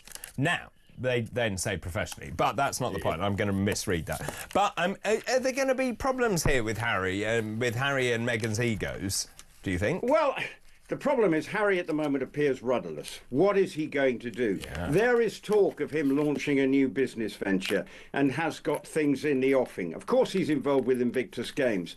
But this is the problem. What does he do? There is talk now he's trying to redefine his sort of household and his working operation very much on royal lines and the way it's going to operate, and get him back doing the sort of work that he it was good at before. But it's a work in progress, and at the moment they're trying to revamp their PR image because it's not good, because they've spent the last 4 years attacking the royal family. And again, he did that BBC interview after the court case, which was poorly received from his perspective. So it is a difficult time for Harry professionally. Now, I'm sure at home he's happy. You know, he's got his children and he's living in a fabulous villa in Montecito. So what's not to like? But actually, when you're 40, what are you doing with the rest of your life? And that's Harry's big problem. Meghan does seem to have plenty to do. As I say, whether we like what she's producing, maybe we're not the target market. But if someone like Ted Sanderos, who might have his finger on the pulse, thinks she's got something to offer, then you have to some extent, believe his judgment. But at the moment, I struggle to believe it. But he's a far more successful businessman than I ever will be. Well, I don't know about that, Rupert, but just in terms of that, so then you've got Meghan obviously very busy, Harry looking around for what to do. What about their staffing arrangements? Because let's just say it's not all been plain sailing, has it? No, they don't seem to be able to keep staff, but they have now sort of produce two sort of offices, one for the Duchess, one for the Duke, bringing in some sort of high-flying sort of PR types who are really trying to make sure that their communication is better, that they actually try and dictate the narrative rather than it all being negative. Well, one of the new person on Harry's side, well, I think she greenlit the interview with the BBC. Well, that went well. You know, there's still issues. And Meghan is maybe revamping it, but one of the sort of current themes about Meghan, or continuous themes about Meghan, is that whoever she works with, she always knows best. So that's part of the problem. So whoever comes into work for her has got to have a very thick skin and somehow find a way of putting her head above the parapet and say, no, you should do this. But Meghan is not one who easily takes advice. And that was part of the problem within the royal household. As soon as she joined the firm, as it were, she thought that she could change it in an instant, and her way was the only way. And that caused all the friction and led to, in the end, part of the reason for the fallout and moving back to the States. Well, quite. Rupert, we have to pause for the moment. After the break, we're going to be talking about the King's big moment in Canada. Also, the Prince of Wales discovering his own David Attenborough. That's all still to come. This is Talk.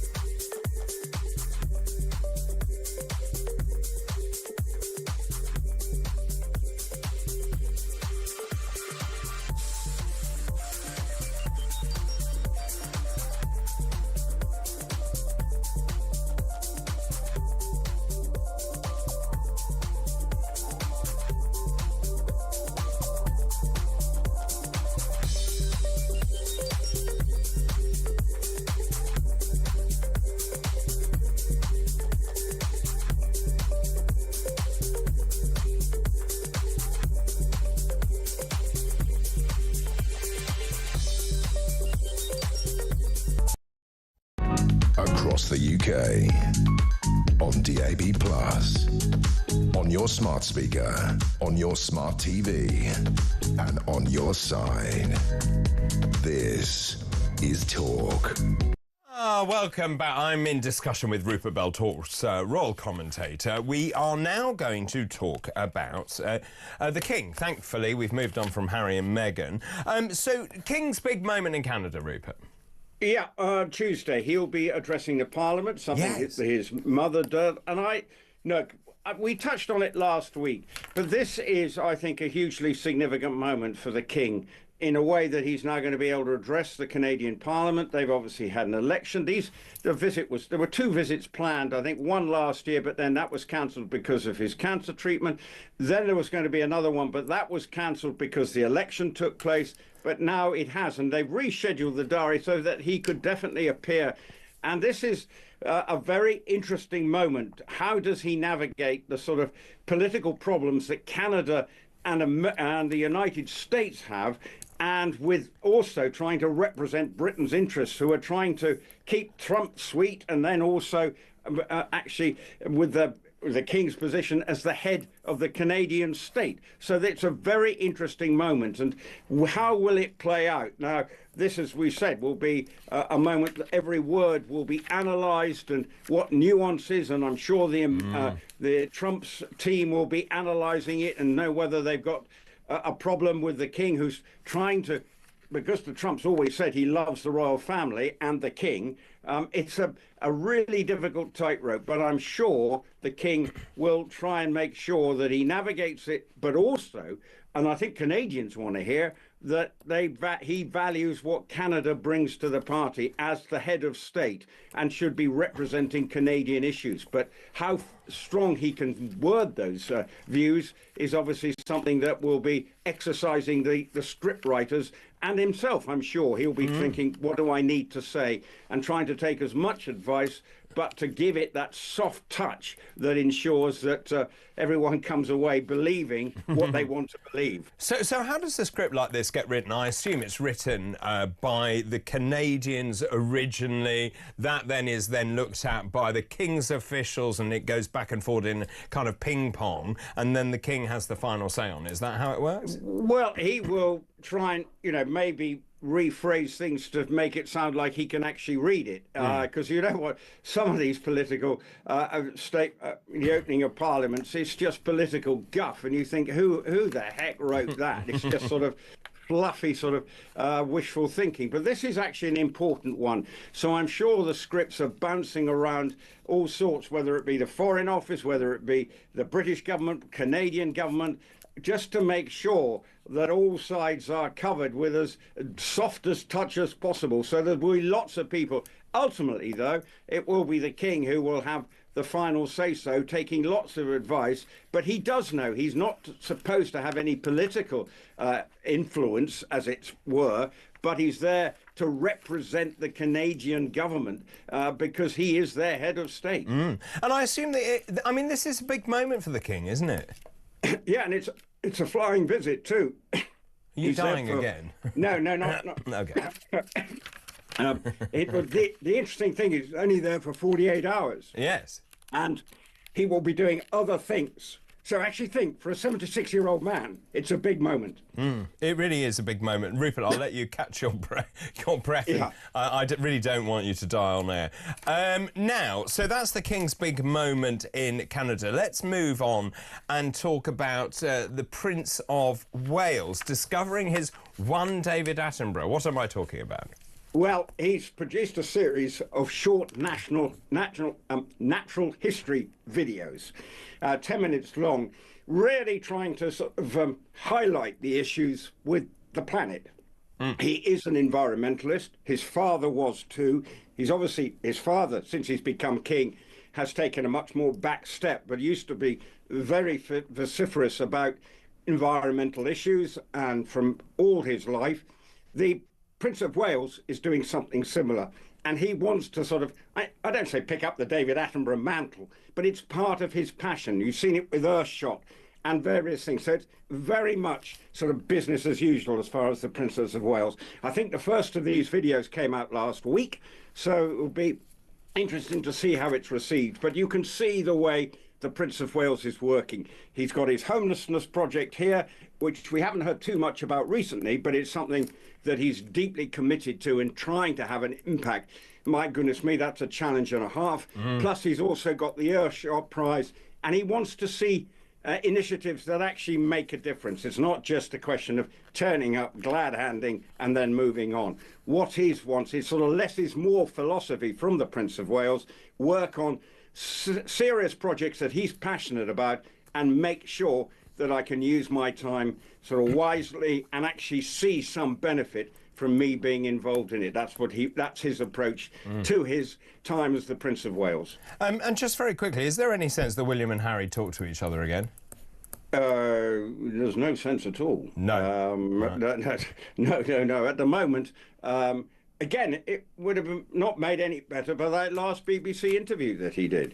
You know, there's so many sort of quiet, he feels bitter and twisted towards his elder brother, and that's part of the problem. And William does not trust his brother at the moment, and what his view, and that's part of the problem. Until that trust can be restored, and in William's eyes, the only way that trust can be restored is if Harry comes back almost, a begging and saying, look, come on, I'm sorry, I've created a lot of heartache. Because at the moment, William's got, his father's still recovering from cancer. Kate, it's great. The Princess of Wales, we've been seeing out and about. Yeah. Look, she opened pressed a button to send some whiskey into a ship this week in Glasgow, HMS Glasgow, looking, really as if she's enjoying being back out there and doing her work. We probably won't see her this week. It's half-term week, just like Parliament's in recess. The royals or the Prince and Princess of Wales are deeply committed. Their priority is always to try and be around during the school holidays. But you know, like a lot of parents, you've got to juggle those school holidays, and you know, it's sort of, are you around or not around? But I don't know whether the Prince and Princess of Wales have too many of those conversations. But I'm sure this week they're going to be primary focus will be half term for the kids. Well, absolutely. Rupert, always good to talk to you. Thank you very much indeed. Rupert Bell there talks, royal correspondent extraordinaire. Rupert Bell joining us there, not from the polo pitch this week. Now, I'm asking this morning, there's a story out saying that actually the Tories are going to get rid of Kemi Badenoch and replace her with Boris Johnson. So I'm thinking, is Boris Johnson the saviour of the Tory party, or are they making the same mistakes once again? I think the public have moved on, actually. I think trust plays a major role in all of this. And, of course, net zero, we've spoken about that. We've spoken about COVID. And also the Brexit party standing down to give Boris Johnson an 80-seat majority. I don't think that will be forgiven either. Many of you getting in touch as well over this. No, Boris is not the saviour. He's a madman that started all this net zero madness, cycle lanes, letting all the boats in. Actually, Graham in Stevenage says he is the actual problem. Hi, David, bringing Bojo back is just a desperate, dirty trick. They've proven not to deliver what we need as a nation. I have no trust left. That is Michelle. This is interesting. Max says, David, the only Tory worth anything is Suella Braverman. Ooh, there was also talk about Suella Braverman defecting to another party that I've heard of, but I don't know if it's true. Also, isn't the next budget due March 2026? Doesn't that mean the reversal of the winter fuel payment will not happen until winter 27? That's Barry. Thank you, Barry. Good morning, David. Fab show as always. Thank you very much. The Tories must be desperate or stupid to think Boris Johnson can save them. The rest of us remember what he did to us through the lockdowns, the impact of which we're still seeing. Quite right. Well said. Immigration went through the roof with him and he was full square behind net zero. Well, that's because of his wife. If Bojo becomes the next Tory leader, it will just hasten the demise of the Tories. That's Fiamma from Surrey. Bring back Boris. What? This will keep all the 80-seat majority traitors at the Conservative Party, and we know that Nigel would never do a deal with Johnson in 4 years' time after being stabbed in the back the last time. That's Fern in Glasgow. Keep those messages coming in. I'll just leave you with this before the break. Vote Boris, get Carrie. That's Amanda.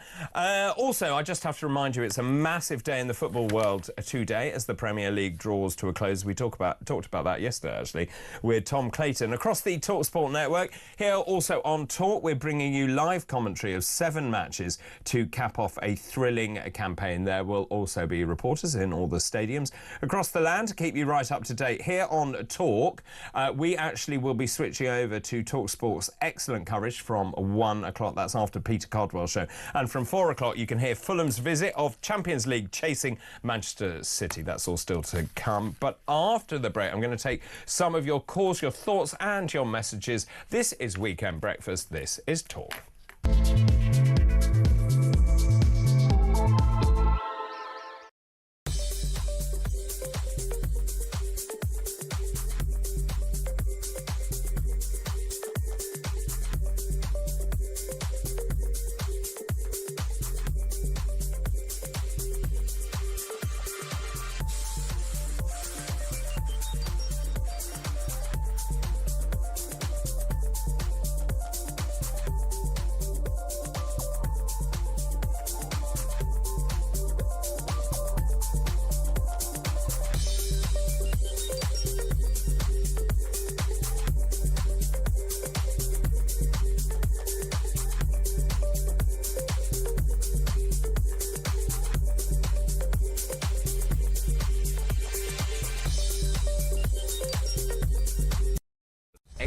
People being stabbed it's so many. And then the most surprising part of this, it was a German woman, 39 years old, who was known to the police, appeared to be in a state of mental distress.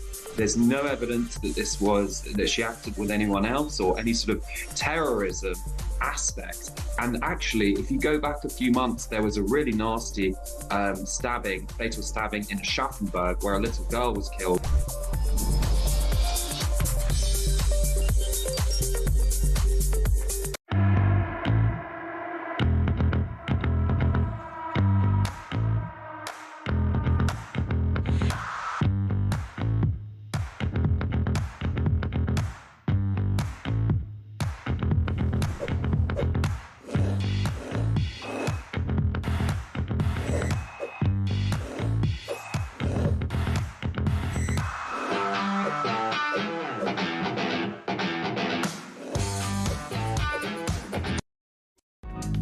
across the UK.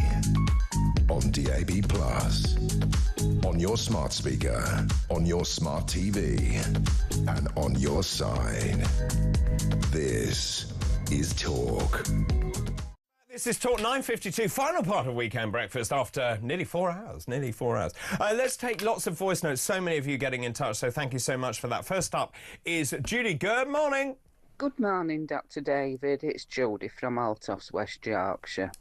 With the Chagos Islands, what I find even more disgusting that is just giving them away to a random country and paying for the privilege is he never asked the people who live there if they wanted this deal.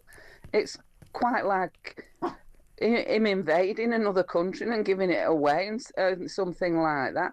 There isn't many people, I believe, on the Chagos Islands, so it wouldn't have been a big step to have had a referendum. And I find this quite disgusting, really. Thank you. Yeah, they got removed from the Chagos Islands, actually, and I was listening to an interview with a Chagosian who was in tears over what is going on. And actually, there were a group of Chagosians who marched past 10 Downing Street saying what he's doing is unacceptable. But he doesn't seem to care, does he? Thanks for that, Judy. Next up is Nick. Good morning. Morning, David. It's Nick Moore from Loughborough.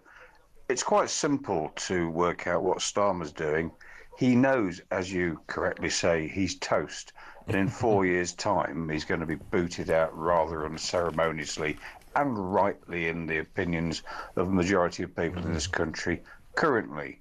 So what he wants to do is leave the only legacy that he can do based on his obsession with the EU, so he can tick all the boxes for his next job when he finally gets booted out of national politics, to tick all the boxes to fulfil all the needs to become a member of some supranational NGO where he continues to get paid a fortune working for another unelected, undemocratic body, much like the EU.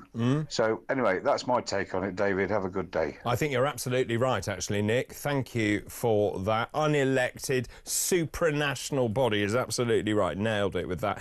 Chris is up next. Good morning, Chris. Good morning, David. It's Chris from Epsom. A return by Boris Johnson. I can't wait. That would just totally sink the Tories. I'm a third-generation Tory that has lost patience with them and gone to reform. If they bring Bojo back, the knicker-wetting Liberal that paraded as a Conservative, they will be totally finished. Have a great day.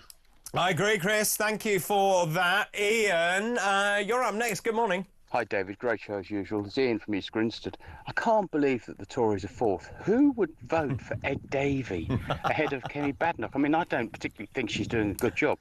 But Ed Davey, he's a political non-entity. It's unbelievable there are people in this country who would vote for a party whose leader, whose only policies are throwing himself and making himself look stupid.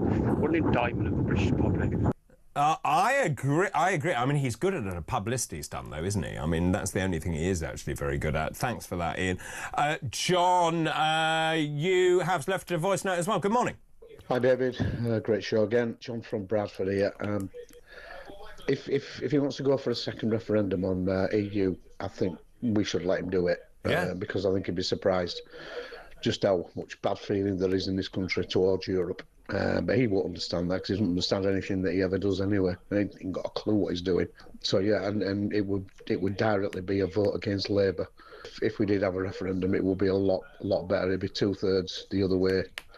So we'd still want to be out. So yeah, be careful what you wish for, I think. I think that's really interesting, actually. I might ask that tomorrow. I'm filling in for Ian tomorrow from 1 o'clock. I might ask that question, actually. Would you prefer a second referendum rather than Starmer cozying up to the EU? At least ask us what we want. That's a great point, John. Thank you very much. Very quickly, a call from Andy in Cheshire. Good morning. Morning. Morning. What's on your mind, Andy? It's Starmer. The guy who did all the legal work for getting rid of the Chagos Islands, and the other guy's now running our country in the law, they're all in the same chambers. So how much is Starmer making out of the deal? He might not be in the chambers anymore, but I bet he's got shares in it still. Well, I can't answer that. I mean, the thing is, I mean, what I do find, I mean, don't you think it's just extremely odd? You ask anyone on the street, why would we give away something that's ours and then pay for the privilege to rent it back at an exorbitant cost and then say it's in the national strategic interest? It makes no sense. No sense whatsoever unless you're making money on it. We know he'll do anything for money. He won't spend any of his own, will he? Well, I can't comment on that, Andy. I'll get in terribly hot water.